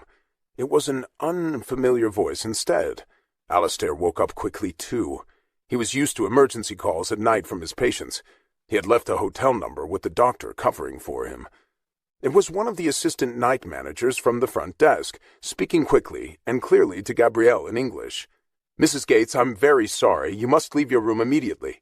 We've had a credible bomb threat. Don't take time to dress in proper clothes. We must ask you to leave the premises as rapidly as possible. There are police in the hallway to tell you where to go." As he said it, there was a heavy knocking at the door, and she looked at Alistair as she hung up. She was frightened and wide awake. "What is it?" he asked her. She threw back the sheets as she answered him. They were both naked. "We have to get dressed quickly. There's a bomb threat." Alistair went to the door to answer it as she pulled on her nightgown off the floor and grabbed the terry cloth robe from a chair. A security person from the hotel was telling Alistair to vacate the room as quickly as possible. He said they would, and picked up his jeans, which he had tossed on the floor when they went to bed, to make love a few hours earlier. "There's never a dull moment in this place," he said with a grin, and slipped his loafers on without socks as she grabbed a pair of Chanel ballerinas she had worn that afternoon. Murder and heart attacks last time, and now this. Other guests were emerging from their rooms into the hallway when Alistair opened the door to their suite 2 minutes later. They had given up his room after the first night, since they didn't need it. He had moved into hers, since it was bigger and had a living room. People looked startled and half asleep. It was after 2 in the morning, and everyone was in night clothes, hotel robes, or street clothes they had put on hastily. They looked like a motley crew as policemen and security personnel directed people to the stairs on each floor, and they were rushed through the lobby to policemen outside who pointed down the street to a location 2 blocks away. There were police and SWAT teams all along the way. Bomb squads were entering the hotel with bomb detection dogs. Olivier Bateau arrived just as Gabrielle and Alistair were leaving the hotel. He looked as though he had dressed hastily, too. He lived nearby. The head assistant manager, Yvonne Philippe, was already there, reassuring guests as they came through the lobby looking frightened and disoriented. They had cleared the bar, and several of the patrons looked drunk as they joined the others heading down the Faubourg Saint-Honoré several blocks to the Rue Royale, which was at a safe distance from the hotel. They realized then that all of the buildings on the street had been evacuated, and both the British and American embassies had been cleared as well, as employees and diplomatic personnel got into armored buses and were sped away to another location. A company of Marines remained at the American embassy to stand guard, with French gendarmes as well. The British embassy was similarly protected. It was obviously a serious threat, and the French police, SWAT teams, and military personnel were already on the scene. "Wow," Gabrielle said, as they hurried along and she held Alistair's hand. She had taken her handbag with her, and he had put his wallet and passport in the pocket of his jeans. It was reassuring to see how many police were on the scene to handle the situation, and a busload of CRS SWAT teams arrived as they got to the Rue Royale, as residents of the area and hotel guests milled around in the cool night air. She saw Alistair shiver and worried if he was warm enough. He was wearing a sweater with his jeans. "Are you okay?" she asked him, concerned, and he smiled at her. "My thermostat's been a little off lately from the treatment. I'm fine." She would have offered him her hotel robe, but she would have been standing there in her nightgown, which was transparent. A policeman came by handing out blankets just then, and Gabrielle took 2, one for Alistair and a spare if they needed it, if it got any colder. The Church of La Madeleine was at the end of the street, and they were directed toward it for anyone who wanted to take shelter there, but Alistair and Gabrielle stayed on the Rue Royale. Rumors ran through the crowd like fire as people guessed at what was happening. No one knew any pertinent details. An hour later, Yvonne Philippe appeared in the crowd, looking for hotel guests she recognized to reassure them. She spotted Alistair and Gabrielle and spent a few minutes with them. She said she was sure they'd all be back in their rooms soon, and apologized for the inconvenience.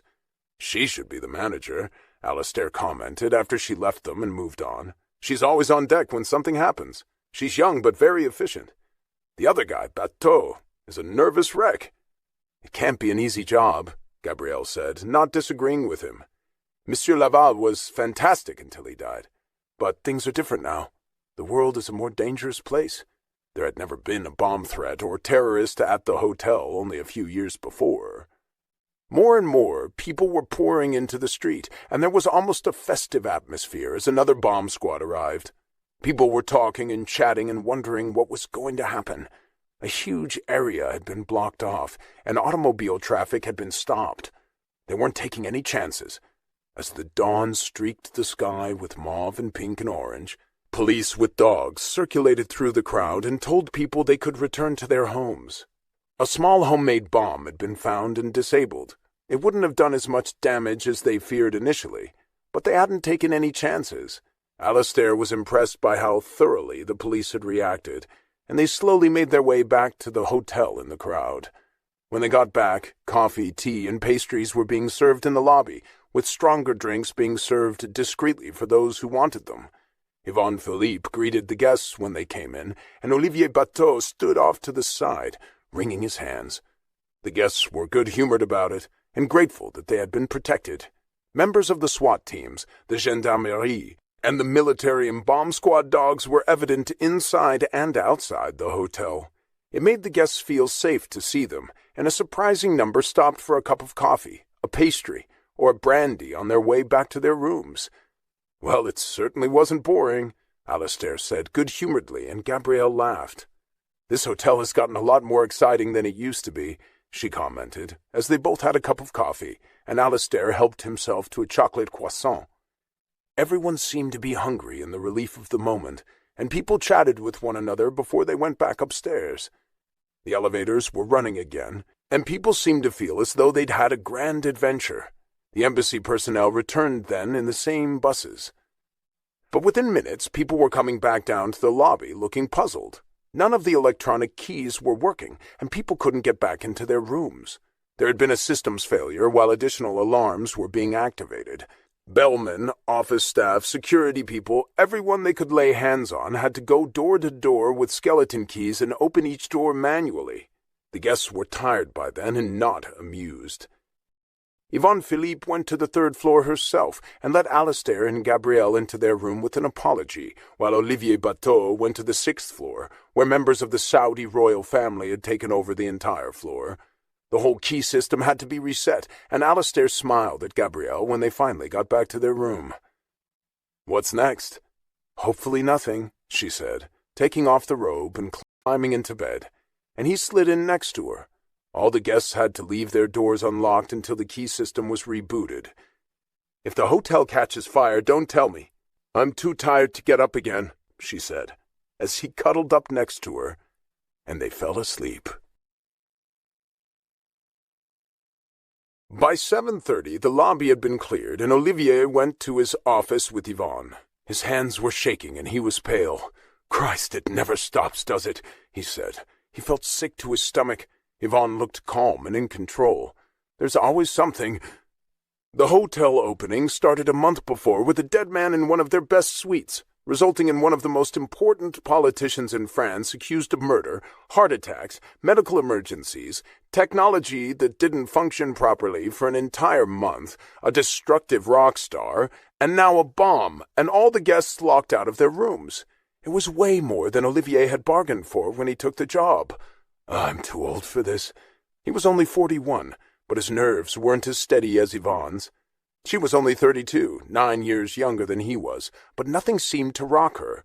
She had seemed to know almost every guest by name as they filtered back through the lobby and greeted each of them warmly, welcoming them back into the hotel as though it had been nothing more than a fire drill or a minor event, not a major evacuation of the whole neighborhood. Fortunately, they had found the bomb, although no one had claimed responsibility for it yet. The police were sure someone would shortly, some extremist group or a lone lunatic. The bomb had been crudely made and had been easy to disarm once they found it, in the basement of a building next door. "These things happen," Yvonne said to Olivier calmly. "You have to think on your feet and pretend you're not scared." She smiled at him. "Not scared? I was peeing in my pants," he said with a lopsided grin. "And I'm sure the guests will all be complaining later this morning and blame us for it, and getting locked out of their rooms. But if we didn't evacuate them and something happened, they'd accuse us of negligence." "We did just what we should have," Yvonne reassured him. "Some of them looked like they were having fun. At least it happened in the middle of the night, when it was easier to stop traffic and we didn't have to deal with foot traffic on the street. It could have been worse." "Yes, they could have blown up the building or the neighborhood. I'm going to have to write a report for the family." The owners expected reports on everything that happened in the hotel, especially an event like this. "No one got injured, no one panicked," Yvonne reminded him. They had even provided wheelchairs and people to push them, to evacuate elderly guests. They had thought of everything, and had had several bomb threat drills before they reopened, which had served them well. And we got everyone out in record time. Even a 94-year-old woman with 4 French poodles on her lap, barking frantically at the bomb dogs. "I'd say we did a damn good job," she said, and Olivier smiled at her. "Thank God for you, Yvonne. I'd be lost without you. I think I'll go home now. I'm off today." She was too. There was a competent relief manager for her. "I think I'll stick around for a while and make sure there are no medical emergencies or guests panicking in the aftermath. I've nothing else to do today. And we need to be sure their keys are working again and no one gets locked in their rooms with another malfunction." He hadn't thought of that. The possibilities for problems were endless. Yvonne was always one step ahead. He was planning to go home and take a tranquilizer, and she looked steady as a rock as she poured herself another cup of coffee from the machine in his office. "You can go home. I'll be here." She had no other life than this hotel. It was her opportunity of a lifetime, and she was willing to sacrifice everything for it. A personal life and a job like this simply weren't compatible, unless you put your own needs second after the hotel's. Their guests had to be the first priority for management at all times, even on their days off. Yvonne was fully aware of it and willing to accommodate. "My father ran a hospital in Bordeaux and died of a stroke at 57, Olivier told her. "I think it killed him." "This place is going to kill me if things don't calm down," he said unhappily. "They won't," she assured him. "Working in a hotel is like being a fireman. You have to be prepared for the worst at all times." She loved it. She lived and breathed everything that happened there. He could see it, and he envied her, and he hoped she was wrong, and it would settle down to a dull roar soon. They had just been unlucky so far. "Go home, don't worry. I'll be here." He left gratefully a few minutes later, and took a tranquilizer for his nerves before he left. Yvonne went to make rounds of the hotel to make sure that the employees were on point, doing their jobs as efficiently as always, and not slacking off after the emergency. The relief manager took over the desk while she took her tour of the hotel. She found most of the staff functioning well, and a few who were smoking in the basement halls in small groups, which was strictly not allowed. She reprimanded them. It had to be business as usual for them. They couldn't afford the luxury of either panicking or relaxing. She went back to her office, changed into a simple navy blue dress and high heels, and braced herself for the day.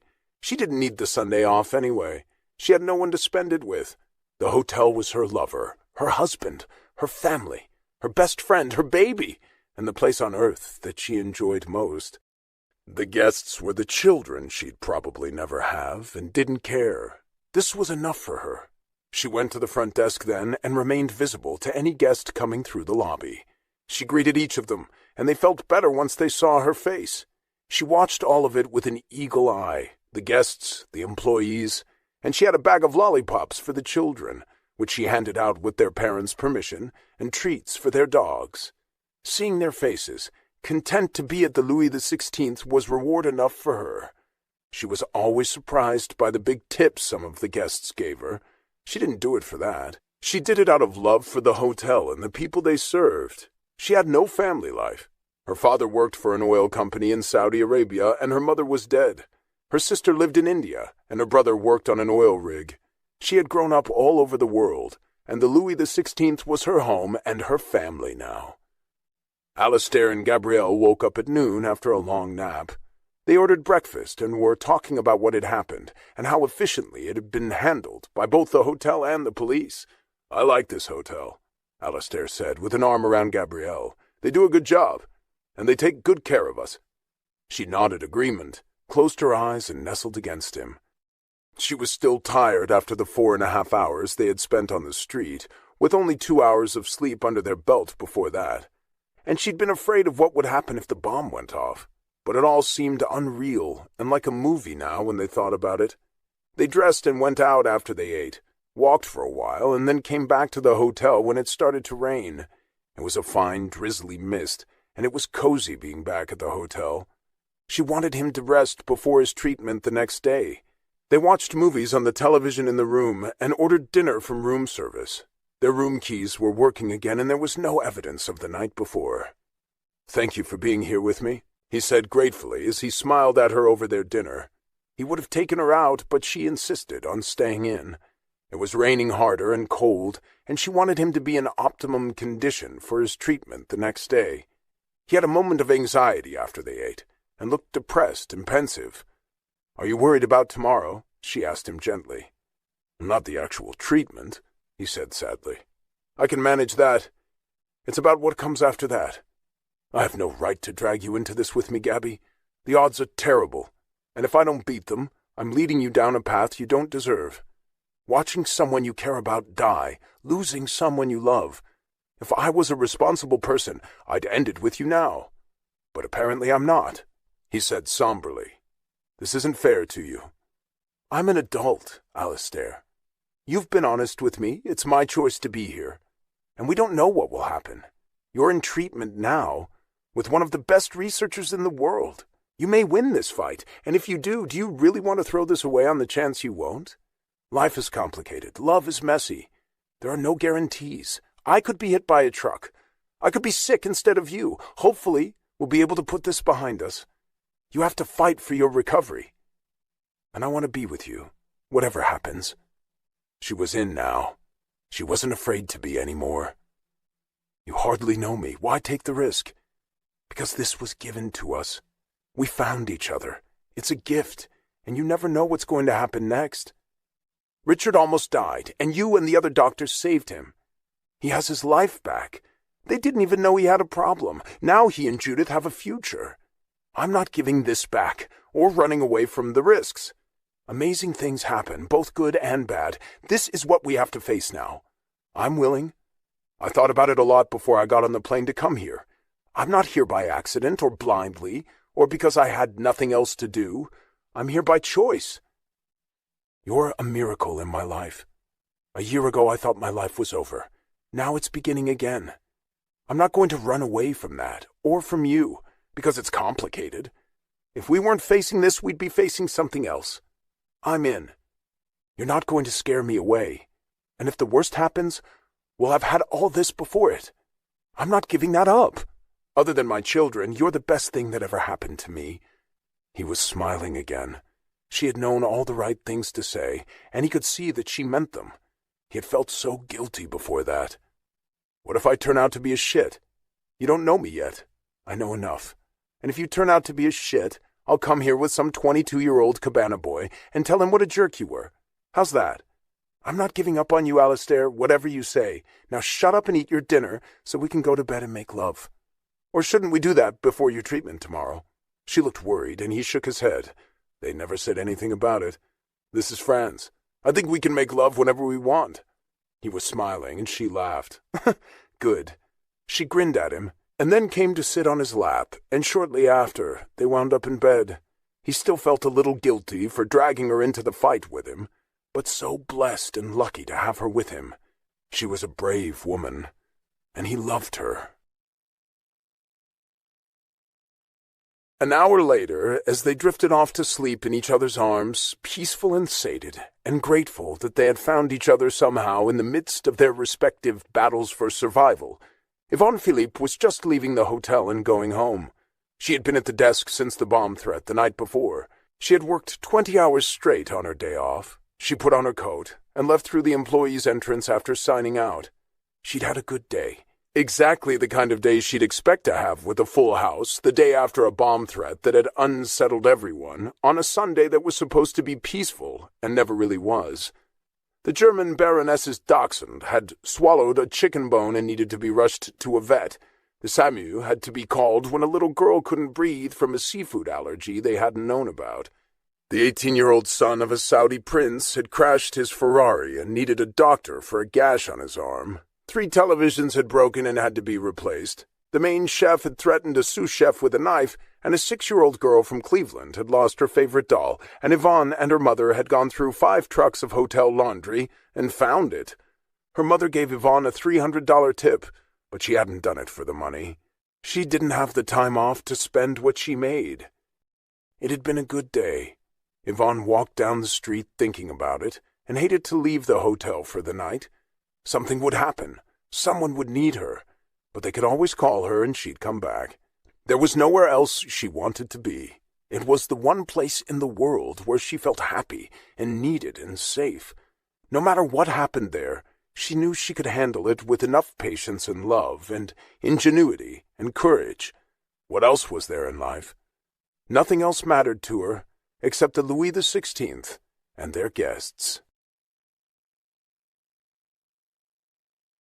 Chapter 10. On Monday morning, Alistair and Gabrielle got up at 7 o'clock. She had set her alarm and had the hotel operator call them to be sure. She woke up before the alarm and took a shower before Alistair stirred. She touched him gently, and he smiled at her the moment he saw her face. "I'm awake," he said sleepily. "So the snoring was an act?" she teased him. "Incredibly convincing. You've got it down to a fine art." He got up then, and she ordered a light breakfast for them, although she was too nervous to eat, and he wasn't supposed to eat more than a light meal before the treatment. They had agreed the night before that he would go on his own, and call her when he was ready to be picked up that afternoon. They were going to keep him for several hours to make sure that there was no untoward reaction to the drugs. There hadn't been last time, but that could change. The professor wanted to observe him himself, and if necessary, Alistair could spend the night. He was in essence a research subject, but far from the first patient to have this protocol for the same illness. The disease itself was rare, but the professor had treated a number of cases from all over Europe. It was his passion. Alistair left the room at 8:30, looking serious and distracted, gave Gabrielle a hug, and assured her that everything would be fine. He hoped so himself, and was somewhat anxious, but didn't want to frighten her. She appeared calm when he left, and told him to have a good day in school and behave himself with the other kids, and he laughed. After he left, she sat in a chair in the living room of the suite, staring into space and thinking about him. She had paperwork with her to do for her clients, but it was hard to concentrate. She got very little done, and she started looking at her watch at 4 o'clock, hoping to hear from him soon. By 5 o'clock she was worried, but she didn't want to call him, in case he was still in treatment or not feeling well. She didn't know what to expect. She was trying not to panic, when she heard the door open 10 minutes later, and Alistair walked in. He looked tired, as though he had a long, exhausting day, but he smiled as soon as he saw her.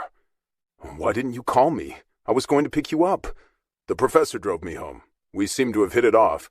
He has a reputation for being taciturn and unfriendly, but I think he likes the fact that I'm a doctor. He dropped me off. I'm the only clinical patient he has right now, so I get special treatment." He sat down in a chair across from her, and he seemed worn out, which wasn't surprising. The drugs he was given to kill the cancer were very powerful, but he seemed to be weathering it well. The doctor had told him he was lucky. "How was your day?" he asked her, wanting to make the day seem more normal, and to hear about whatever she did. "I thought about you, and I did some paperwork. How did it go?" "Astonishingly well. The professor is very pleased, but this is only the second treatment of the big guns, with one middle-of-the-month cocktail in London, which was milder but also necessary. We won't know anything for a while. He thinks you're an effective part of why I'm doing well. He says the spirit is very important. If you can cure the spirit, often you can heal the disease or chase it off for a while. Our goal for now is remission, not a cure. That can come later, with new developments. I'd settle for remission, step by step," he said with a sigh. "So would I," she said, and came over to kiss him. "Do you want something to drink?" She was thinking of tea or fruit juice or even water. "Something tall and cold would be great. I'm dying of thirst. I couldn't eat or drink all day, but I'm not hungry." "I had a great lemonade this afternoon," she suggested, and he nodded gratefully. "Perfect." She ordered it, and it arrived 10 minutes later with a plate of thin butter cookies, which he ate and drained the glass. "Do you mind if I sleep for a bit?" "I'll be better tomorrow." He went to bed, and she tucked him in and saw the bandage on his arm from the IV, and didn't comment. He was asleep within minutes, and didn't wake until midnight. She checked on him regularly and had time to think again of what she had stepped into. She knew the risks she had taken, and the responsibility she had assumed to stand by him and accept him, whatever the outcome in the end. She had no regrets, and was glad she had come. He was hungry when he woke up at midnight. She ordered him boiled eggs and toast, which was all he wanted, and he went back to sleep as soon as he ate it, and woke up at 8 o'clock the next morning. He had slept for 14 hours and obviously needed it. He seemed surprisingly normal in the morning. He ate a big breakfast and wanted to go out with her. They went for a walk along the river and stood under a tree to avoid the rain. "Thank you for doing this with me," he said gratefully. "It's a lot to ask of anyone." "You didn't ask. I volunteered. I enlisted," she reminded him. "Thank you." It was their last day together. They were both leaving in the morning, but she was going to London in 2 weeks for the Frieze Art Fair, and to be with him. He was going to have his mid-month treatment then. He said it was less draining than the one in Paris, which he would have again in a month. She had already started reorganizing her schedule without telling him, so she could come back to Paris with him in a month for the next treatment there. And they were going to go to his dower house in Sussex when she came to London, after his treatment and the art fair. She had invited him to go to several of the events at the fair with her, and he was looking forward to it, just as she was to seeing his house in Sussex. He was still a little tired from the day before, and they took a cab back to the hotel, where he took a nap. But that evening he insisted on taking her out for a nice dinner. They went to a well-known restaurant, and he ate well. And when they got back to the hotel, he looked like himself again. He had recovered rapidly from the treatment. It seemed less rugged than she had feared, but he was a strong man and not given to complaining. She was impressed by how brave he was, and said so. "I'm a doctor. I'm supposed to know about these things. I urge others to do them, so I can't very well whinge myself." "Yes, you can. You can do whatever you want. Besides, I need to be informed for my patients. I'm damn lucky. I found a good locum tenens," which she knew now was a relief person for a doctor, who can give me the time I need to come to Paris for the treatments, and gives me a day for my mid-month cocktail, and here and there when I need it. He's a good man, and a cancer survivor himself, so he's quite sympathetic. He's got a smashing Jamaican wife and 4 very cute kids. He's one of the lucky ones. He's a 10-year survivor now. His kids are all very young. He froze his sperm before the surgery. Sorry for the details. She went through it all with him. You'd like her. The marriage caused quite a stir in his family. His father is in the House of Lords, very old name, an earl. He's a viscount, although he doesn't use it. They're an amazing couple, and his family has finally come around, but it was rough for them for quite a while, between his parents and the cancer. I'm not sure which was worse. At least we don't have that to deal with. He smiled at her. "Are you going to tell your daughters about us?" he asked her, and took her by surprise. She'd thought of it, but it was much too soon. They'd been through enough with their father and his Russian bride. "Eventually, not yet. I'd like to meet them when you think the time is right. They'll like you, but I don't want them to worry that I'm going to run off and leave them. I don't see them much, but they like knowing that I'm in one place waiting for them. It doesn't occur to kids, even at their age, that parents need their own lives." He smiled at what she said. "I can see that. I was always very annoyed when my parents had their own plans that interfered with mine, or went on holiday without me. It seemed incredibly selfish of them." He laughed at the memory. "I don't think you really appreciate your parents until they're gone." She nodded, agreeing with him. "I didn't, until I had kids of my own, and then it's too late most of the time. They're off to their own lives somewhere else." They spent an easy, relaxed evening, and went back to the hotel. Gabrielle had already packed, and she helped him pack when they got to the hotel. They had a last loving night together. In the morning, he argued with her about who would pay for the room, since he had given up his, and wanted to pay the bill for hers, and had offered to when he invited her to Paris. But it was a very expensive suite, and she insisted. She paid for it in the end, and he said that the next trip, if she came to Paris for the next treatment, was on him. She was planning to stay with him in London. He had paid for everything else on the trip and was a generous man.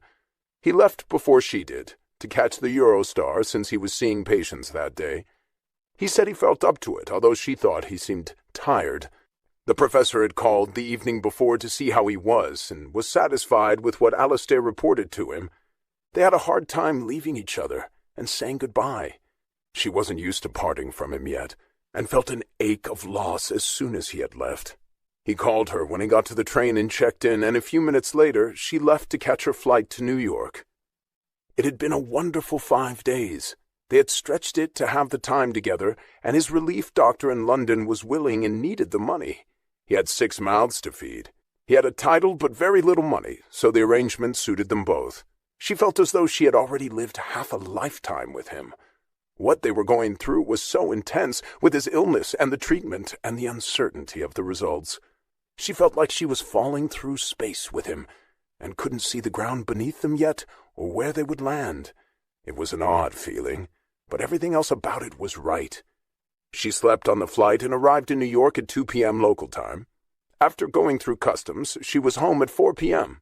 Veronica called her from L.A. almost as soon as she walked in.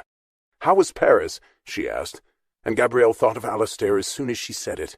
She had called him from the cab to tell him she'd arrived safely, and he had just gotten home after a long day of patients, and told her he missed her. She felt dreamy when she answered her daughter's question. It was wonderful. Veronica didn't suspect anything.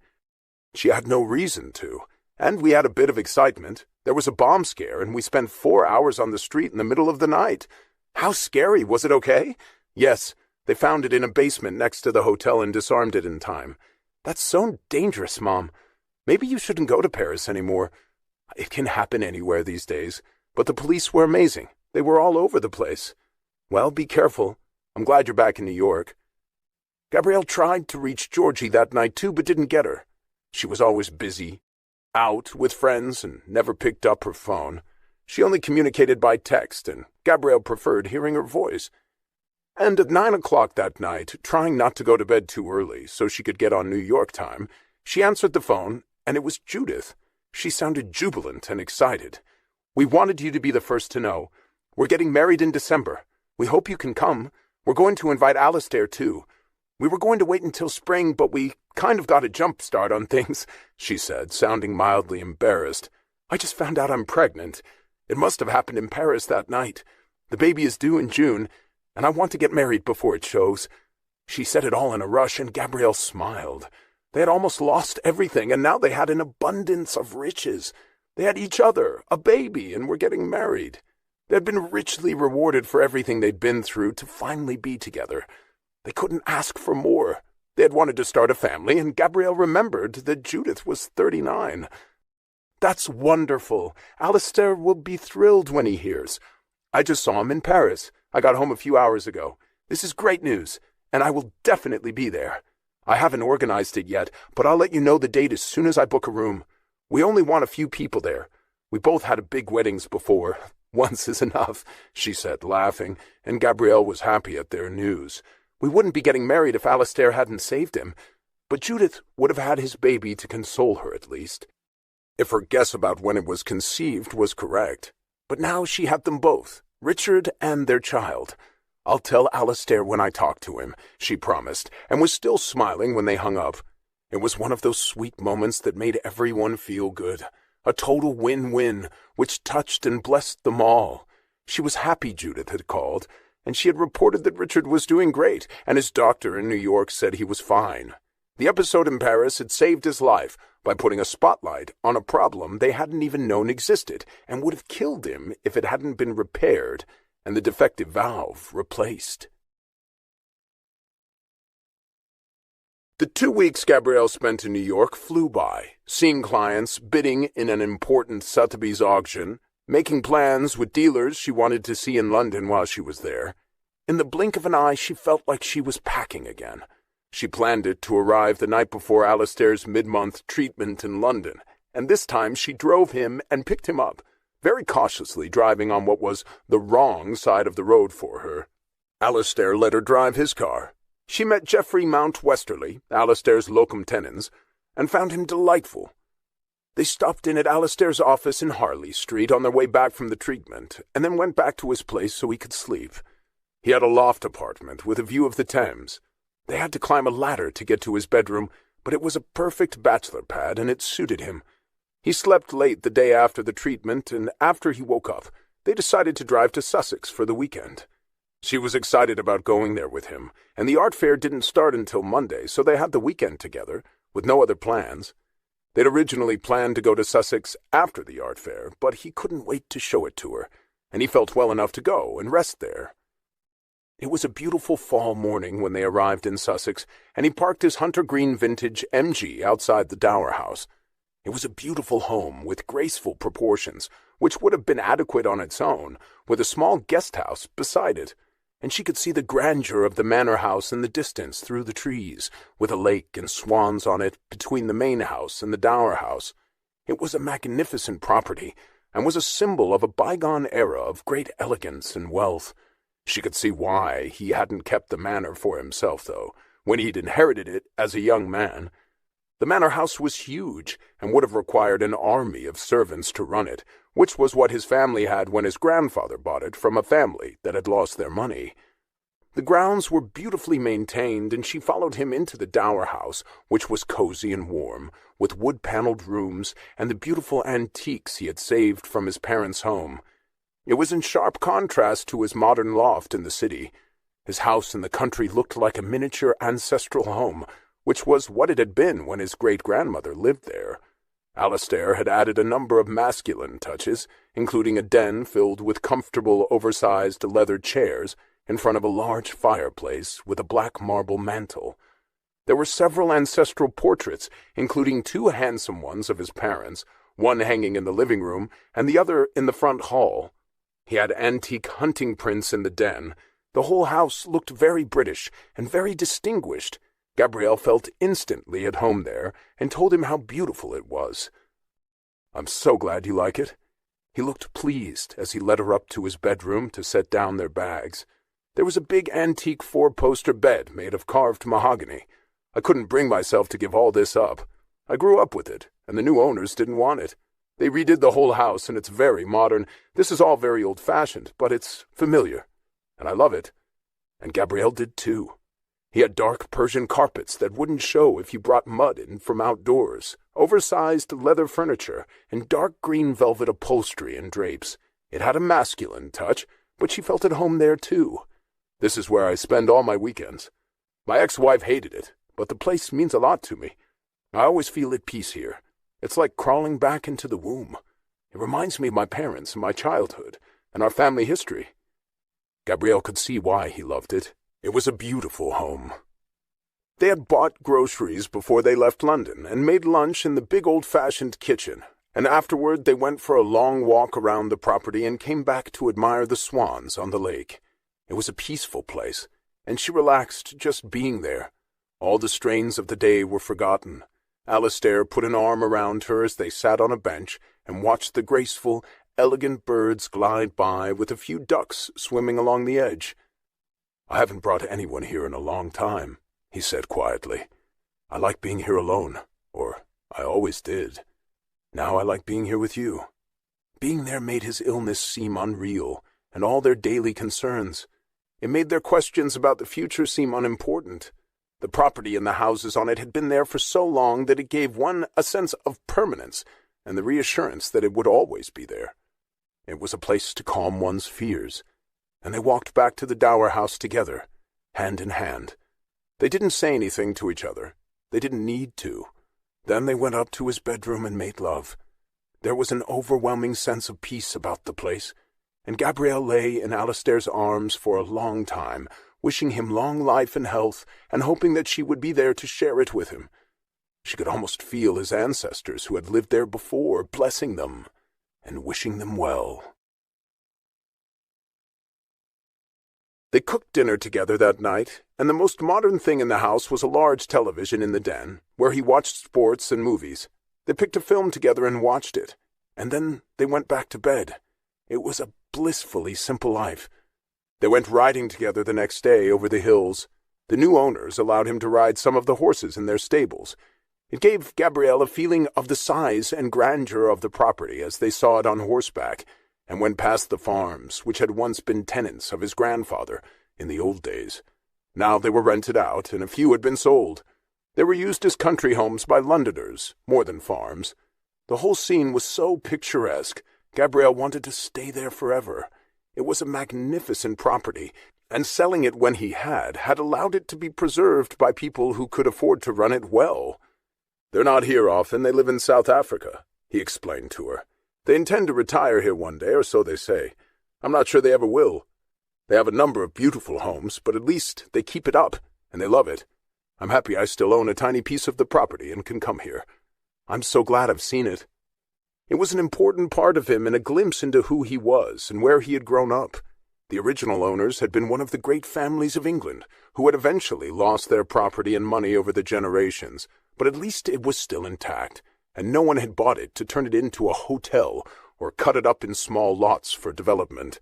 So many old estates had been destroyed or simply disappeared. They went to bed early again that night and got up early the next morning.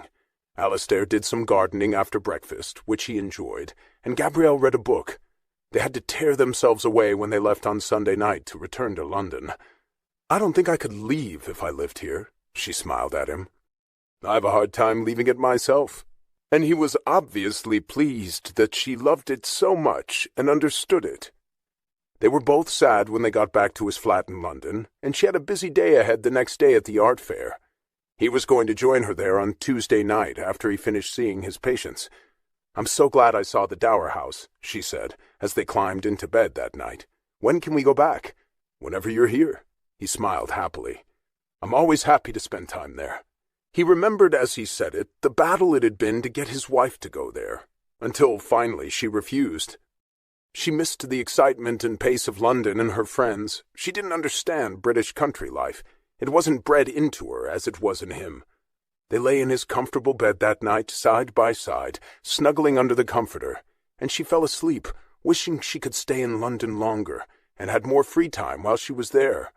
But she had a business to run, clients to satisfy, and she had less than a week in London to do everything on her agenda. Being with Alistair had a fairy tale quality to it, but like it or not, now she had to go to work. And he did too. Real life was nipping at their heels, with all its delights and terrors. Chapter 11. Alistair left to go to his office when Gabrielle went to the art fair, and he joined her there at the end of the day. They both enjoyed it, even more than they had the Biennale. There were many galleries represented that Gabrielle did business with regularly, and the art was particularly good that year. Speaking the language made it easier for her, even though the galleries represented both in London and in Paris were from all over the world, Europe, Asia, and North and South America. It was a world-class event, and Alistair thoroughly enjoyed following her around and meeting the people she introduced him to. He found her life fascinating. It was a much more sophisticated world than his as an internist, but she was interested in his work, too. Their time together was full of new discoveries and shared experiences. He found that being with her gave him strength, and it did the same for her. She didn't feel as though she had to fight every battle alone anymore. In an unspoken way, in a short time, they had become best friends and allies, and beyond that, they were fighting for his life. They tried not to focus on that all the time, and to lead a normal life. They had dinner one night with some of his friends. They were excited to meet Gabrielle, and one of them, an old classmate of his, was an artist, and she particularly enjoyed meeting him. The week she had planned to spend in London ended too quickly. She had to meet with a few clients that weekend, and they couldn't get back to Sussex. "Duty calls," she said, but she had promised to meet him in Paris again for his next treatment with Professor Leblanc at the beginning of November. They were going to run some tests then to see what effect it was having. It was too early to expect drastic results, but the professor was hoping to see at least some small improvement. Although he didn't like admitting it to her, Alistair was nervous about it. What if it hadn't worked at all? What if the numbers were worse? He didn't dare put words to all his fears, but she could sense that he was stressed about it. Since he hadn't felt ill to begin with, it was hard to gauge any improvement now. He felt well and in good spirits when he was with Gabrielle, and most of the time, except the day of a treatment, or the day after when he was exhausted from the chemicals and poisons being injected into him to kill the cancer. But none of it was as unpleasant as he had feared it would be. It all seemed to be happening underground, where he couldn't assess what was happening, or if anything had changed. With great sadness, he drove Gabrielle to the airport on Sunday night. He kissed her when they got to the airport, and he pulled up at the curb. "I'm going to miss you awfully," he said sadly. "Me too, but I'll see you in Paris in 2 weeks," she reminded him. "You're becoming quite the jet-setter," he teased her. She wasn't going to stay with him as long in Paris next time, since she had to get back to New York to work and organize Thanksgiving. And as she thought about it, she turned to him with a question. "Do you want to come to New York for Thanksgiving and meet my girls?" It was a bold move on her part, and she didn't know how Georgie and Veronica would react, and her relationship with Alistair was still very new. But by Thanksgiving, they would have been seeing each other for almost 3 months, and it might be the right time to meet her daughters, since they were spending Christmas with their father, and Alistair wouldn't get another chance to meet them any time soon. He looked pleased when she asked him, but hesitant. "Are you sure?" "Yes, I am," she said firmly. She suddenly loved the idea. "What if they hate me?" "We'll spank them and send them to bed without dinner. No turkey for them." She would never have done anything like it, even when they were small, but he laughed and it relieved the tension. "I guess that's fair enough. And yes, I'd love to come. I just don't want to upset them. I'll give them fair warning, so they get used to the idea. And if they objected really violently, she could always explain it to him and change plans. She didn't want to get off on the wrong foot with them. They were a powerful force in her life, and he knew it from everything she said about them. He kissed her again, carried her bag to the check-in counter at the curb, and left her with a wave as he drove away. She wished she was going with him. She worried about him, and at other times she forgot and had to remind herself that he had an illness. He seemed so well, but they both knew that there was an evil demon lurking in the shadows, waiting to destroy them, or destroy him, and break her heart in the process. But it was easy to hide from it sometimes when he was in good form, which he was much of the time. They had fun plans ahead. She had already told him that she wouldn't be able to come to Paris for his December treatment. She would be too busy in New York after Thanksgiving. And the first week in December she was going to the Art Basel Fair in Miami. It was an extraordinary event, and she had invited him to go with her.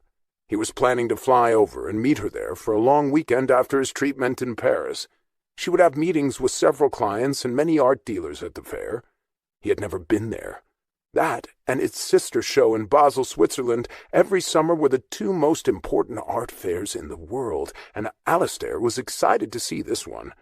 He had heard about it but never been to it. She was enriching his life immeasurably. After the art fair in Miami, they were flying back to New York for Richard and Judith's wedding. Then he was flying back to London. Gabrielle was going to spend a few days with her daughters to celebrate an early Christmas before they flew to the Caribbean with their father. Before she left, Gabrielle had accepted Alistair's invitation to join him in Sussex for Christmas, so she wouldn't be alone after all. With all their plans, they were going to be flying a zigzag course across the Atlantic for the next 2 months. But as long as he felt well enough, and they could both afford to, there was no reason not to. She had never expected this to happen, but once she had decided to seize the moment, with her initial trip to Paris, the opportunities to do fun things and spend time with him had rained down on her. It reminded her that not only bad things happened, but also good ones. There was often a random pain floating somewhere in her life, or a price to pay, or an added heartbreak. In this case, Alistair's illness. But that wasn't slowing him down, and she was grateful. For the moment, he was on borrowed time, and they both knew it. Gabrielle was so busy in New York after the London Art Fair that she barely had time to talk to him. The invitation to Richard and Judith's wedding had come, and she and Alistair both accepted. They wouldn't have missed it. It felt like only days since she'd seen him, when she got on a plane and flew to Paris to meet him for his next treatment at the beginning of November. They had a day together before to enjoy Paris.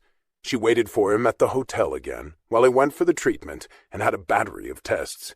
He looked more tired than the last time when he came back to the hotel. "I think the man is a bloody vampire," he complained to Gabrielle about the many blood tests the professor had done. And as he had before, he slept again until midnight. But the next day he was in better form this time, and they had the weekend to spend together. The weather had turned cold in early November, and they were starting to put up the lights for Christmas on the Champs-Élysées and the Avenue Montaigne, and in the neighborhoods. She could see how beautiful it was going to be for Christmas, and she was sorry she wouldn't be there to see it, since she wasn't coming back for his next treatment. She knew he could manage without her. She was just there as moral support, but he was comfortable doing it on his own, too.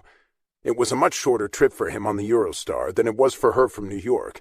He didn't expect her to be there every time, but he was grateful when she was. She had an exceptionally good white truffle dinner at Alain Ducasse, and they had lunch at their favorite bistros and ate hashish parmentier, a dish of duck and mashed potatoes smothered in black truffles. They walked for miles, looked at the shops on the Faubourg Saint-Honoré, already decorated for Christmas, and made love as soon as he felt better after the treatment.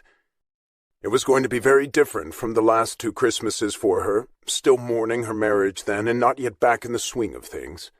Now she felt alive again. She and Alistair laughed and talked, and went dancing on Saturday night after dinner, at a small disco Alistair knew from his youth and student days. It was still there. They left the hotel together on Sunday morning in separate cars, she to the airport, and he to the train station to take the Eurostar back to London. They had talked endlessly about his meeting her daughters on Thanksgiving. He was terrified of doing or saying the wrong thing. "Girls are tough," he said warily. "If they hate me, they'll convince you not to see me again." "I have a mind of my own, you know," she reassured him. "They're not going to convince me of anything, and besides, they won't hate you. They're too busy hating their father's wife. There's nothing objectionable about. Will you please relax?" It was all they talked about now, which at least distracted them from worrying about the results of his recent tests.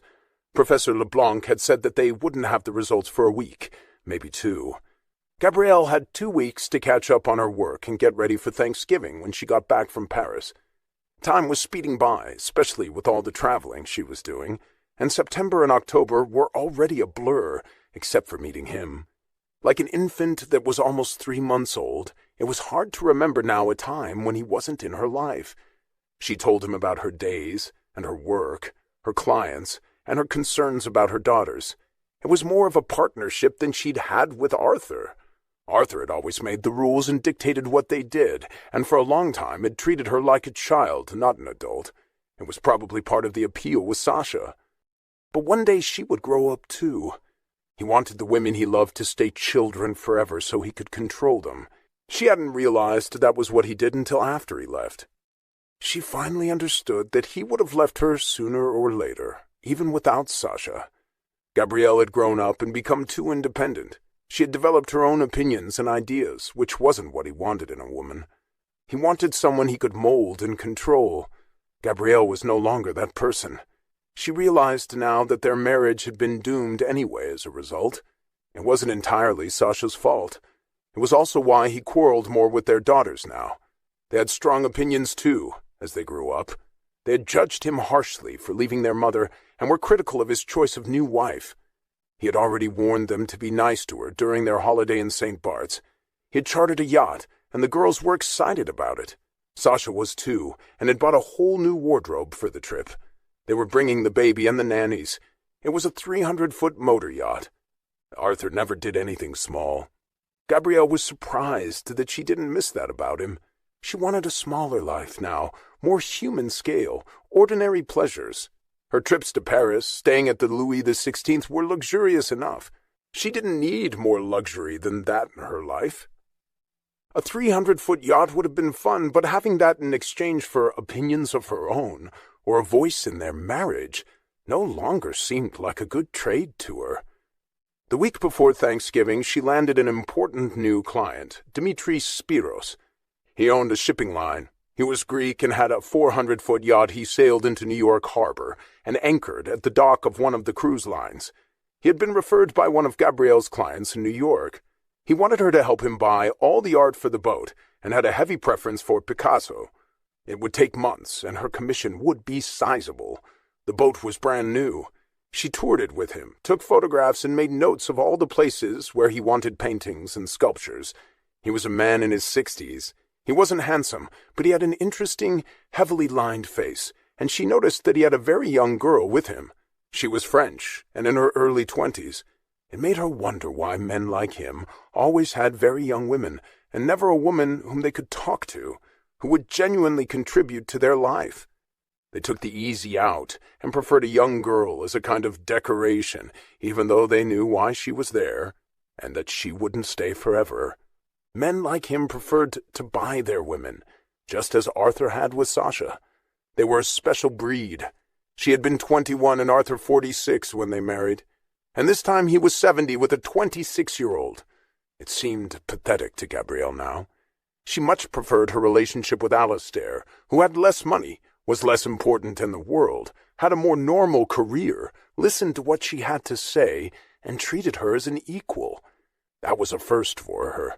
All Arthur wanted was a decoration, like a tinsel angel on the top of the Christmas tree, sparkling and pretty.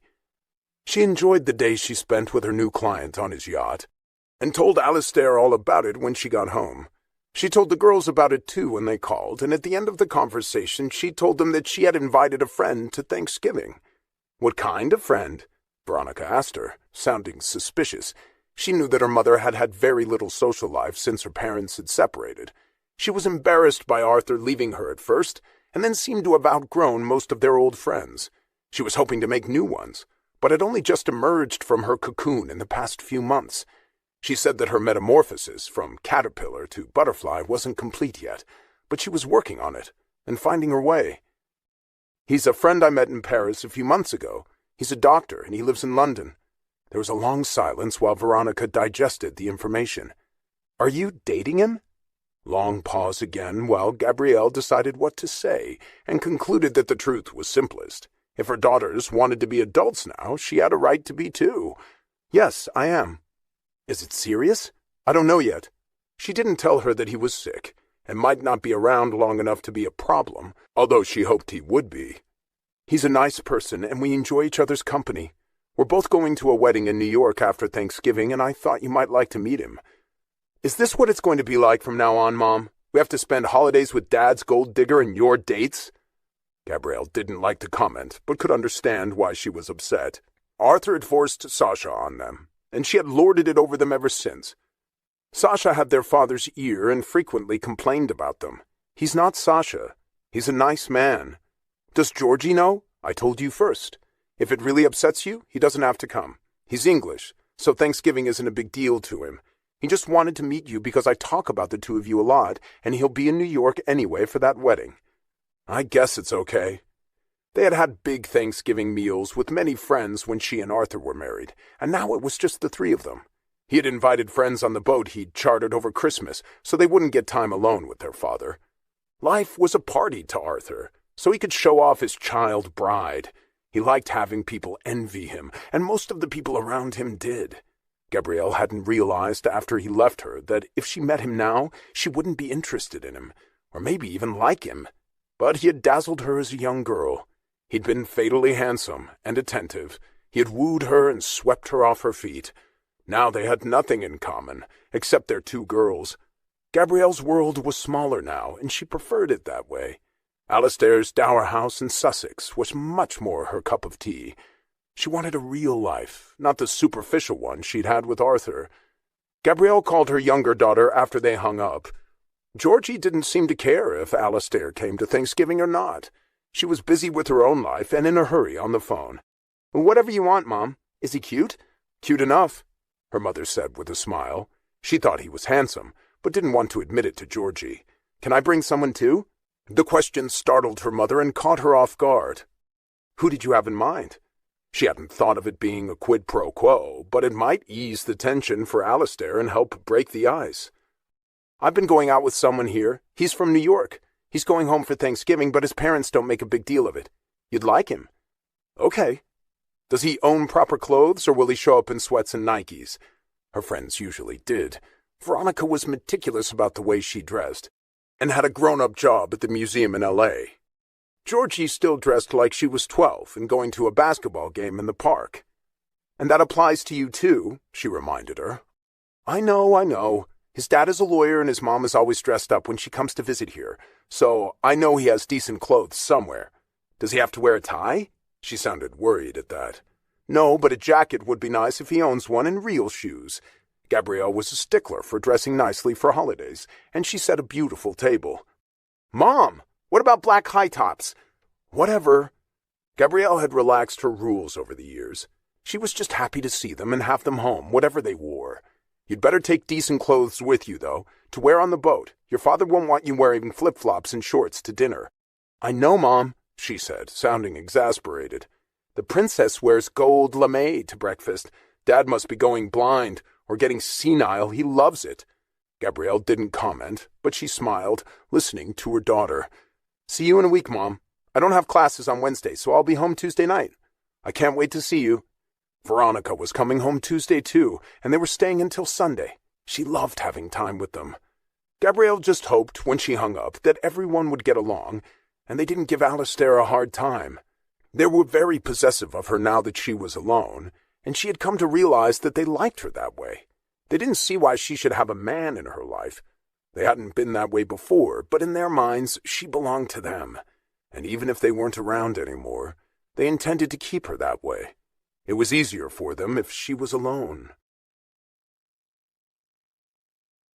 Alistair landed in New York on Monday night, which gave them 24 hours together before her daughters arrived. She had invited him to stay with her, so he came from the airport by cab, and she was waiting for him at the apartment. It was already midnight in London by then, so she assumed he wouldn't want to go out. She had a light dinner for him of cold cuts and smoked salmon and some soup. He was moving to the Mark Hotel the next day before the girls landed. Her apartment was on 74th Street and 5th Avenue, so his hotel was only 4 blocks away. It was a popular hotel with a good restaurant. After the girls left, she and Alistair were leaving for Miami and Art Basel. They planned to be there all week and then fly back to New York for Richard and Judith's wedding. The weekend after Thanksgiving, Alistair was flying to Paris Monday after the wedding for his treatment, and she was flying to London to meet him after the girls left for St. Bart's. It was going to be a very full few weeks. When they came back from Miami, he was going to stay with her again. The girls would be gone by then. She didn't want her daughters to know that. It would put too much weight on their meeting, which Gabrielle wanted to keep as light as possible. His staying with her would be a big message to them that this was serious. They didn't need to know that yet. Alistair looked tired but thrilled to see her the minute he walked into her duplex apartment. He admired the view of Central Park. It looked like a Christmas card with snow on the ground. He was impressed, but not surprised, by the art on the walls. She had some very handsome paintings, some by unknown artists, others by some very big names. They had been left to Gabrielle by her father. Much of their important art had belonged to Arthur since he'd bought it, and he had taken it when he left. Gabrielle didn't miss it. Alistair liked the paintings she had. She was wearing jeans and a pink sweater, and he smiled as he followed her into the kitchen, leaving his bag in the front hall. He sat down at the kitchen table while she set the food down in front of him. She had set the table with pretty linens and a bunch of white flowers. He leaned over and kissed her when she joined him. "You can tell that a woman lives here," he said, and she raised an eyebrow. "Really, why?" "Everything is so neat. Men are genetically incapable of achieving that effect," he said, and she laughed. "You're pretty neat, too." "Only when I'm expecting a visit from you," he confessed, and she laughed again. "You could be right. I like a tidy house." She noticed that his hands were shaking then, not extremely but slightly. He saw her watching as he helped himself to a piece of the salmon and a lemon. She didn't ask him about it. "It's a side effect of the drugs," he answered her unspoken question. "And headaches at times, and occasional dizziness and weakness. Things are heating up. The battle rages on," he said, making light of it, but he had felt the effects of the last treatment in November more than before. "But the good news is, it seems to be working. Professor LeBlanc called this morning, before I left with the results of the last blood tests. The numbers are better, not a lot, but the needle moved a little. He thinks it's a good sign. He's going to increase the dose when I go back and really blast me for the last 3 rounds. The cocktail in London is stronger, too. I hope your daughters don't notice the shaking hands and think I'm drunk. It's not that noticeable. I just look closely. But he looked all right. Better than when she'd left him 2 weeks before." She showed him the apartment after he ate. It was beautiful and very different from his London loft. Her apartment was airy and light. The lighting was soft, with a spectacular view of the park from both floors. There was a roof garden, but all the plants were dead from the cold weather and the snow. She had it replanted every spring with bright-colored flowers. At the end of the tour, they wound up in her bedroom. She had debated about sleeping there with him. She had never slept in that room with anyone other than Arthur, and thought it might bother her, or Alistair. But in the end, she decided to stop treating the room like a shrine. She had made room for his clothes in a closet, and pointed to Arthur's old bathroom across from hers. It was an elegant apartment. The girls had grown up there, and had kept their rooms. It was still home to them. He unpacked what he needed for that night while she watched, and he went to take a shower. She came back with a towel wrapped around his waist, and she smiled when she saw him. He looked sexy and young for his age. He had a beautiful body, and she gently tugged the towel away, and he kissed her. A few minutes later they were in the bed she had shared with Arthur, and the ghosts were exorcised forever. The memories of Arthur faded into the past. Their future was uncertain, but the present, bathed in love and joy, was enough for both of them. Chapter 12.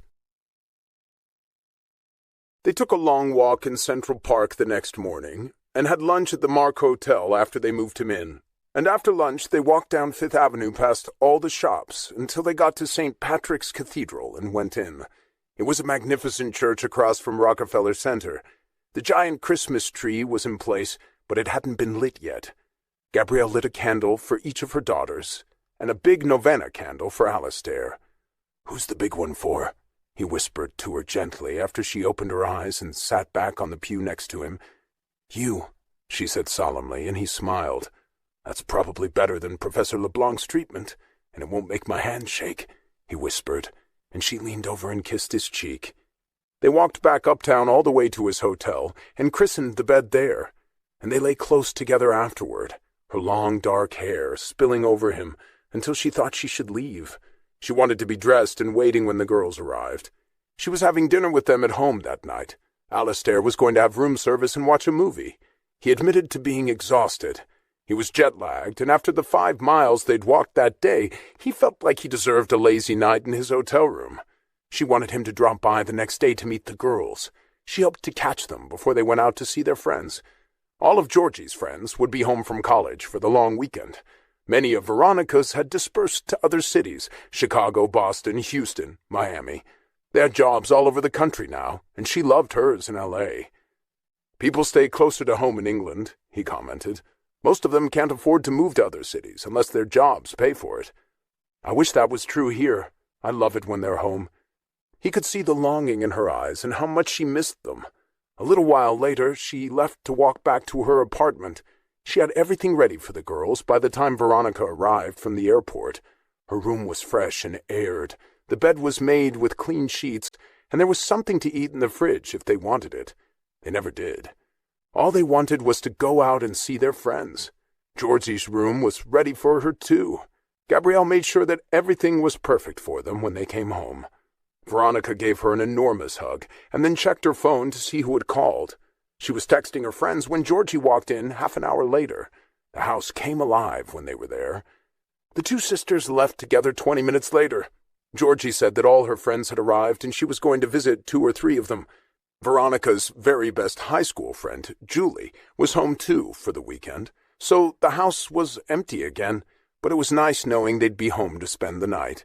She loved catching glimpses of them as they flew past her, and she loved seeing them in the kitchen when she got up in the morning. She called to Alistair to say goodnight after the girls had left, and he was already half asleep watching TV. "I miss you," he said groggily. "How are the girls?" "Out, predictably. They'll be back later. I'd come over to visit you, but I'd fall asleep on your bed and never make it back." They had gotten spoiled with the nights they spent together and the trips they had shared.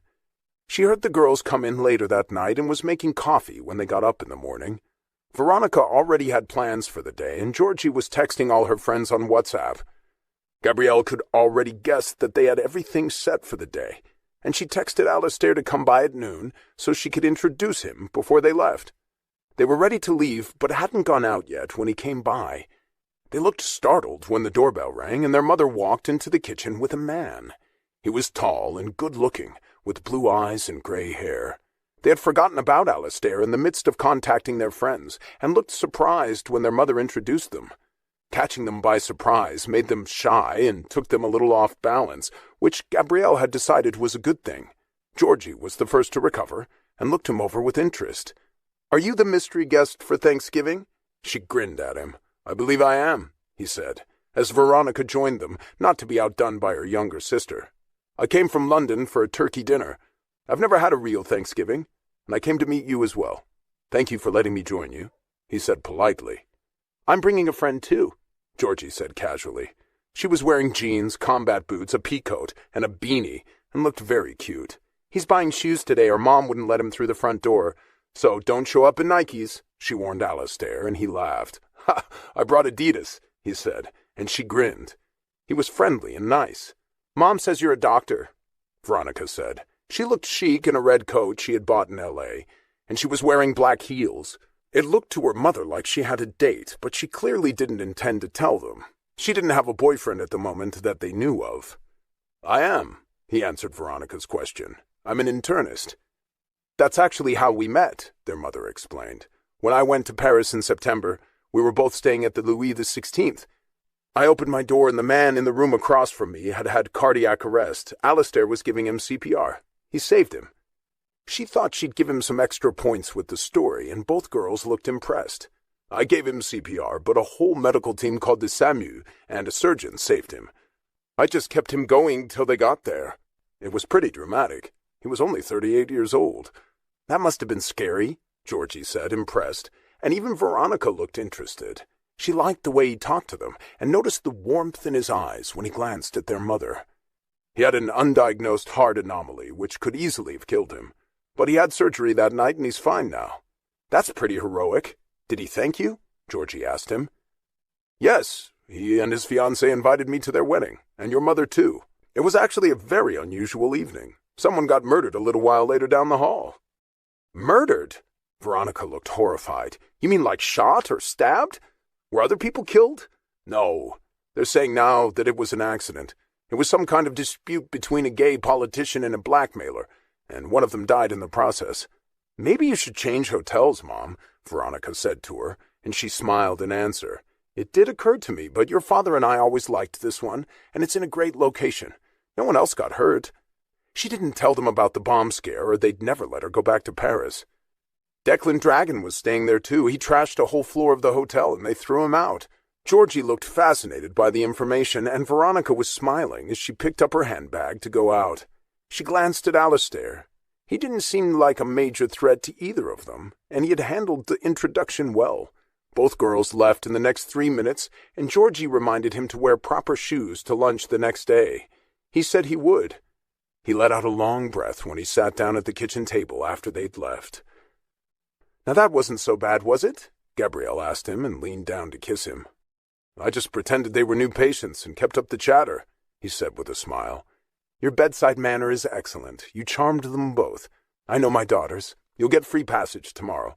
I'm glad you met them today. Now they can see that meeting you is a non-event.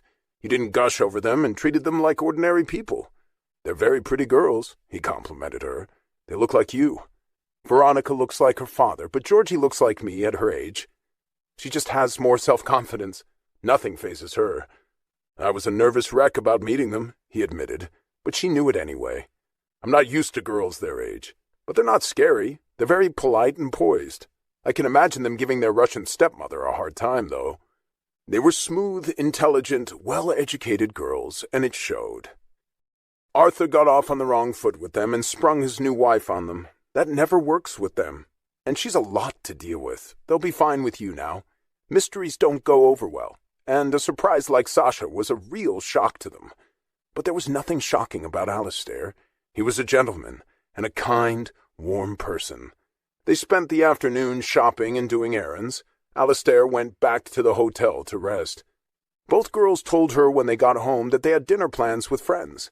She picked up Alistair at the hotel, and they went to a neighborhood restaurant and had a good dinner. Then Alistair walked her back to her apartment. She invited him upstairs for a drink, and he said he was too tired, and after he kissed her, he went back to his hotel. She was glad they had gotten the introductions over with. The girls seemed to have no objection to him. If they had, they would have pulled their mother aside then and there and told her. They had treated him like an unnecessary accessory, but not the enemy. So they had gotten that far without a major incident. Gabrielle knew that Alistair was going to sleep much better that night, no longer worried about meeting them, and the next day was Thanksgiving. They were all looking forward to it.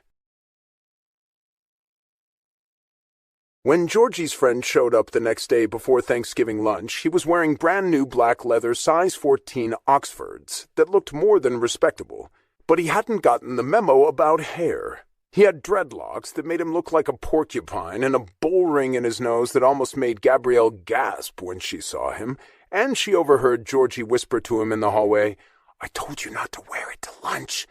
But he did anyway. He was a bright, interesting boy, a political science major at George Washington University. He was wearing black jeans with holes in the knees, a wrinkled plaid shirt hanging outside his pants, and a mustard-colored corduroy jacket that was 3 sizes too small. He could barely move in it, and he said it belonged to his younger brother who was in 8th grade.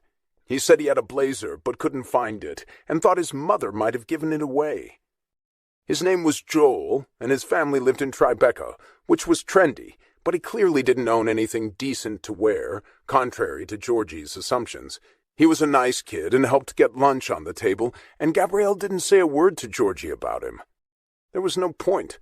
Georgie was wearing a black miniskirt and knee-high Doc Martens with fishnet stockings and a black sweater, and Veronica was wearing a pale gray Chanel suit of her mother's and black high heels, similar to what her mother was wearing. Alistair showed up in a dark gray suit, a white shirt, and navy blue Hermes tie. Gabrielle thought he looked very handsome. The turkey came out just right, and Gabrielle told him how to slice it. The girls had helped her with the gravy and vegetables, and Gabrielle had made 2 kinds of stuffing, with chestnuts and without. It was the perfect Thanksgiving meal, and they had an array of pies for dessert: apple, mince, pecan, and pumpkin, with whipped cream and vanilla ice cream. They were all too full to move at the end of the meal, but they had loved it. Alistair was impressed by Gabrielle's cooking skills. "Don't be. It's the only meal I know how to make decently. I make it on Christmas, too. I'm not known for my cooking." Joel left shortly after lunch, and 3 of Georgie's girlfriends showed up to hang out in her bedroom. Veronica left with a date, who picked her up downstairs to go to someone else's Thanksgiving dinner, and Alistair and Gabrielle sat in the living room talking. There were mountains of dishes in the kitchen waiting for the housekeeper the next day. It had been a fabulous meal, and everyone was happy. Alistair had enjoyed getting to know Gabrielle's 2 daughters, and the conversation had been lively, with girls their age. They had talked about politics, fashion, and asked Alistair if he had kids. They seemed relieved when he said he didn't. Veronica talked about the museum, and Georgie talked about a paper she was writing. "I like Thanksgiving," he said warmly. "It's a nice excuse to get everyone home," Gabrielle said to him, and they both laughed about Joel's outfit and his bull ring. She was less amused by his hair.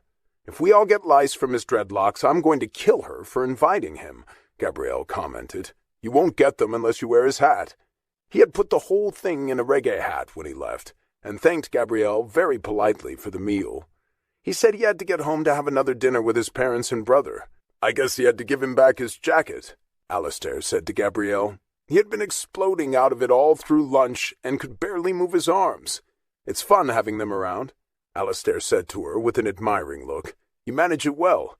"There's not much to manage. They're all grown up, or almost. Georgie has to finish school. They need to pick careers they love, and hopefully they won't marry someone who looks like Joel." She summed it all up, and he laughed. "He was very polite," Alistair said with a grin, "and very bright. I thought you handled it very gracefully. I wasn't sure what you were going to do when I saw the bull ring. I decided it wasn't worth getting excited about. I don't think she's in love with him, or she won't be for long. She was more excited about seeing her girlfriends. I think she just invited him because I invited you, not to be outdone. Her father gets upset about what she wears. She'll outgrow it. I would have been a terrible father. I would have focused on all the wrong things. As long as no one's on drugs, pregnant, or in jail, I can live with the rest," although she kept a watchful eye on all of it. "My parents were tyrants about my grades," he volunteered. "The girls were both good students, so I didn't have too much to worry about there. Now I worry about the big stuff, like they're marrying the wrong guy one day. But hopefully that's still a long way off. I was younger than Veronica when I married Arthur." She smiled at Alistair. "Thank you for coming. At least you know my children now. I hope I get to see more of them." "So do I," she said softly. Once the girls were gone, she went back to his hotel with him, and they lay on his bed. It had been a long day, and it was nice to be alone.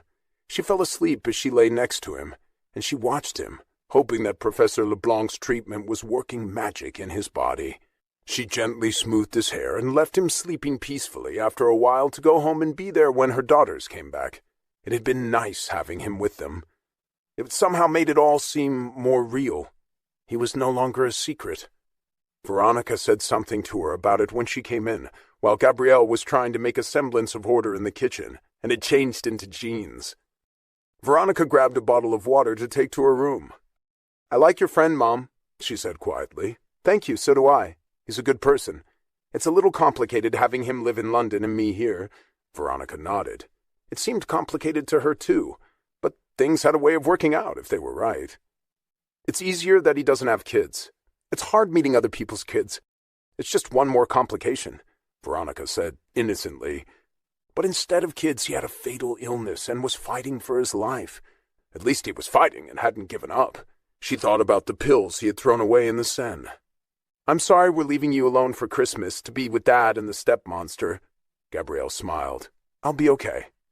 And Veronica could see that she would be. She seemed happy these days, and not just because she had a man in her life.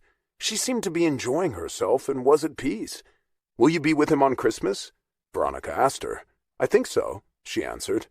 Veronica nodded and went to her room. Things were different than they were when her parents were together. But at least their mother was better now. After Veronica went to her room, Gabrielle turned out the lights in the kitchen and prayed that it wouldn't be Alistair's last Christmas. That would be so unfair. But if it was, they would make it the best Christmas of his life, and she'd remember it forever. It was what they had for now, and all they could do was live it day by day. Chapter 13.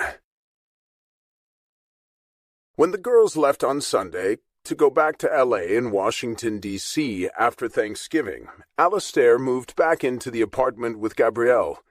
She and the girls had had brunch together that morning, and Alistair had joined them, and the girls hugged him when they left. The gesture surprised him, but he was touched. "Take care of my mom," Veronica whispered to him, and he nodded. He had tears in his eyes when he turned away. Taking care of her was all he wanted to do, and he hoped that the fates would allow that to happen. Their future was a mystery that neither of them could foresee. But whoever could, he had an arm around Gabrielle's shoulders when the girls left. He only wished he had found her sooner, but the time they were sharing was infinitely sweet. They flew to Miami on Monday, and Gabrielle had made reservations at the Edition, which was a convenient place to stay to have access to the fair. There were smaller satellite fairs in addition to Art Basel. She was meeting 3 clients there and looking for pieces for 4 others. It was a heavy work week for her, in a fascinating place for him. They dropped their bags off at the hotel and went straight to the main hall, where some of the booths were still being set up. She liked being there at the beginning, before the pieces sold. She told Alistair it would be a madhouse in a few days, and she had easy access everywhere with passes the dealers had given her. Seeing it with her was exciting and an adventure for him. When she met with one of her clients, Alistair went back to the hotel to sit by the pool. He was tired these days, more than he wanted to admit. The repeated treatments were taking a toll. He never admitted it to Gabrielle, but she knew. She encouraged him to sleep late and relax when he could. It was a wearing event for everyone, but even more so for him. He spent 2 days at the fair with her, and then explored Miami and sat by the pool. The warm air and sunshine felt good. He was checking in with Jeff regularly in his office, and everything seemed to be going smoothly there. By Friday, Gabrielle had seen everyone she needed to see and accomplished what she had to. She bought some terrific pieces for her Greek client with the yacht, including a fabulous Picasso. The sale was handled in the strictest confidentiality, and she had bought it without disclosing who the client was. She told Alistair all about it, and she fell asleep with her head on his shoulder on the flight to New York. There was a light flurry of snow falling when they landed, and it was late when they got home to her apartment. Central Park already looked like Christmas, dusted with snow. They slept late the next day and dressed for Richard and Judith's wedding. It was being held at the plaza at 6 o'clock. There was snow on the ground, and it was bitter cold. There were about 30 people gathered, and Alistair and Gabrielle were honored to be among them.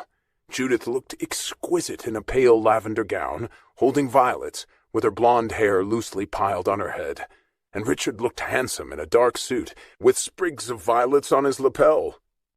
Judith's parents were there, and her 90-year-old grandmother. The ceremony was performed by a minister, and they both cried when they exchanged their vows. They had fought hard to get where they were, and it had taken time. They were thrilled about the baby she was carrying. It barely showed, and Richard looked at her as though he couldn't believe how lucky he was. In his wedding speech, he attributed his even being there to Alistair and Judith for keeping him alive in Paris until the SAMU came. Gabrielle squeezed Alistair's hand when he said it. Without that whole episode, she might never have met him at the hotel. And now Richard was healthy and alive. He and Judith were married, and a baby was on the way. They were flying to Rome for their honeymoon just as they'd planned. It was a happy ending and beginning beyond all their dreams. It felt like the perfect wedding to celebrate it. Alistair and Gabrielle spent Sunday together the next day, and on Monday Alistair flew to Paris for his next treatment. Gabrielle stayed in New York. She had to do work for her clients after Art Basel, shipments to confirm, wire transfers to handle. The girls were coming back to New York for an early Christmas celebration with her, before flying to St. Bart's on their father's plane to meet the boat he had chartered. She had a busy few weeks ahead of her, and on the 23rd she was flying to London to spend Christmas with Alistair. They were going to spend it in Sussex at the Dower House, which sounded perfect to her. Alistair called her when he arrived in Paris. He was staying at a small hotel on the left bank this time, closer to the professor's office. He wasn't planning to stay long, just one night to sleep off the effects of the treatment, and then he was going to take the Eurostar home to London.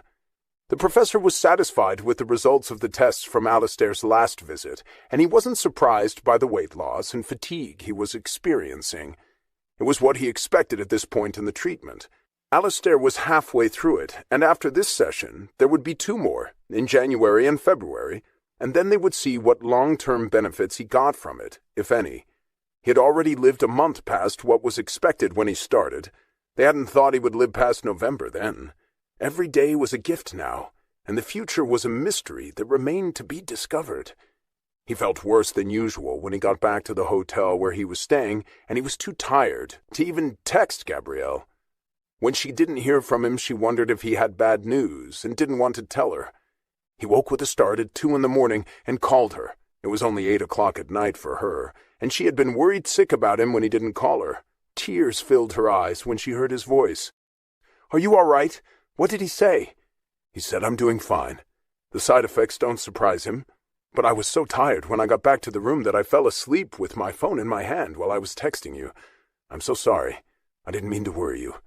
He could hear that she was crying and hated that he was the cause of it. He had dragged her into it with him, and there might be worse to come, and a tragedy in the end. But it was too late to turn back now. They were in it together. She had joined him knowingly, and they had to ride the waves now until the end, wherever it took them.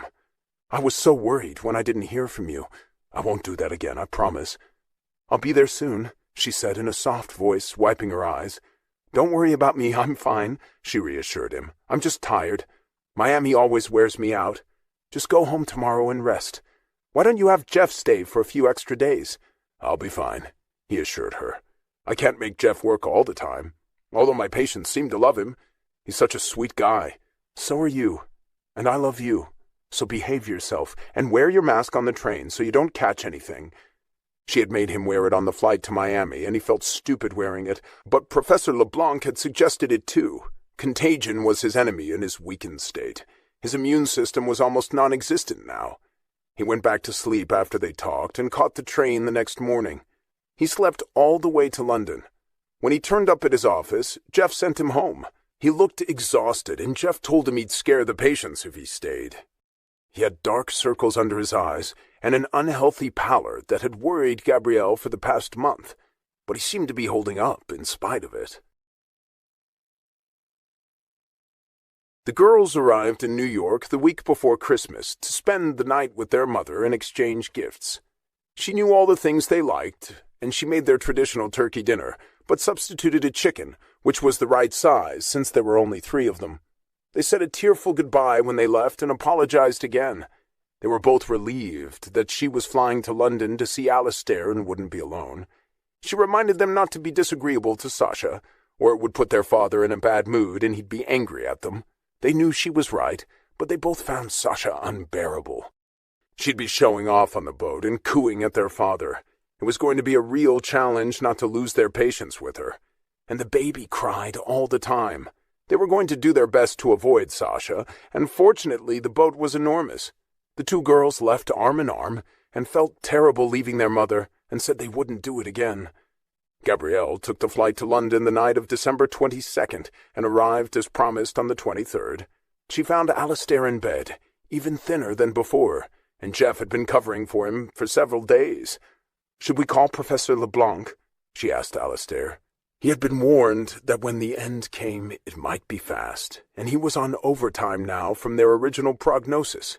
He was following the professor's protocol, but he looked like he was dying anyway. "I already did call him," he told her. "He says this is all to be expected. He ran tests again, and the results were good enough. He says it gets harder toward the end of the treatment, and we'll know more in January and February." He'd had his mid-month cocktail in London the week before, and it had hit him hard this time. She packed his bag for Sussex, and he drove, but he was so exhausted she was afraid he'd fall asleep at the wheel. She kept him awake talking to him and trying to make him laugh. giving him the girls' first reports of the boat trip with Sasha. When they got to Sussex, Gabrielle put him straight to bed in the huge mahogany four-poster.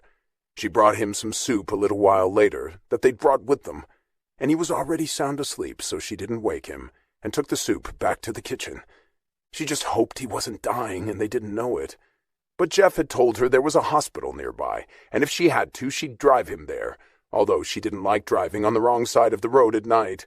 But she would have done anything for him. She was grateful to be there with him. She lay down next to Alistair without disturbing him. She lay there for a long time, watching him breathe. He looked so peaceful it frightened her. But he woke in the morning feeling better. She had barely slept all night while keeping a watchful eye on him. He ate a decent breakfast. They went for a short walk afterward, and he looked more human again. He could see that she was scared. She was wondering if it was a good idea to be there, and if they shouldn't be in the city, closer to his doctors. "I'm fine," he insisted. He took a nap after lunch, and they made a fire that night. It was Christmas Eve, and they sat holding hands until almost midnight, and then they went upstairs to bed. He looked peaceful and happy as he lay smiling at her. "You're the most beautiful woman I've ever seen," he told her. "Now I know you're going blind," she said, and he laughed. "I'm not blind, and you're crazy for being here with me. I hope I can make it up to you one day. We should go somewhere when this is all over." It was the first time he'd spoken of the future and wanted to make plans. She didn't know if it was some kind of delusion, or if he really felt he was getting better, or was trying to cheer her up. "Merry Christmas, by the way. Be a good boy and go to sleep, or Santa will put reindeer poop in your stocking." He laughed, and a few minutes later he was asleep. In the morning, he actually looked better and felt stronger than he had in days. She didn't know if it was a sign that the end was coming, or if it was genuine improvement. She had heard that sometimes people got a surge of energy right before the end. The girls called her that morning to wish her a Merry Christmas, and they were having fun, in spite of Sasha, who was wearing a rhinestone thong and going topless on the boat, and their father loved it. Georgie told her mother that he was losing his mind, or had when he married her. Gabrielle didn't comment. She didn't want to add fuel to the fire of their hatred of her. After they called, she and Alistair exchanged gifts. She had bought him gold cufflinks because he wore them to work every day. She had them engraved with his initials. And he had bought her a diamond band ring, which she slipped on her finger, and it fit perfectly. He put it on the finger where she'd worn her wedding ring, and she smiled when she saw it sparkling there, and made no objection to the meaningful gesture. "When this is all over, I'll make that legal if you like. In the meantime, you can wear it, waiting for better days." She smiled again and kissed him. It was an extravagant gift, and she loved it. They spent a week in Sussex, and he got slightly better every day. They were both dreading his next treatment in Paris, which would weaken him again. Alistair had called the professor, and he said he was going to put him in the hospital for the day for the next one, and possibly keep him overnight. They went back to London on New Year's Day and hated to leave the peace and warmth of the Dower House. And the day after their return to London, they took the train to Paris and checked into the Louis XVI. "If anyone commits murder this time, it'll be me if they have another bomb scare," he said. He was irritable, worrying about the treatment the next day. She took him to the hospital and stayed with him until the professor entered the room to administer the treatment. They sedated him, which they hadn't done before. He slept the day away, and they kept him overnight, but he didn't seem quite as weak as he usually was afterward. He only had one more treatment to do in a month, and they had gotten him through this one, which was the most powerful dose so far. They stayed at the hotel for 2 days, and when they got back to London, he was well enough to go to his office, which was a vast improvement. Gabrielle was living on her nerves now, constantly worrying about what would come next, but the stronger treatment hadn't hit him as hard this time. Gabrielle flew to New York at the end of the week. She had to meet her Greek client and was going with him to install his new Picasso on the boat. He had brought the yacht back to New York for the installation of the Picasso and 5 other new paintings she had bought him. When Gabrielle left London, she told Alistair she would come back at a moment's notice if he needed her. If he didn't, she had several weeks of work waiting for her in New York, and she was going to meet him in Paris for the last treatment and all the tests Professor Leblanc wanted to do at the end of his therapy. For now, they had gotten through the holidays, and he was still alive. It felt like a major victory to both of them. There had been some nights when she hadn't dared to sleep at all. She was wearing his ring when she left. She hadn't taken it off since he'd given it to her, and he wore his new cufflinks on his first day back at the office. Jeff had noticed them immediately and complimented him on them. He was relieved to see Alistair looking better. He had turned a corner somewhere between Christmas and the New Year, and was getting his strength back. He was only going to work half days, but he was determined to go to the office every day to see his patients. He had enormous determination, courage, and perseverance, and she admired him for it. The holidays had been difficult for him, but they had gotten through it, and despite his weakness and extreme fatigue, there was a kind of joy which pervaded every moment for Alistair and Gabrielle. Although they couldn't see evidence of it yet, they were praying for a miracle. Chapter 14. Christmas at Patrick Martin's home was as one would have expected. He was living in the furnished apartment he had rented, and Alice was living in their apartment. Marina came back from university for her Christmas holiday and visited her father every day, while living with her mother. Damien had refused to see his father for the past 2 months, and said he could no longer bear the sight of him, for his hypocrisy and his lies, and what he had done to their mother. Alice looked haggard, worn out by the strain of what they were living through, pain, shame, humiliation, terror of what the future would bring. They were living on the rapidly dwindling money in their joint account. Patrick had used a large portion of it to pay his criminal attorney in advance of the court proceedings, and had drained their savings to pay Sergei's blackmail. He spoke only to his lawyers and no one else, preparing for the trial, scheduled now in February, after a brief continuance. He thought of it night and day, and was terrified that he would go to prison, and what they would do to him there. He hated Sergei Karpov with a rabid passion for what he had done to him, in death and in life. If Sergei had still been alive, Patrick thought he might actually have killed him. He could no longer imagine any kind of future, unless he was found innocent and exonerated. But even if that happened, the public would never forget what had happened and what they had read in the newspapers. Patrick hated the media too. He was filled with hatred and a kind of obsessive poison that surrounded him like a lethal form of gas. Just being near him was poisonous. Alice hadn't seen him, only Marina had. No one else wanted to. And Christmas was a sad affair in their family home, with Alice, both her children at war with each other over their father, and Patrick alone in his apartment, until Marina went to visit him late in the day. The holidays didn't exist for them this year. There were no presents, no warm exchange of good wishes, no expression of affection between them. It was like a house filled with death, and all because of Patrick and the toxic life he had led, among the worst element of human beings. Sergei was free of his mortal life now, but Patrick carried all the burdens of his mistakes and his mortality, his sins and his lies. Every life Patrick had touched had been poisoned by him. He had no allies or supporters, no one to love him except his daughter.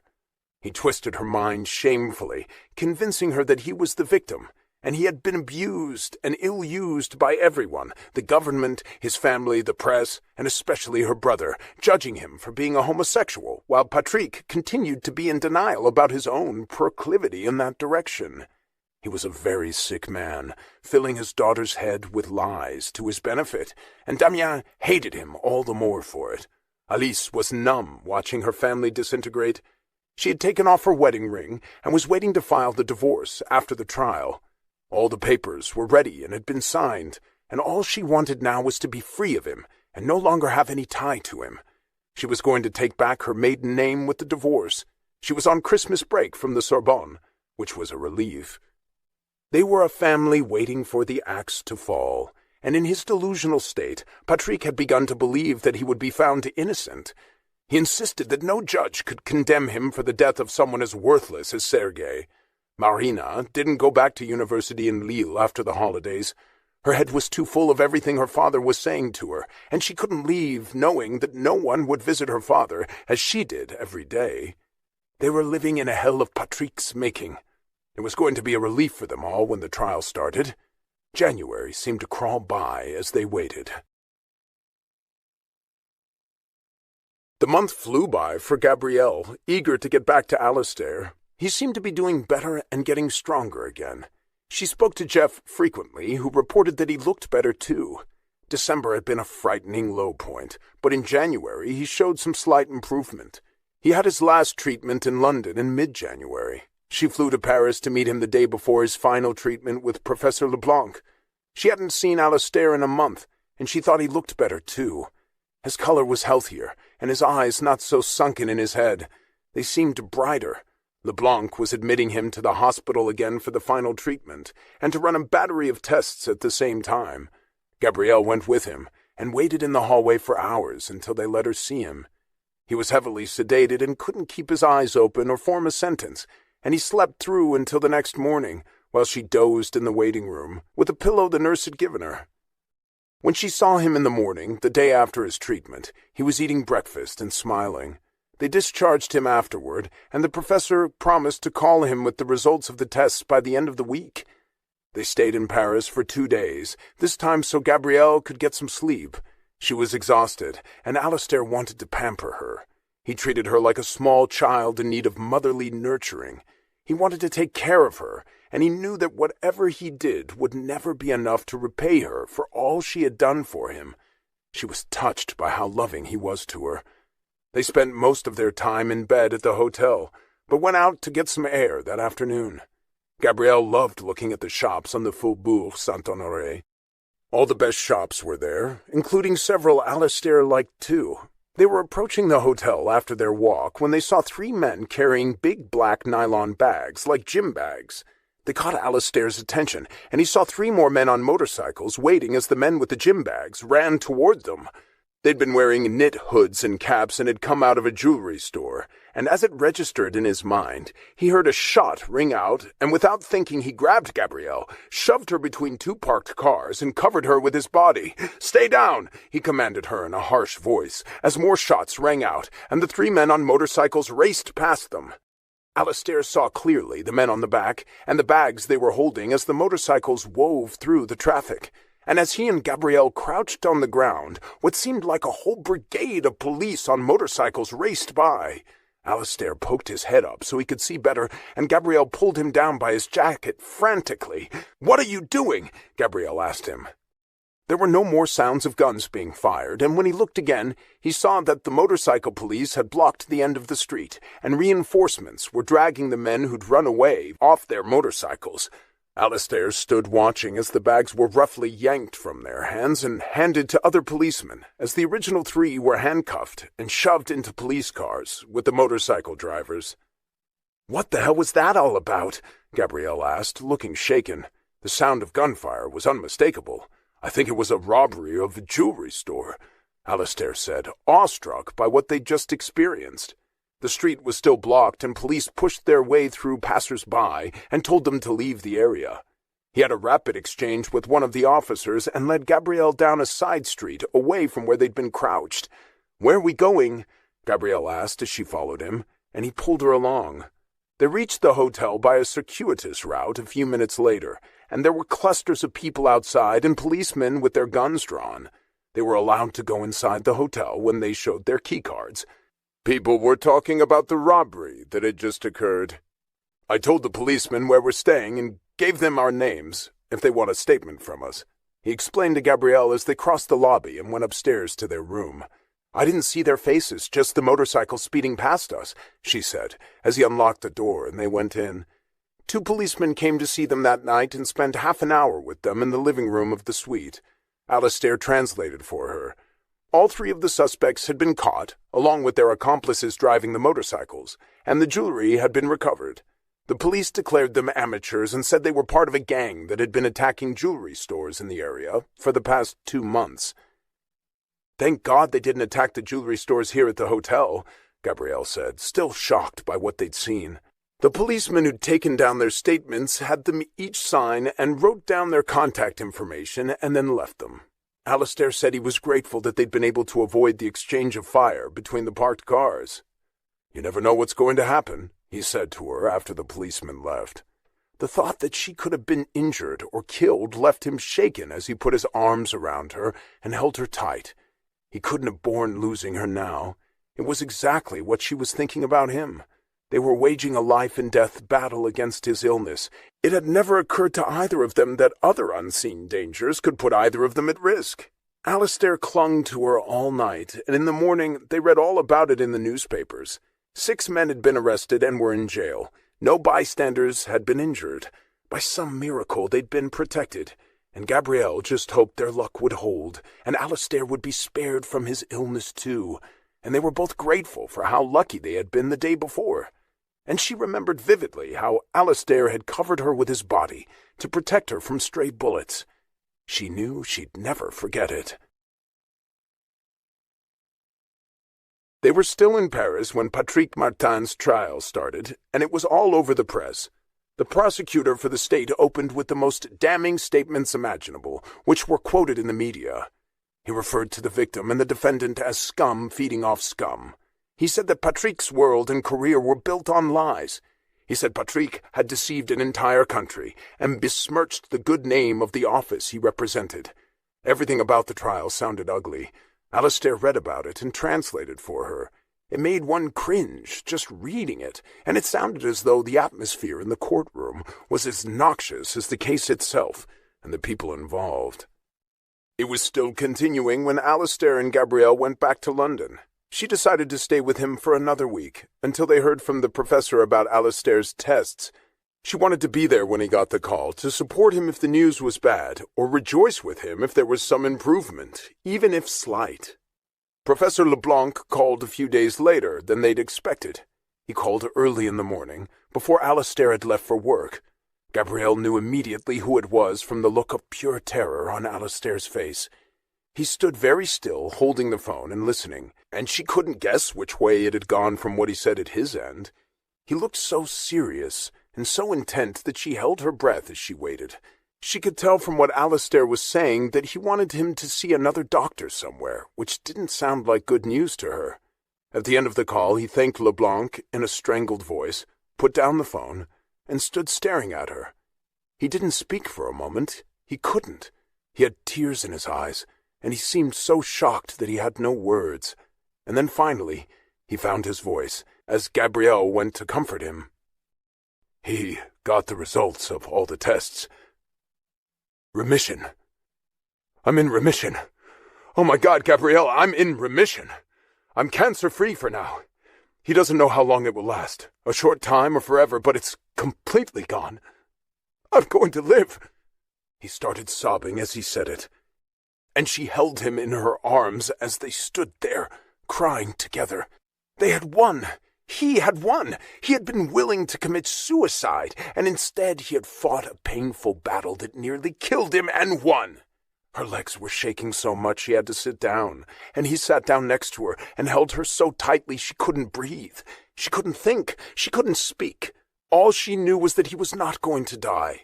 She thought of all the nights during Christmas when she had been terrified to close her eyes for fear he would die while she slept, and it would be over. The nightmare had ended. They had woken up. Oh, my God, was all she could say, silently thanking God for the miracle they had prayed for but didn't think would come. Alistair looked at her, smiling through his tears, and he kissed her. It still hadn't sunk in. He called Geoffrey then, and he had burst into tears too. Alistair wanted to shout it from the rooftops, but he was afraid to believe it, as though someone might take it away. He left the house looking dazed, determined to go to work and find normalcy again at last.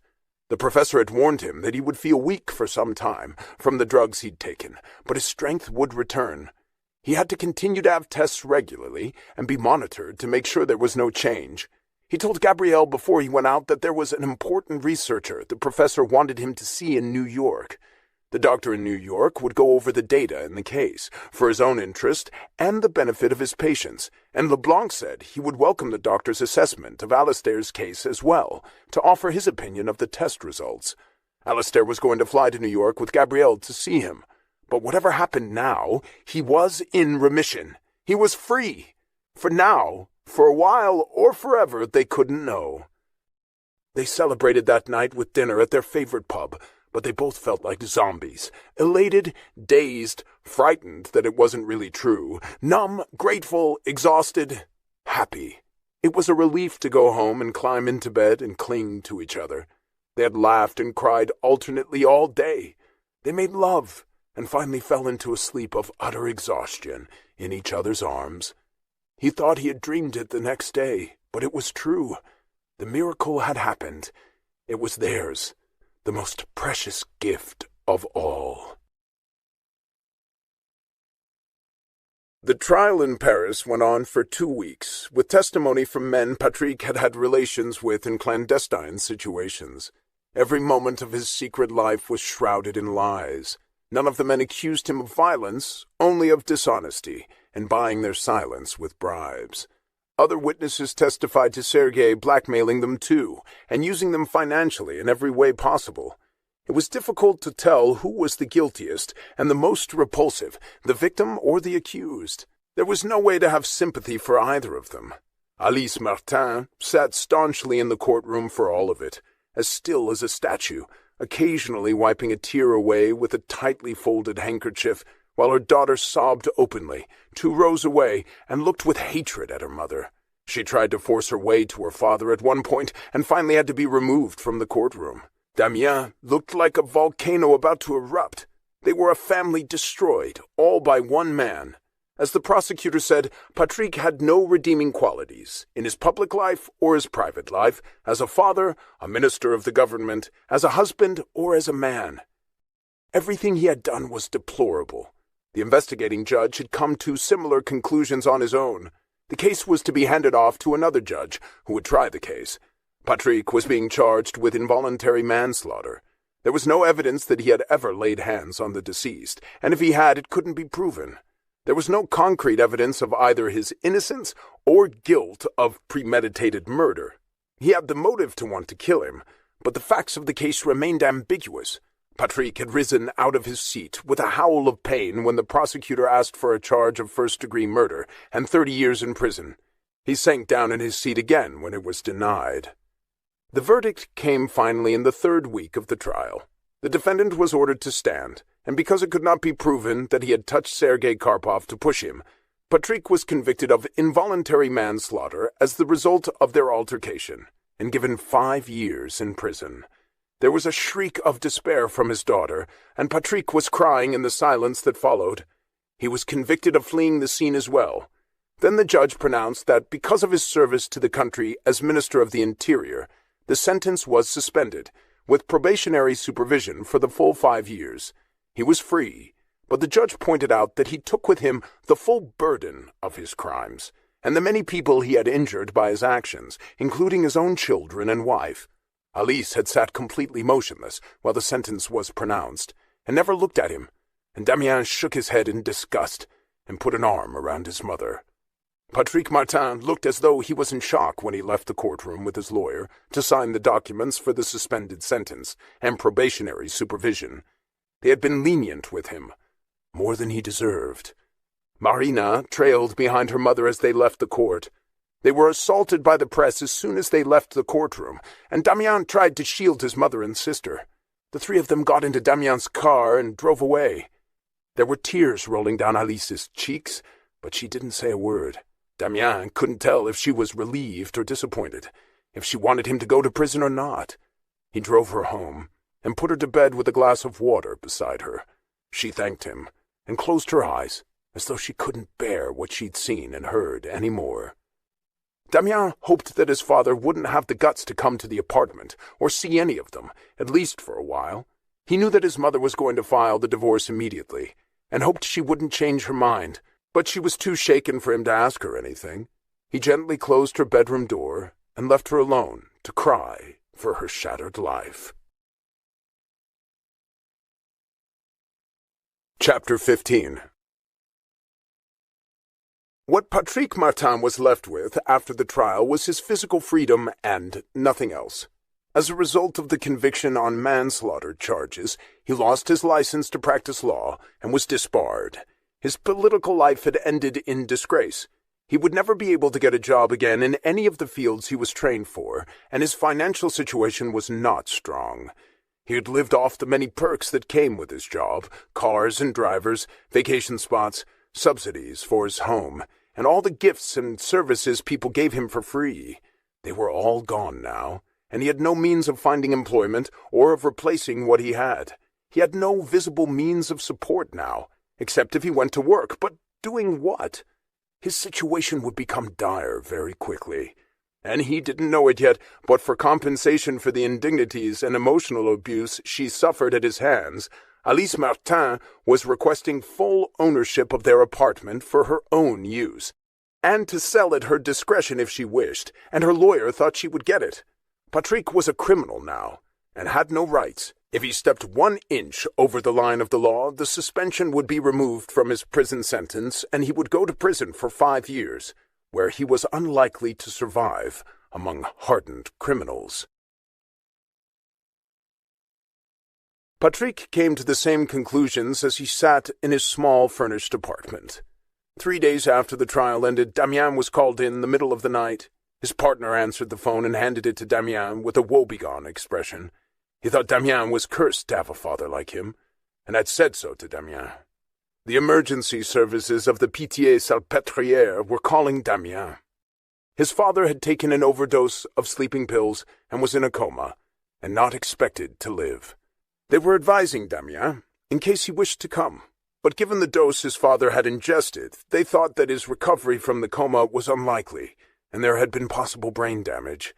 Damien's mother had filed the divorce the day before, but Patrick had not been advised of it yet, so she had no reason to feel guilty. Only Damien knew that she had filed it. After he hung up, Damien sat quietly for a minute and then got out of bed and pulled on his jeans. "What are you doing?" Achille, his partner of the past 3 years, asked him. Damien had recently introduced him to his mother, who had thought Achille seemed like a kind man. She was learning more about her son's life now that he'd come out. "My father tried to commit suicide. He's in a coma and not expected to live," Damien said soberly, not sure what he felt. "I'm sorry to say it, but after what he's done to you and your mother, and brainwashed your sister and everything he's done, it's his karma. Do you need to go?" Damien nodded. There were unshed tears in his eyes. He couldn't even cry for him anymore. "I'll come with you," Achille said quietly, and hugged him as a sob finally broke from Damien. "He's an awful person, and I know it, but he's my father. He shouldn't die alone." Achille thought it a suitable fate for him, but didn't say it, and he drove Damien to the hospital a few minutes later. When they got there, Patrick was in a cubicle by himself. He was wearing a hospital gown. He was deadly pale, his lips were gray tinged with blue, and he was on a respirator, unable to breathe on his own. He already looked dead, but he wasn't. Damien stood staring at him for a long time, trying to feel something for him, with Achille next to him, and then he went to sit in the hallway, to wait for the end. A doctor came to see Damien, and explained that his father could be in the coma for a long time, as long as he remained on the respirator. "You can go home. We'll call you if anything happens.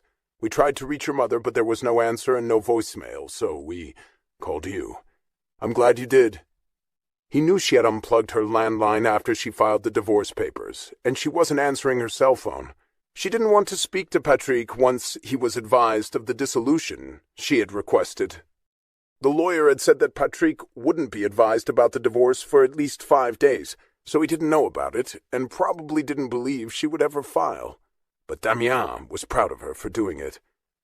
Achille and Damien went home, and in the morning Damien went to see his mother, to tell her about his father's attempted suicide. When he did, she sat staring at him. She didn't cry or speak. She just looked at him and nodded. "Do you want to see him, Maman?" he asked her, and she shook her head. "I've nothing to say to him. He can't hear you anyway. It's just if you want to see him. I don't want to remember him that way." There was no way she wanted to remember him now. She wanted to erase him from her memory with the divorce.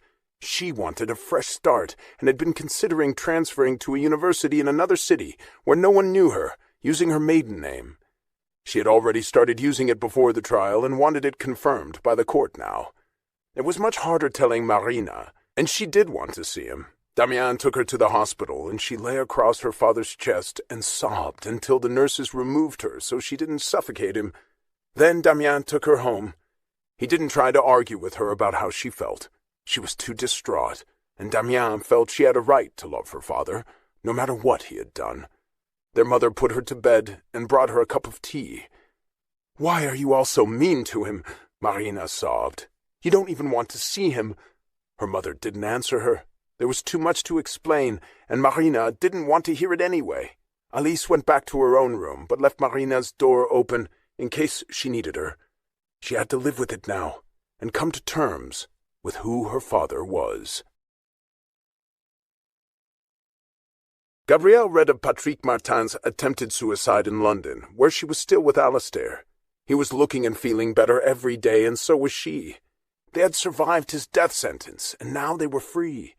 But she was shocked to read that Patrick Martin, only days after his conviction and suspended sentence, was in a coma on a respirator after an attempted suicide. She showed the article to Alistair, and he shook his head. Now that is one truly bad man. He put his family through so much. She agreed with him. It's strange how life works, isn't it? Do you suppose he'll die? He might, but he might not. People can live in those comas for a long time. He won't be the same, though, if he wakes up. The longer he's in it, the greater the chance of serious brain damage. So they don't even have the relief of his being dead, after everything he put them through. Patrick Martin awoke from the coma after 3 weeks. He had severe memory loss from the enormous amount of sleeping pills he had ingested, and he had been barely alive when a neighbor found him. He had left the door open so they would. He didn't want to be lying there, dead for a month before someone discovered his body. When he regained consciousness, he no longer had any memory of the trial, or the sentence, or what had led to it. He remembered his name when prompted, and some details of his boyhood, and very little else. The doctor told Damien that it was unlikely he would regain consciousness, so it was a surprise when he did. But the damage was too great, and the coma had lasted too long. The doctor also told him that his father couldn't remain in the hospital indefinitely. He wasn't ill, and they needed the bed. A long-term solution had to be found for him, but there were long waits for beds in public health service facilities that would care for him. There would have to be an interim solution. Damien spoke to Achille about it that night, and Achille wasn't happy about it. "It won't be forever, and hopefully not even for long. He's my father. I feel as though I have to help. He's like a child now. He can't take care of himself, and there's no one else to do it. Your mother won't take him short-term." Damien shook his head. "She doesn't want to see him, and I don't want her to take him in. It's too much for her. She's been through enough. It would break her." It was a miracle that it hadn't yet. "I'm the only one who can," Damien said quietly. It would be his final gift to his father, his act of forgiveness. "All right, but for no more than 2 weeks. I hope you find a place for him. I really don't want him here, but I'm doing this for you," Achille said. Sorry for him. Damien had been through a lot too. "Thank you," Damien said, and kissed him on the cheek. They picked Patrick up 2 days later, and had been promised a bed by the public health service within 2 weeks. He acted like a lost child when they brought him to Damien's apartment. They had an empty spare room and a mattress, which was the best they could do. He wet the bed at night. It was an agony having him there, and they couldn't wait for him to leave. But Achille lived up to what he had promised Damien, and Damien did it as the ultimate act of charity for a father who no longer knew him. He remembered Damien's name, but not who he was, and was confused whenever he saw him. He had been there for a week when the doorbell rang one morning. Damien was surprised to see his mother standing there. She knew what Damien was doing for his father and was grateful for it. She knew she couldn't have. Not anymore. "I came to see your father," she said quietly. "May I see him?" Damien nodded and took her to the small room. Patrick was awake and lying there in pajamas, staring at nothing. He didn't look up as Alice began to speak, and their son left them alone with each other. His mother looked like she had something to say. She spoke in a clear, firm voice. "Patrick, I came to tell you that I forgive you for all the terrible things you did to me, for what a bad father you are, to Damien and to Marina. I forgive you for your lies, and your cruelty, and the terrible things you did with other men. I forgive your cowardice and dishonesty. For all your sins I forgive you. I renounce you as my husband. I never want to see you again. But in the name of God, I forgive you." And with that she walked out of the room, as Patrick stared after her, having understood nothing. She thanked Damien and left. He left for work himself shortly after that. He had a babysitter who came every day to watch his father. He couldn't miss any more work. He had heard what she'd said to him. He admired her for it. She was an honest woman and deeply religious. He didn't know how she could forgive him. To her, he was dead now. The man who had been her husband was gone anyway, and no one would miss him. Marina had finally gone back to college in Lille. She had seen him once on the respirator, and that was enough. She knew he was gone. After that, she left. Damien knew she would probably go to visit him at the public health service facility now, but Patrick wouldn't know who she was, just as he didn't recognize Damien. Patrick was a walking corpse now, an empty shell of a human being. The lies were over, and so was everything else. He barely had a brain that functioned. He had been punished for his crimes and his sins. The slate had been wiped clean, and so had his brain and his capacity to use it. Destiny had intervened and imposed its own life sentence on him. Chapter 16. There was another smaller art fair in London while Gabrielle was still there, and she decided to check it out to see if there was anything she wanted or needed for a client. The fair was small and well done. Alistair went with her and enjoyed it.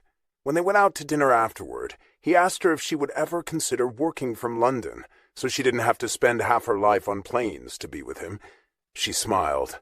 "I've thought of that myself. I really need to be in New York part of the time, but I could work from here most of the time. My work is kind of a movable feast." It was a nice way to look at it, and he wouldn't mind her dividing her time if that was what she needed to do. Her work was important to her, and he respected that, just as his was important to him.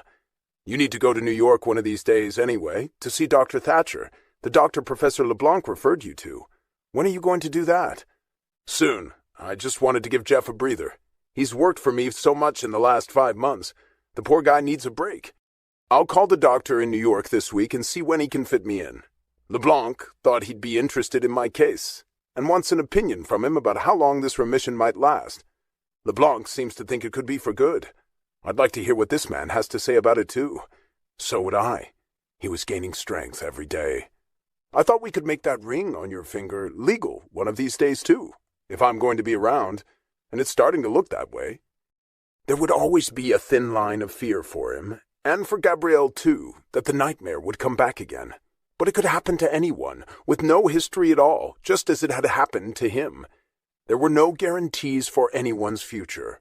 We are all vulnerable, fragile beings, and life can change in an instant into something terrifying or something beautiful. No one is exempt. He called Dr. Thatcher, the researcher in New York, the following day, and was given an appointment in 2 weeks. Gabrielle had to go home before that. Alistair could join her for a long weekend. Gabrielle went back to New York at the end of the week, and Alistair arrived a week later. She had made more space for him in her closets by then, and moved some things around so the apartment would work better for him. She had a partner's desk in her study, which they could both use. He went to the appointment with Dr. Thatcher. He was anxious about it and didn't sleep the night before.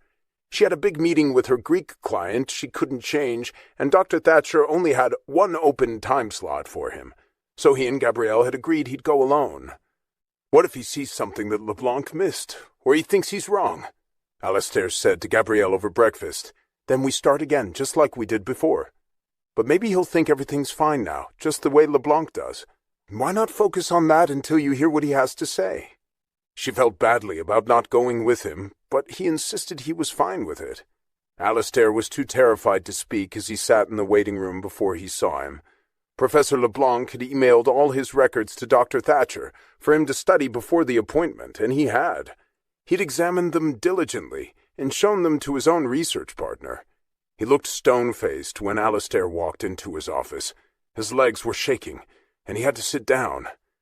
"I imagine this must be stressful for you," the doctor said, glancing at Alistair. "To get a clean bill of health from one practitioner and ask another to have a second look. And researchers never agree." It was obvious to Alistair that he was preparing him for bad news, and he suddenly felt sick, as though he might faint. The doctor went on. "But in this case I do agree. In fact, I think Dr. LeBlanc was conservative in his assessment to you. I think you're clean and cancer-free. I don't see this as a remission or an intermission. I see this as a cure, assuming you continue to be cancer-free, which is crucially important data for us. Somehow, your cells in his therapy and your DNA meshed perfectly, and he hit one right out of the park. I can't imagine a better result. It may have been rough, I'm sure it was, but it was worth every miserable moment you spent with that treatment. Congratulations, he said, extending a hand, and Alistair shook it with tears in his eyes. He couldn't speak for a moment. He was so moved and so emotional. My future wife is going to be very happy to hear this. Dr. LeBlanc gave us our life back. I was a dead man when I met her. I was supposed to be dead within 2 months. It looks that way sometimes, and it can happen as we predict, but sometimes we're wrong, or we find an answer that's tailor-made for that person. I personally believe in the strength of the human spirit. Sometimes you have to heal the heart and the mind and the spirit before the body will follow. That's not the kind of thing researchers like to hear.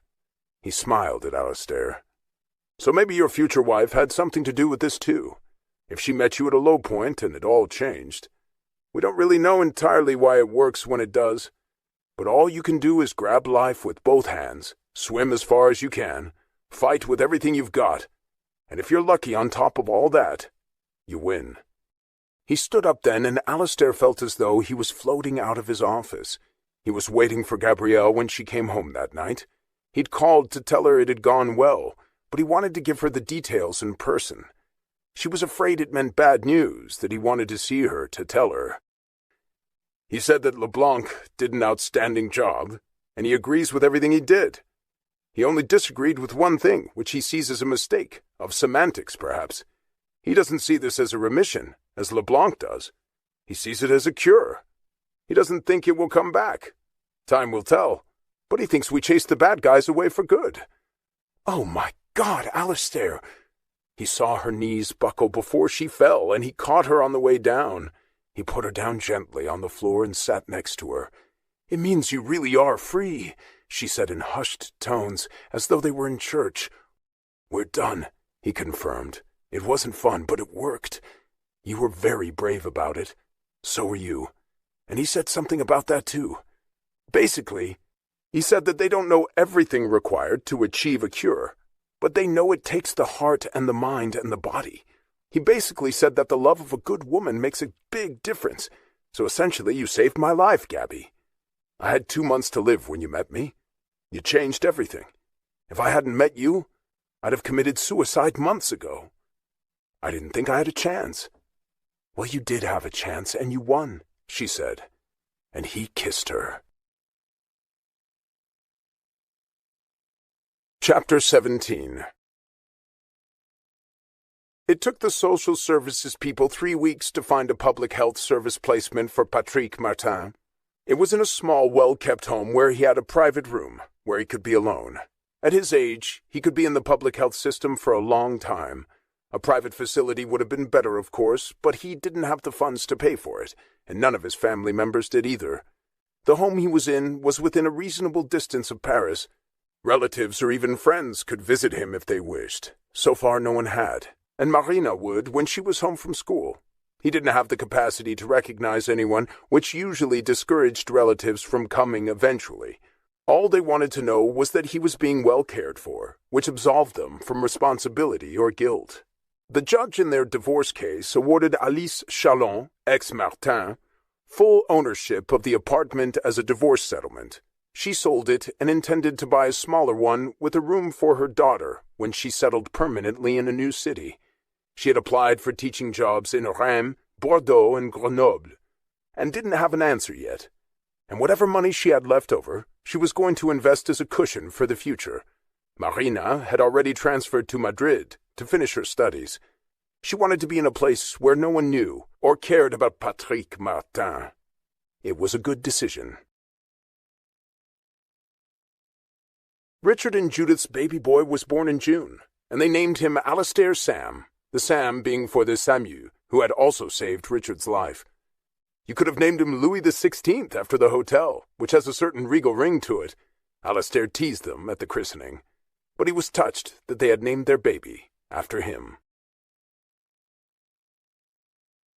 Alistair and Gabrielle got married in a small ceremony with Veronica and Georgie present in New York in August. The girls were their mother's witnesses, and Richard Sheffield was Alistair's best man.